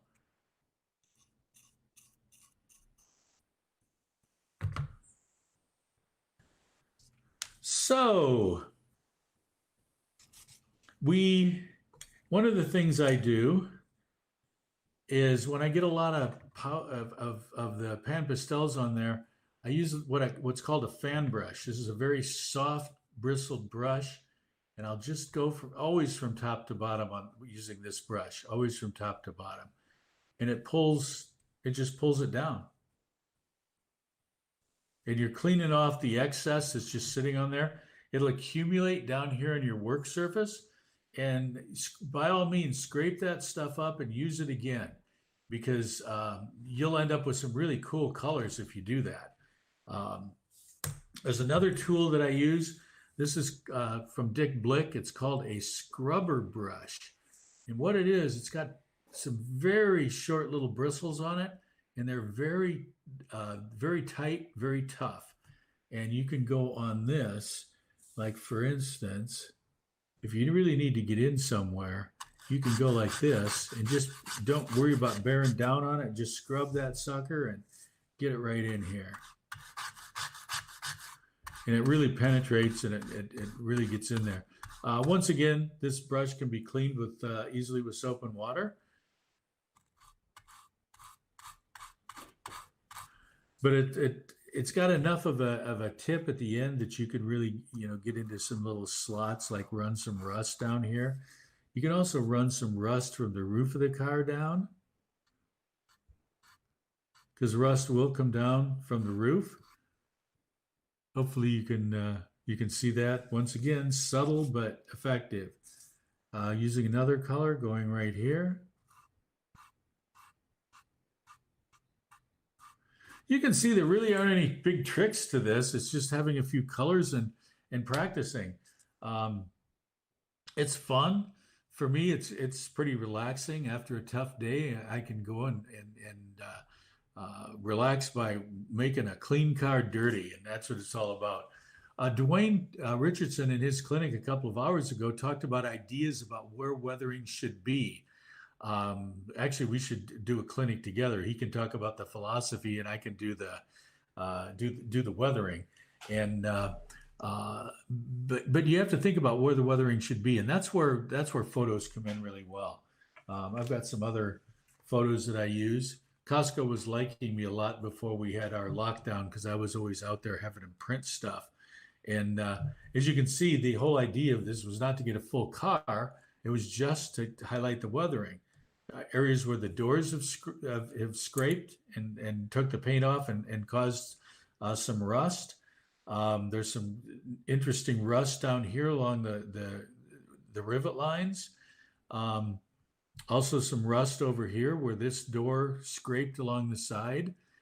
You can see rust on the top between the side and the roof line.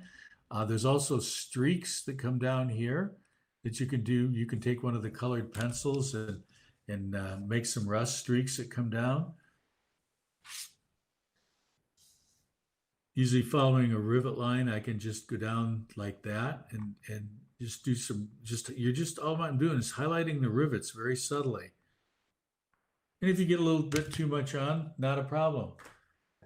Take your little eraser and go over it, or you can blend it in.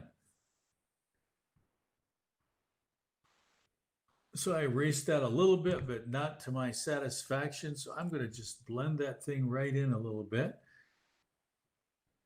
with some pan pastels over the top of it. And as you can see, it just blends right in.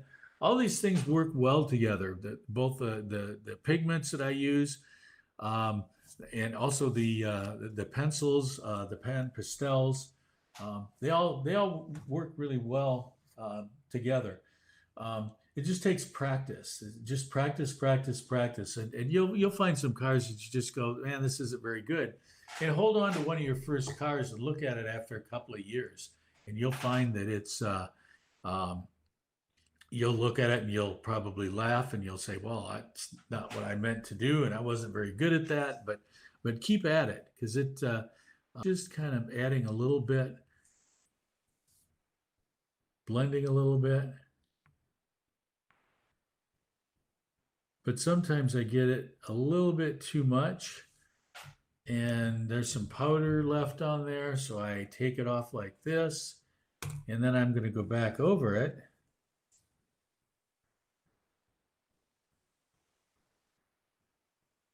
Just very subtly add a little bit of color over the top of this mark. And voila, bends right in. And if you say, well, that doesn't look quite right, well, there's that.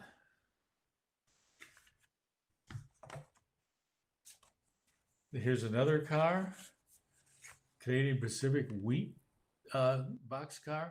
You can see it's really dirty here, but there's some lighter areas right here and right here. The door has dirt at the bottom and dirt here, but it's cleaner up there. Now,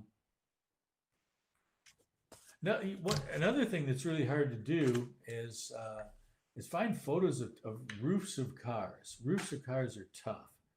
I have a couple of roofs in here somewhere. There's a couple of roofs. If you look at that, that's a 40-foot boxcar, just a pretty much a transition early diesel era. There's some early trailer train stuff on here, but look at the roof. The wooden boards are lighter. There's one missing right there, but there's grays and a couple shades of gray. There's a dark gray right here. It goes to lighter gray. You can do that. I mean, that's obviously I'm not going to do the whole car, but I'll just do a little bit of it right there. And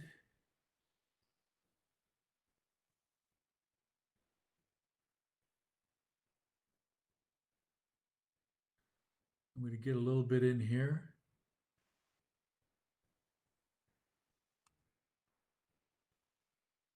And don't forget that it will run down the sides a little bit. We'll do one here and we'll run it down the side. And we're going to use the scrubber brush. Oops. Here it is. We're going to use a scrubber brush. You'll never believe what color this is. It looks gray-green, and it's called turquoise extra dark. Now, you'd never use any of the other turquoise on here because they are actually more turquoise. But this is just subtly hitting the top and running down the side just a wee bit.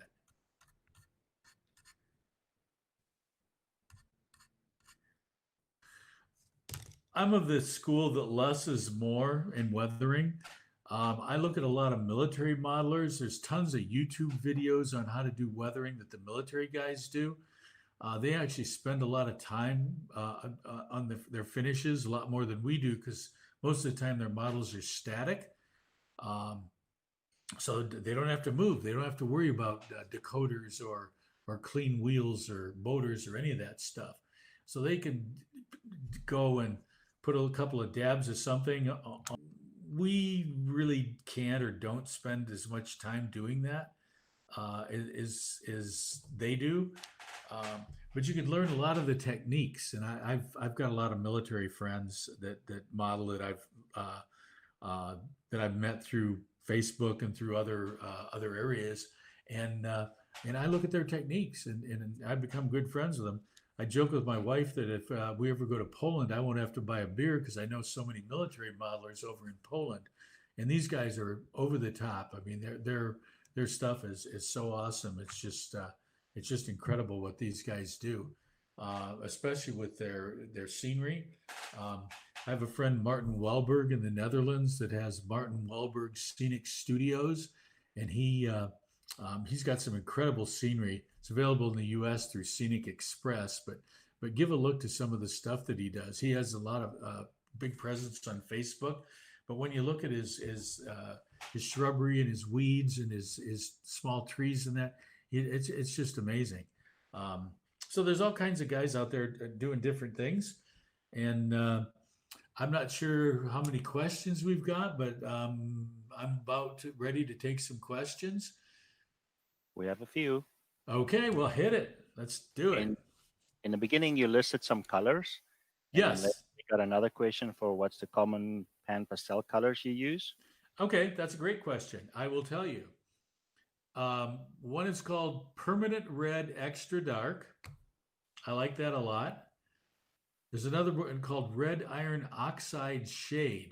The shades are going to be a little bit darker. Pan pastel comes in a neutral color. There's a red iron oxide.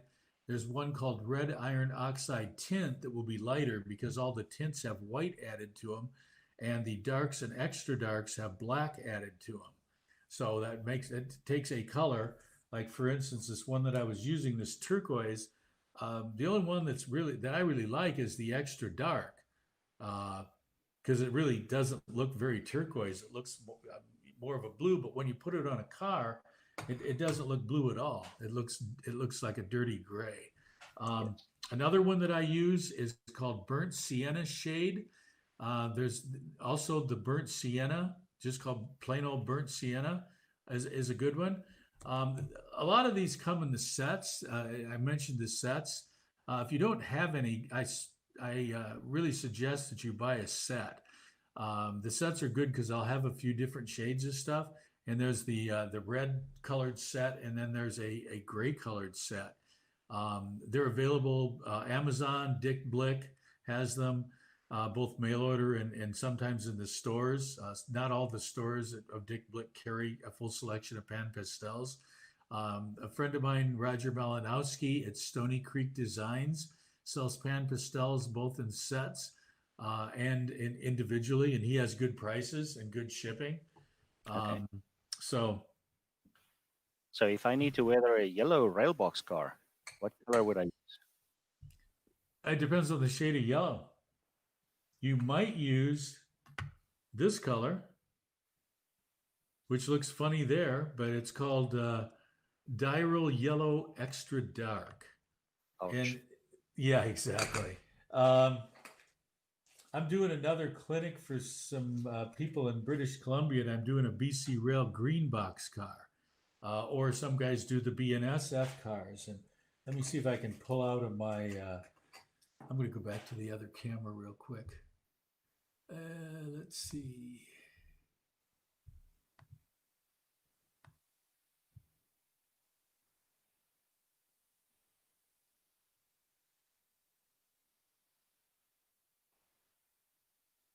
Pete, we lost you.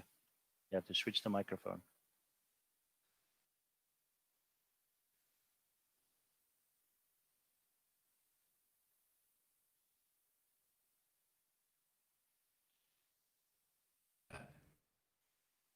Almost. Am I back? Now, there you go.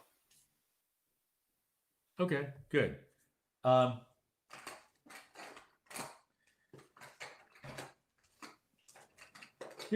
Here is a green color that is really good for fading the BNSF green. It's called chromium oxide green shade, and it's perfect. I had a friend of mine who wanted me to do a BNSF car or a BN car for him, and I couldn't find the right shade of green, and I found this one, and it looks a little too dark, but it isn't when you put it on the car. It works great. So it's not like you need a lighter color to weather a yellow car. No, you try to get a color that's almost the same as the car itself, and when you put it on, it'll become lighter because you put it on subtly. You don't want to use a scrubber to scrub it in because then it's going to end up being the same color. But if you just drag your tool across the side of the car lightly, then it'll just leave a little bit, and it works good. So on the boxcar that you were weathering, were those plastic wheels, or would it work also on metal wheels? No, these are metal wheels. Yeah, I really only use metal wheels. I don't know that I've ever done this on a plastic wheeled car. It should be the same because all you're doing is painting it with the Flowquil marker, and then you're just using the paint to, are you using the pigments? Just stick into the wet paint. And this the paint stays wet for a while, so you've got a few minutes to fiddle with it. Gundam makes a lot of these types of markers now in various colors, and there's some other ones. A lot of the. So someone is modeling. Oh, we lost Pete.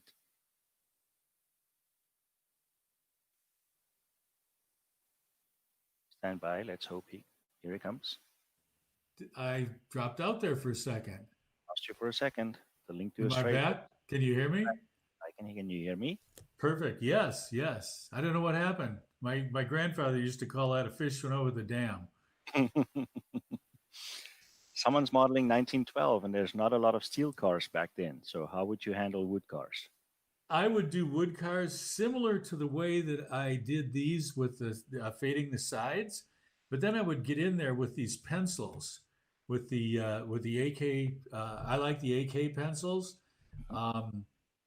In fact, I got these I was in the Netherlands when this whole crazy lockdown stuff happened, and I actually spent a day with Martin Wahlberg. A train show we were going to got canceled, and I went out and he had the set of weathering pencils because at the time I couldn't get them here. They look like this. It's 37 colors. a lot of excellent colors, and had a set for me, and I got inspired, and I was on a flight from London to LA, Air New Zealand, and I actually weathered a wood-sided boxcar on that flight. On the flight. And on the flight, on my tray table. And I had a window seat on the sunny side of the plane, and the light that I had was the best light I've ever had. You couldn't even duplicate it with all the lights that I use. Wow. Yeah, it was great. It was great. I could just adjust it by the window shade. Next time I go over in October, when I come back, I'm planning on setting up a little video recording of weathering a car. We'll see how the airline likes that. So the next question is, do you fix these powders to the boxcar? It's a great question. I do not. Now, guys that are using this chalk, and Dwayne talked about it earlier, when you do that, a lot of times your weathering disappears. I don't do it for the simple reason that, and I do handle these cars a lot, but I can just go back over them. For instance, if I wipe something off, hardly anything comes off of the car. When you've coated it with a flat finish, everything sticks really well. So if it does come off for some reason, some guys like rubbing his T-shirt on it or something, it takes 30 seconds to go back over your car. I mean, it's so easy, to me, it just isn't worth sealing them, because you take the chance once again of having a lot of your work disappear. So I don't seal them. On structures, especially wood structures, they're much more absorbent than plastic, so there's no need at all to seal a wood structure. Last question. Was there a number on those color shaper brushes? Yes. Oh, the color shaper brushes.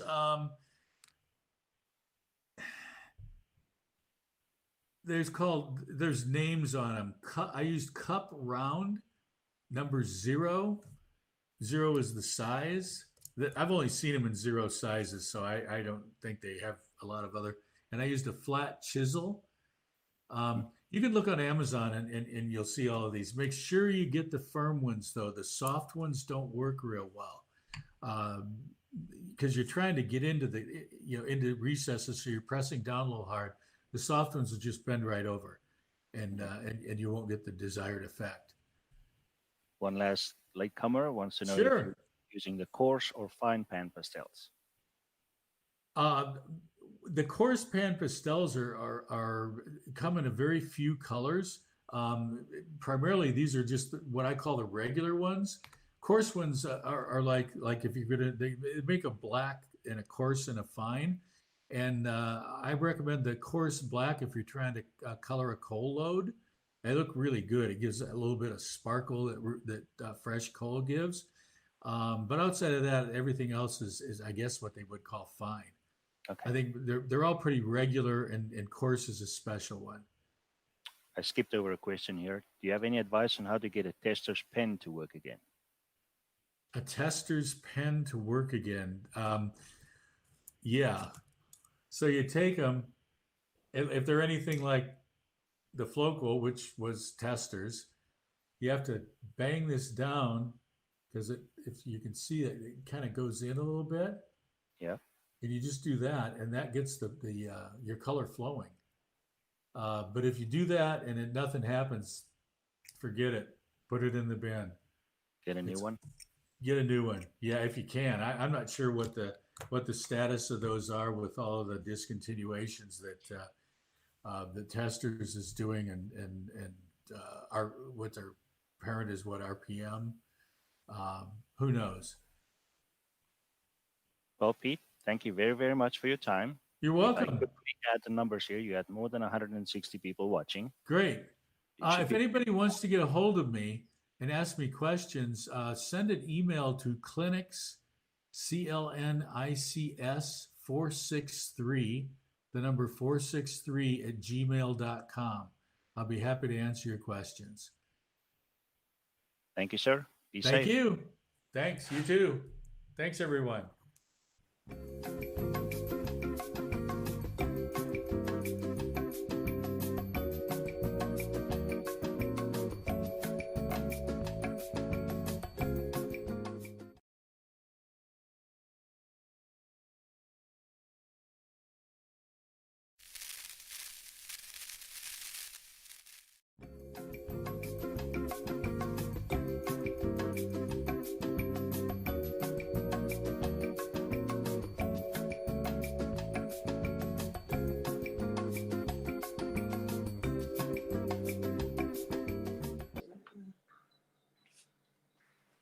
Okay, everybody, we are back here with NMRAX with our next clinician, who is our British Canadian or our Canadian Brit. I'm not sure which way around you like it, Peter, but you've got it both ways there.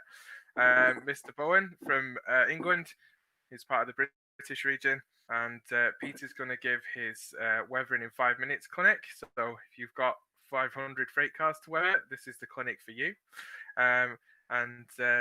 We'll let Peter go in just a second here. I'm just going to make you go full screen. This is all on camera, people, so there's no PowerPoint. And there we go. Over to you, Peter. Okay. Good day, everyone. And it's a great opportunity to share with you things that I've discovered about weathering. I've done weathering with airbrush. I've done all kinds of different techniques, and I see even today various people across the world doing clinics on weathering. I wanted to show you what I've discovered, a method of creating the effect of weathering and creating that effect very quickly. Rob Clark's clinic, his railroad and his scenes and his photography, everything looks real. And I think as modelers, this is what we're trying to accomplish. We're trying to accomplish that illusion that everything looks real. When you take a model out of the box, it's all pristine and shiny, and it looks like plastic. And you put it on your layout and it still looks like plastic, in my opinion. We want to try to make that look more realistic. And one of the things you need to do is just look at the real world. Look at things in the real world and look at how the rain and dust and dirt affects everything. And if we could try to recreate that on a piece of plastic and make it look realistic, then we've achieved something. And that's what I'm going to try and show you today. So if you've got 5 minutes, sit back and enjoy. I just wanted to show you, I am also the editor and publisher of the NMRA British Region magazine, The Roundhouse. We have some really good modelers in this country. Brian Moore down in Plymouth has a fantastic layout on the Southern Pacific. And you've just seen Rob Clark's presentation, and his modeling is absolutely fab. And it all comes down to making models look realistic. So what I'm going to show you is some simple techniques. First of all, I'm going to use pan pastels. And pan pastels essentially is a powdered material in a little tray. And it's a very fine pigment. And these things called pan pastels are relatively inexpensive. And a little pan like this will last years and years. It comes in many different colors, and get too worried or too upset. All you really need are 2 colors. You need a gray, which is actually a natural gray shade, and burnt sienna. And burnt sienna will give us lovely rust effects. And the gray essentially will tone everything down. So let's take something very simple, just to start the process. Here's a, and by the way, I model in ON30, so I'm using O scale, 148, 143 scale models. So here's a 143 scale army truck. And I'm going to take just an ordinary artist brush, and I'm going to dip it into this gray pastel material. I'm just going to dip it, and then all I'm going to do is sort of dab it on, just like that. And right away, we start to get, I hope you can see that. No, that's fine. Is that okay? Not the same as that. I'm asking my cameraman here if it's okay, my wife. And so just putting on some, just blobbing it on. There's no sort of, there's no right or wrong with this stuff. You just blob it on. And all we're doing is we're trying to replicate the effect of weather. And what does weather do to materials? Let's take for instance, the tire here. This tire. It's a lovely tire. It's rubber and metal, and it looks really good. We just put some of that grey on, swish it around, and all of a sudden we've got a tire that looks more like a tire. It's got dust and dirt and grime on it. And that's essentially what we're trying to do. Very quickly, very simply. So let's be a little more daring now. We're going to take a locomotive and we're going to weather this locomotive. Now, I said you can do this in 5 minutes. You can if you're quick. And unlike paint, you don't have to be too particular with it. It's just a matter of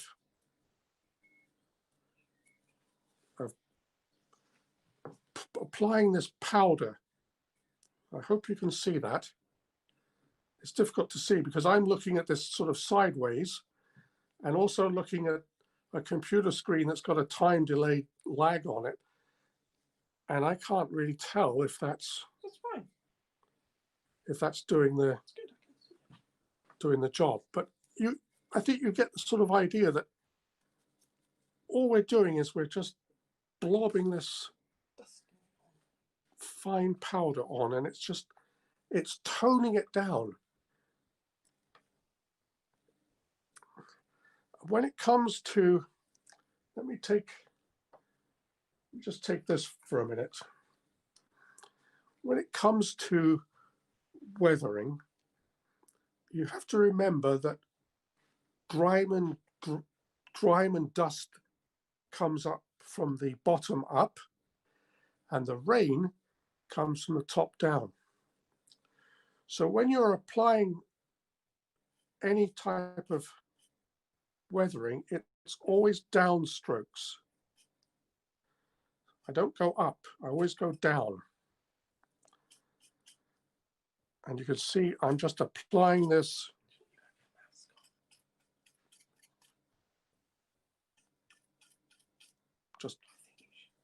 just brushing.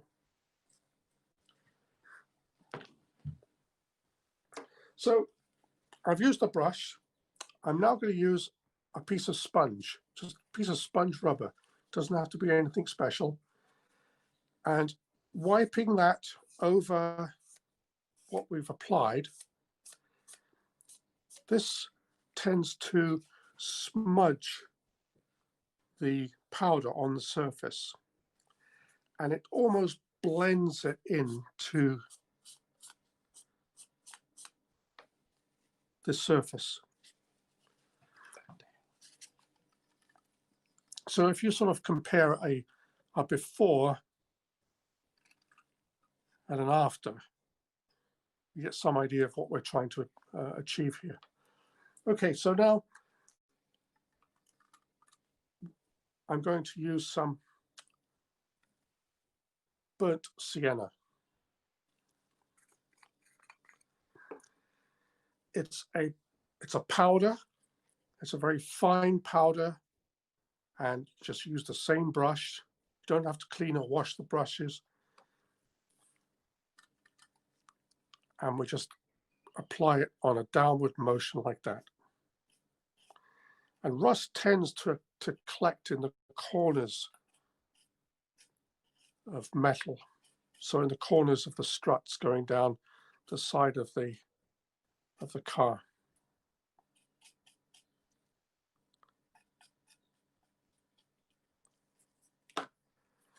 And the sponge will just blur it, blend it.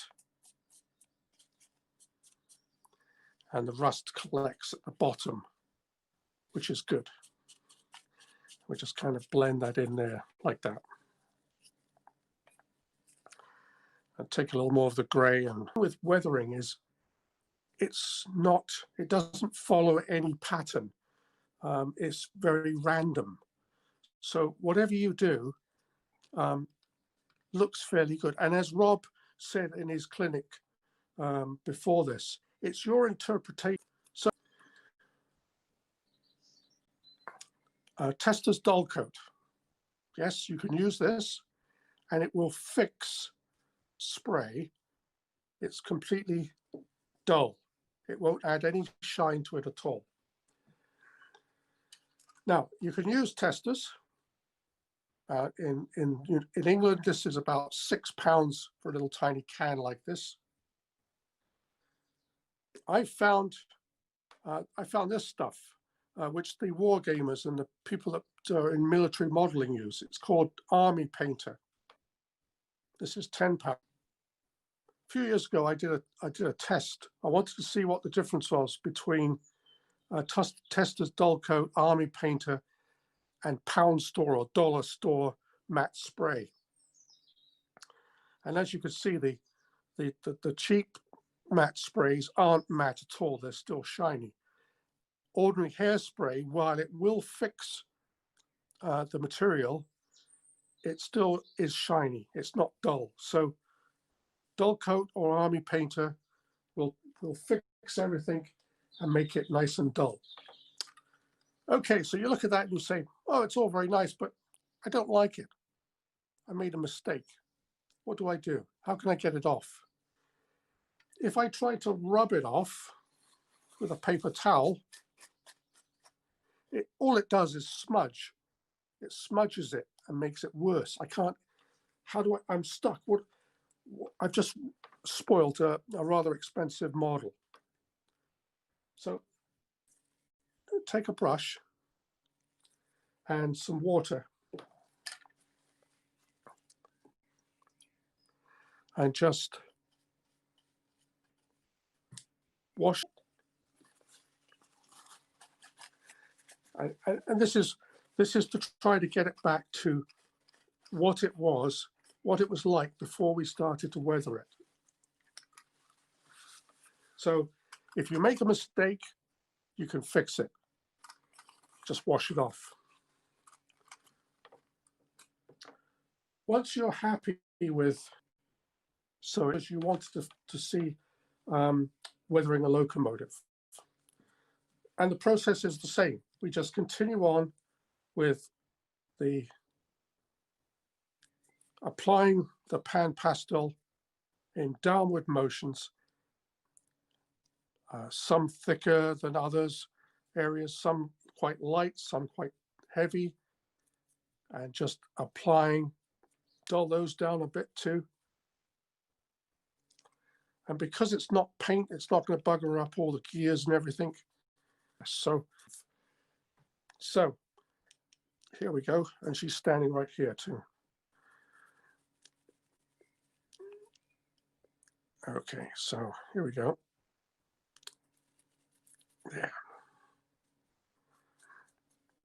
So we're essentially, what we're doing is we're converting this plastic and painted metal looking model into something that looks like it's been out in all the rain and the dust and the dirt for years, and it hasn't been treated very well at all. It certainly hasn't been washed, that's for sure. But you can see here we're quickly just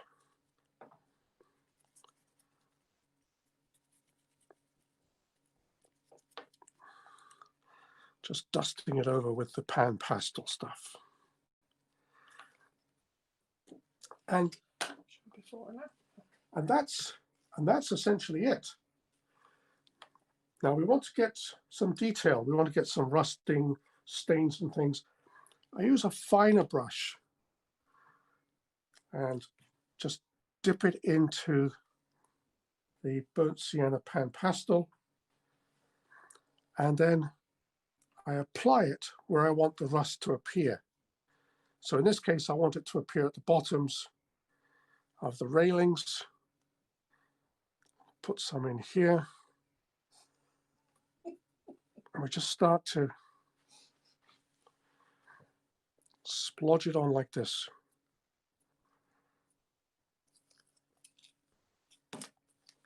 And that's essentially all we're doing is that. Now, before we used the sponge to smudge it. It's very difficult to get a sponge into these fine areas. So instead of using a sponge, you could use a cotton tip thing and just smudge that down like that. And again, all we're trying to do is we're trying to replicate that effect of rust staining. And sometimes I use just a dry brush with nothing on it at all, just to wipe over those areas where we've put the burnt sienna.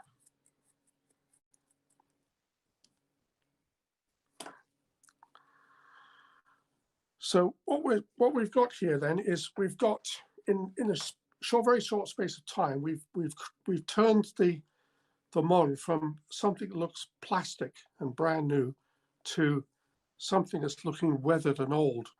And when we start to look at that close up and we start to take pictures, it starts looking real. And that's what we're trying to achieve.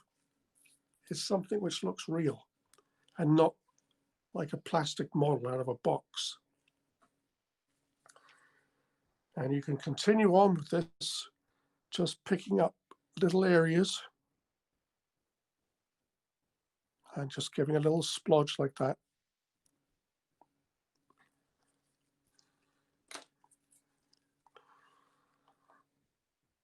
So the same goes true with a tender. Let's say a tender of a locomotive. We just take that gray powder again and we're just going to swipe it down, just like that. Just wipe it down, and then without dipping it into more powder, just wipe over that with the brush. And you see the brush starts to blend it into the surface.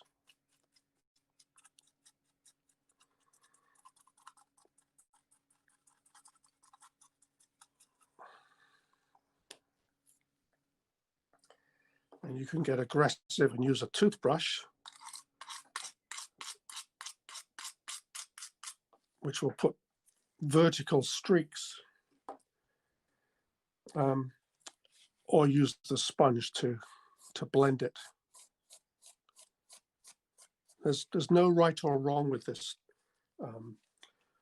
stuff. You do what you're happy with and what you like. After all, it's your railroad, and you've got to be happy with it.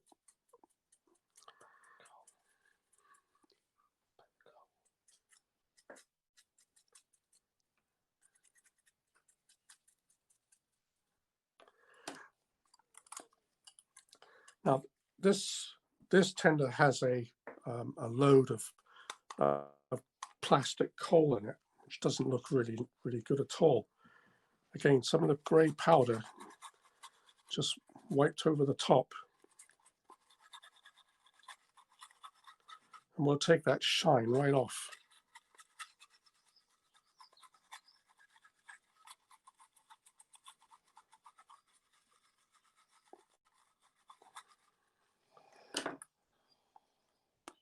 Hit it with the dull coat, and that will take any specks of shine away completely. So that's essentially the process. It's applying these pan pastel powders directly to the surface, and very quickly, within 5 minutes, 10 minutes, you can weather an entire freight car or locomotive.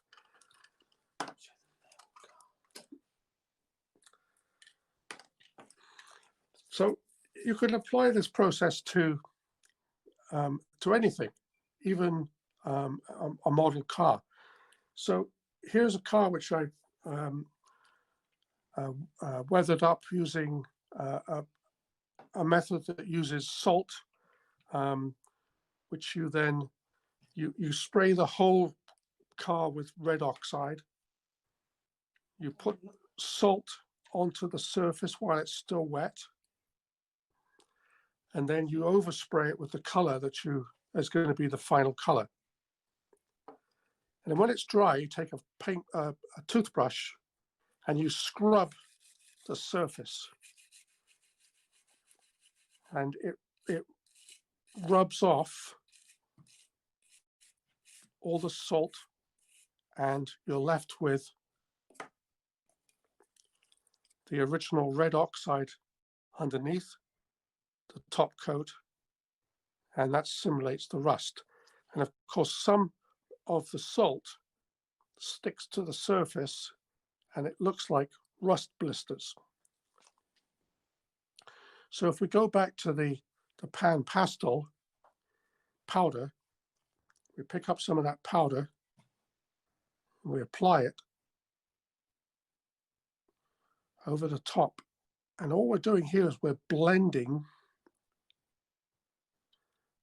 in that rust effect.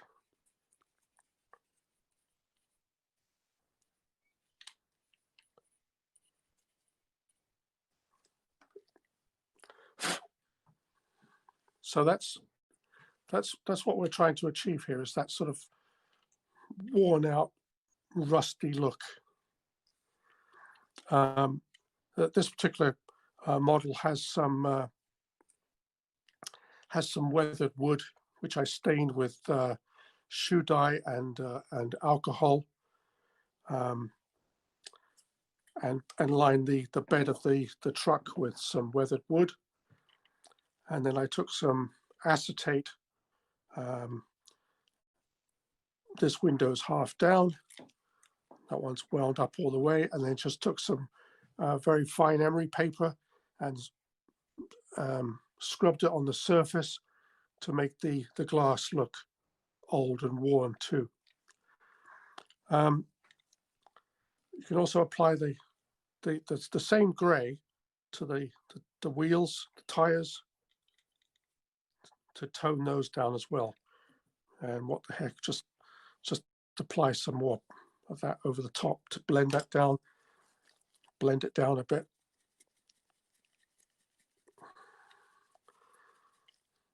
So you can see that it's just blended, the whole thing. So that's my take on weathering. I can carry on and keep going and just have a whale of a time. But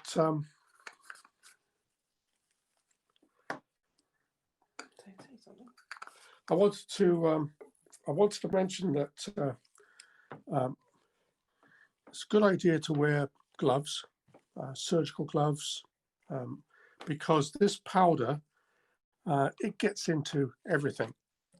It's almost like a paint, like a stain. It will get into your fingers and into your nails, and and also make sure that you're working on a surface that you can clean.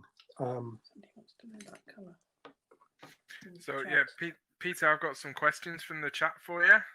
If Yep, that's yep, okay, go we'll ahead. hit some of those, and I think we've got quite a lot of questions, which is cool. Sure.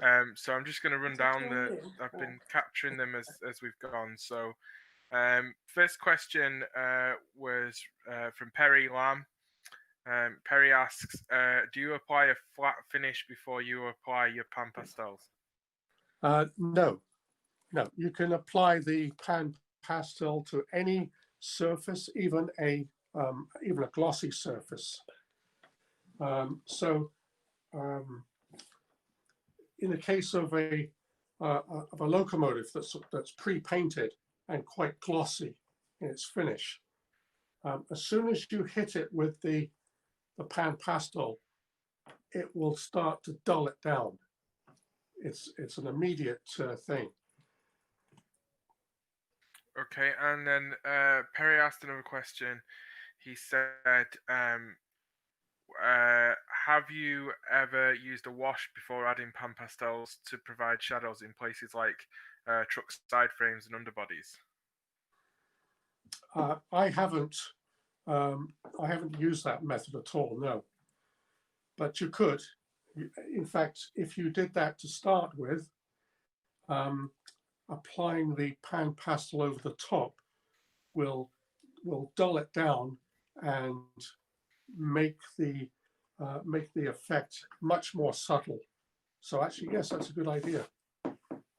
Okay, David Amon from the UK asks a very UK question. He wants to know, where did you manage to find a tin of chopped tomatoes during the lockdown? Morrison's. Morrison's. There you go. We Helen and I have been locked down since St. Patrick's Day, and fortunately we have friends that have been doing our shopping for us, but we have not been out for almost 6 weeks. Well, for a walk. But we go out for a walk, yes, but we haven't been anywhere near people for 6 weeks. Okay, well, he has a good question that's not people related, but it's related to things that people live in. Could you use these same techniques on buildings and structures? Absolutely, yes. Oh, Helen, could you go and get the snow shed in your office? Yes. Good point. My big love is structures and scratch building, and I use this method of using shoe dye and alcohol to stain wood, because it leaves a nice silvery effect, and as wood weathers and ages, it actually turns to lovely shades of grey and silver. So that's a very good technique. But to take that weathering step a step further, I recently built a snow shed based on the snow shed on the Canadian Pacific Railway in British Columbia. And after I built this model, and I had put this weathered wood on the top, and it all looked very nice, but it just didn't quite look, it still looked like a weathered wood model. And I took pan pastels and I weathered the structure, the wood over the top, using a big brush with bristles that are quite wide, and it produced a lovely effect. My wife Helen has just gone around to get the model to show you, so we'll bring that up. Well, I've got loads of questions, so I'll keep firing some at you while we're working there. Joseph Martin asks, is it okay to use the dull coat on the trucks of the locos and freight cars without messing them up? Absolutely, it is. As long as the wheels on the locomotives still have electrical contact, we should be okay. Okay. Oh, well, here we go. Here's one we prepared earlier. Look at that. That's good. Can you see that? Yeah. Absolutely, yeah. So this is a wood structure, and this has had pan pastels applied over the top of the wood to create that further effect of weathering. So that's a very big model. That's great. Okay, and we'll keep going. Can you mix this technique with paint as well? So could you use pan pastels and paint? Absolutely, yes. If you well, for instance, on these trucks, these were painted, and then the weathering was applied over the top. So I should probably have said it was Bernard that asked that question, and he also asked, would you apply acrylic or oil paints before or after the pan pastels? I would use acrylic myself, only because I like water cleanup. Okay, that's cool. It's good to hear a model railroader that uses water. Okay, Paul Lascari asks, once you apply the dull coat, is there any way to undo the weathering? No, no. It's the dull coat is a fixative. It fixes the surface. So you're putting a very thin coating over the whole thing to protect it and fix it in place. So once you've fixed that weathering effect, that's it. You can't undo it. You can paint over the top of it. You can apply additional pan pastel weathering over the top of that. A lot of modelers a lot of the military modelers use hairspray in between layers to fix that layer. So if you were to take this and use hairspray on it, the hairspray is going to fix the pan pastel onto the surface, but the hairspray is not flat. It's just a fix. It fixes it. So yes, you could use hairspray or fixative or dull coat, and then apply more weathering on top of that. Okay, that's awesome.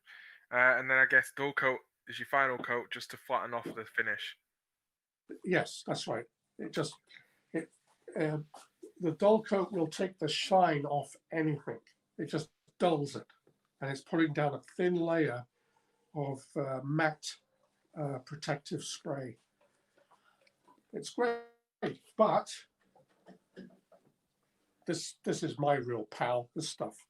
Have you got shares in that? Army painter. No, I wish I did. Okay, I've got more questions. So, and they still keep coming in on the chat. So, Roy Masterson. Sorry if I get anyone's names wrong. I'm not very good with names. He came a little bit late to your clinic today, and he just asked, what color of grey did you use? Okay. What's the actual name of it?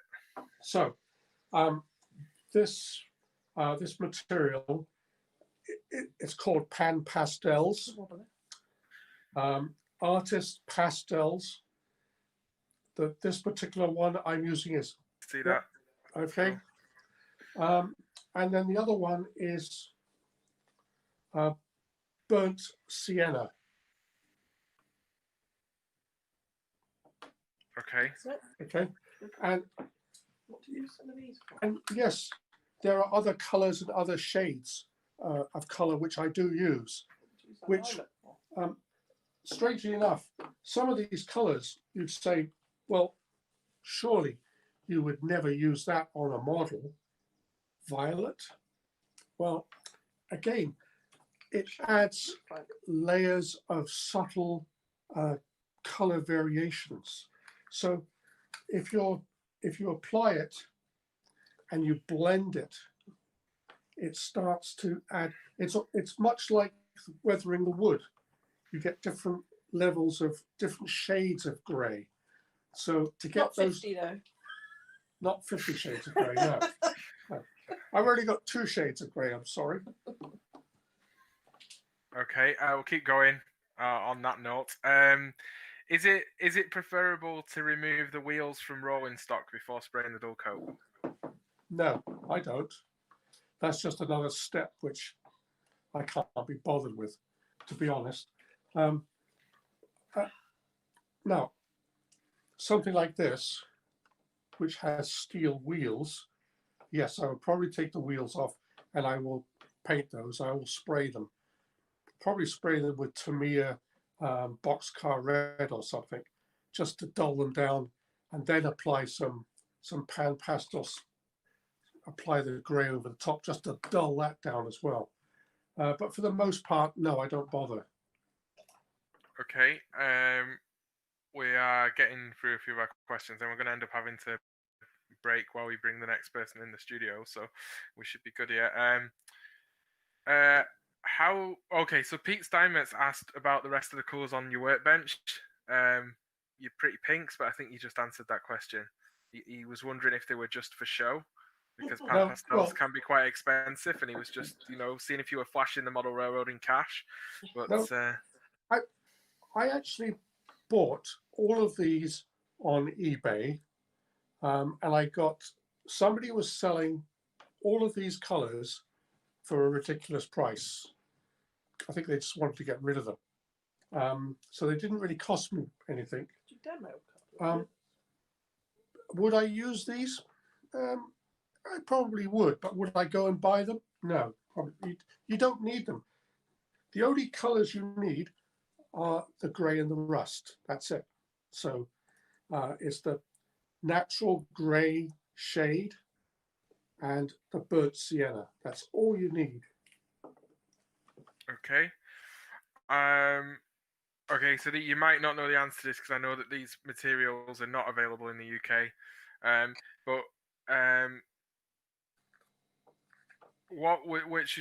Which would be your preference? Could you compare and contrast the differences between pan pastels and Bragdon powders?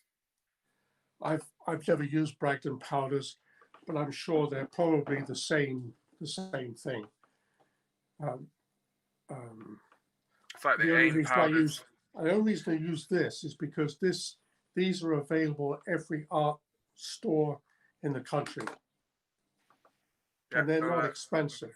I think the actual retail price of one of these is about £6, which I don't think is a lot. How long does one last you? I would guess these would last maybe 30 or 40 years. Years.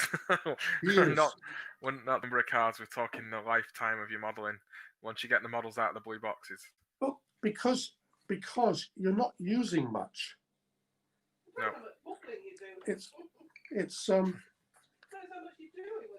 little goes a long way. Yeah, absolutely. Okay. And there's no smell to these. However, I would recommend wearing a face mask if you're doing a lot, because you don't want to be breathing in that fine powder. Yeah, no, that's fine. Totally understand that. So, a little bit away from weathering, and just for some people that are interested in our what's going on in the British region and stuff, and the great modelling that's on show from Rob Clark, Alan Cap, yourself, others in the British region.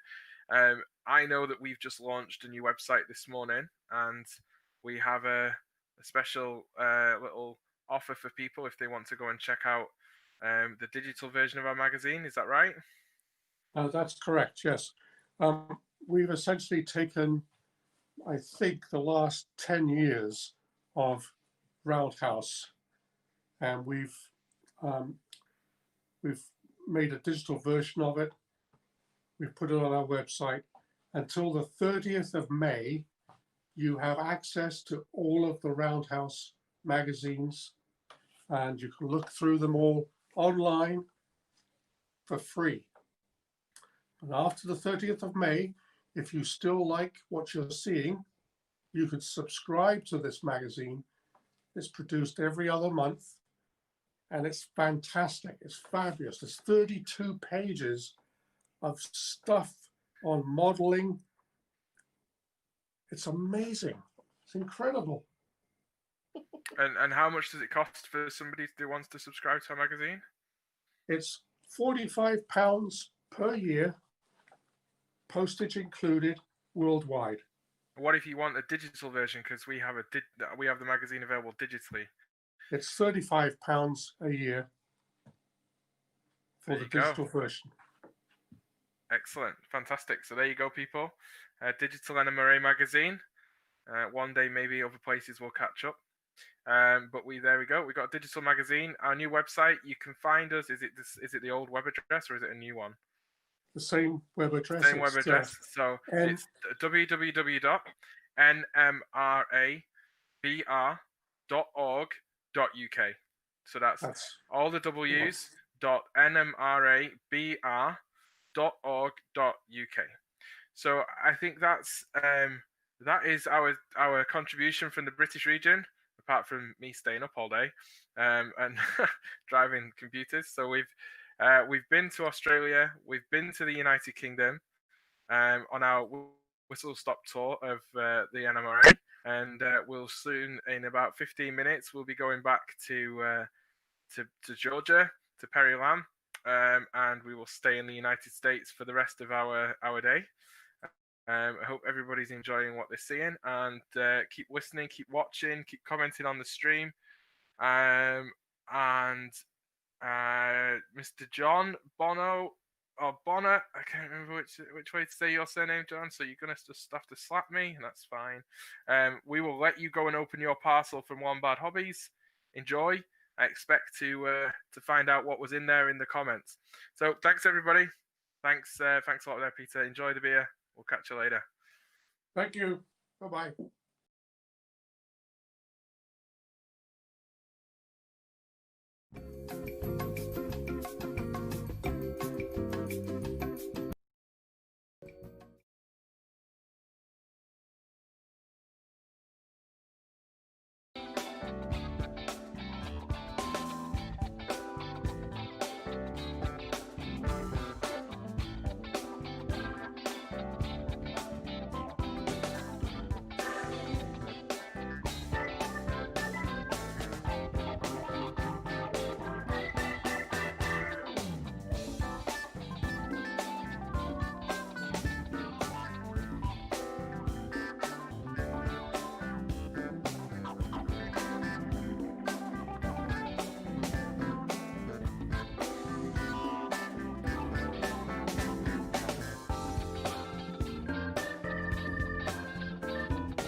This is kind of a... We're on. All right. Hi, everyone. Impromptu filler section with special NMRAX guests. It's Gordy here up in Orkney. I've got Eduardo in Mexico, and we've got Clark Cooning MMR from someplace in Canada where there's more bears than people. So I just asked the guys, I said to our team of people, who wants to come on for 10 or 15 minutes and just fill in some time on the schedule when the pre-recorded clinic's finished. So, hi guys, thanks for joining. So we're just going to generally have a chit chat about the convention. But if you guys have got any questions for Eduardo or Clark about anything, today's topic's painting and weathering, but you can pretty much ask them anything within reason. You know, if you want a dad joke from Clark, I'm sure we can arrange it.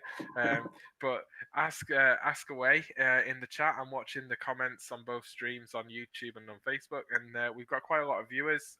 So thank you for staying with us and watching the clinics this morning.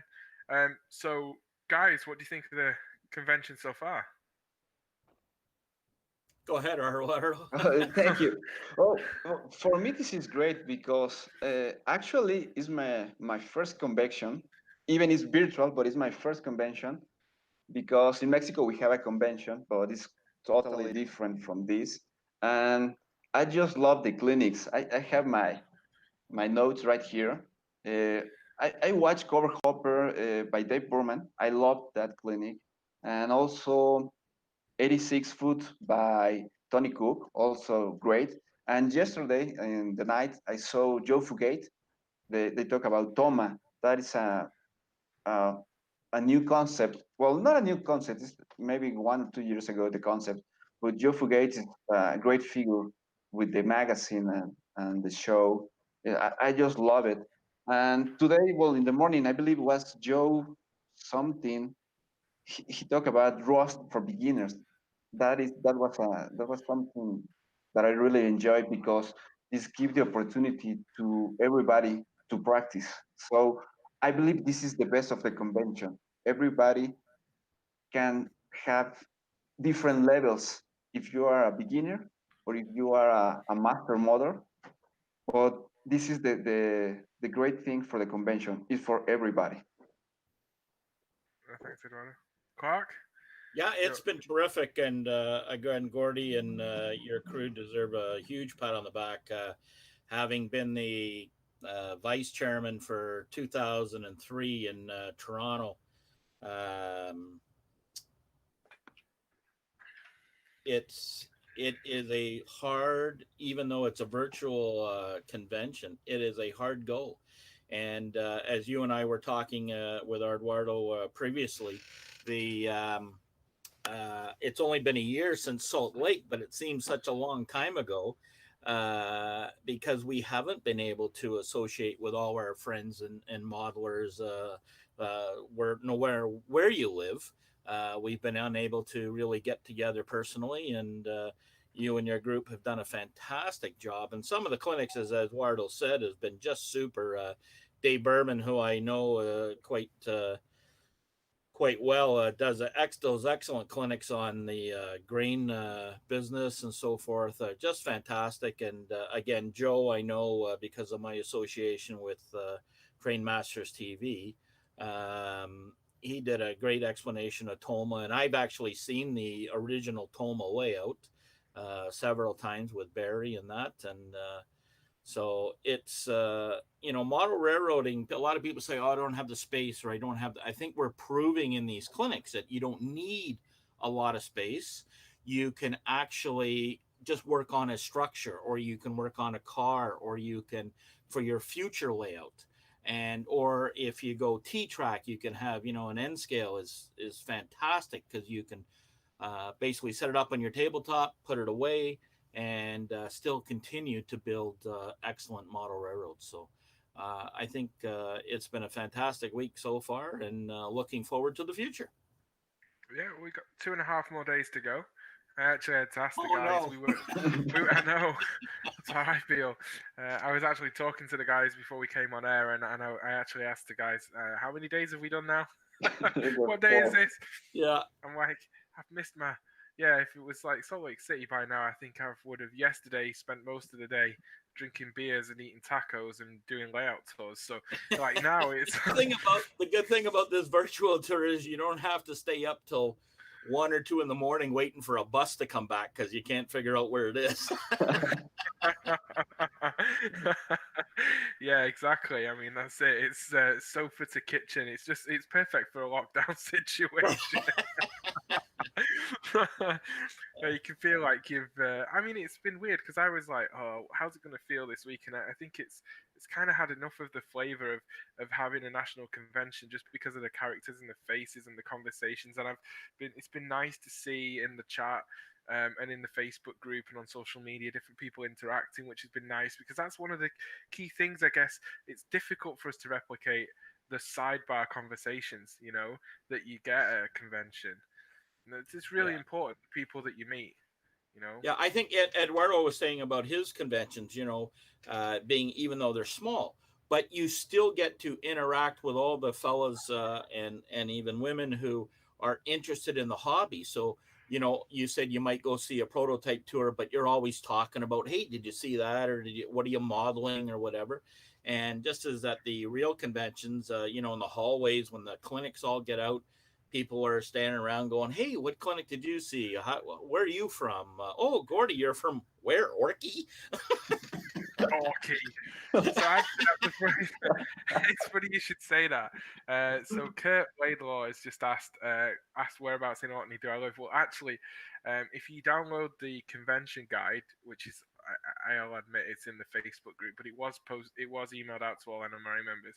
I actually put the longitude and latitude of exactly where my layout is located in my house, right? Exactly down to the right number of seconds on the coordinates.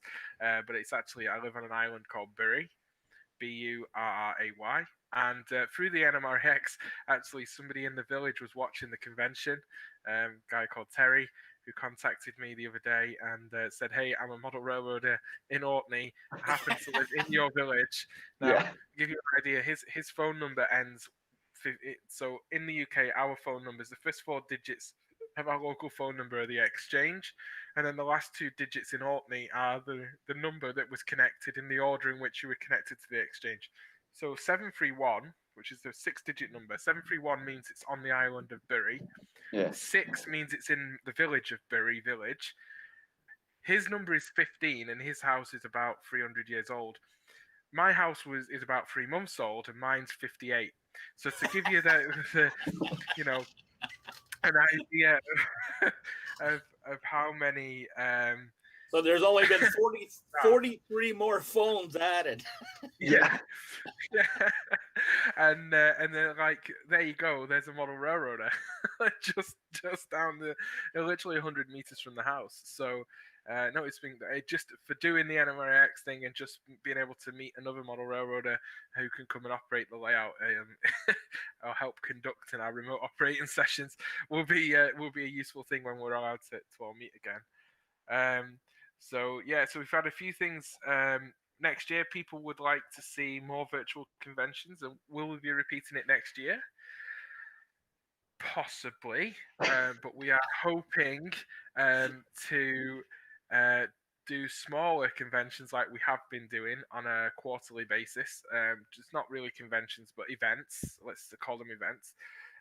If we're unfortunate enough to lose Santa Clara 2021, we will repeat with a virtual convention.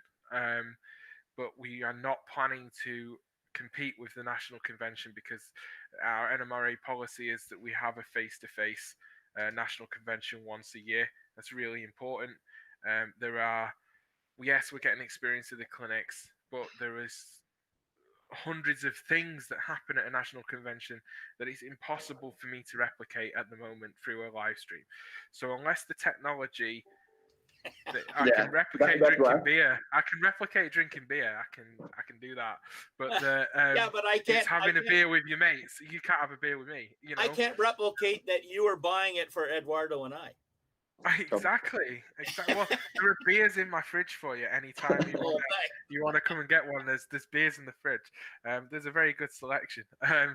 But yeah, there's so many things that happen at the national convention. There's modeling with the masters clinics that Clark's heavily involved in.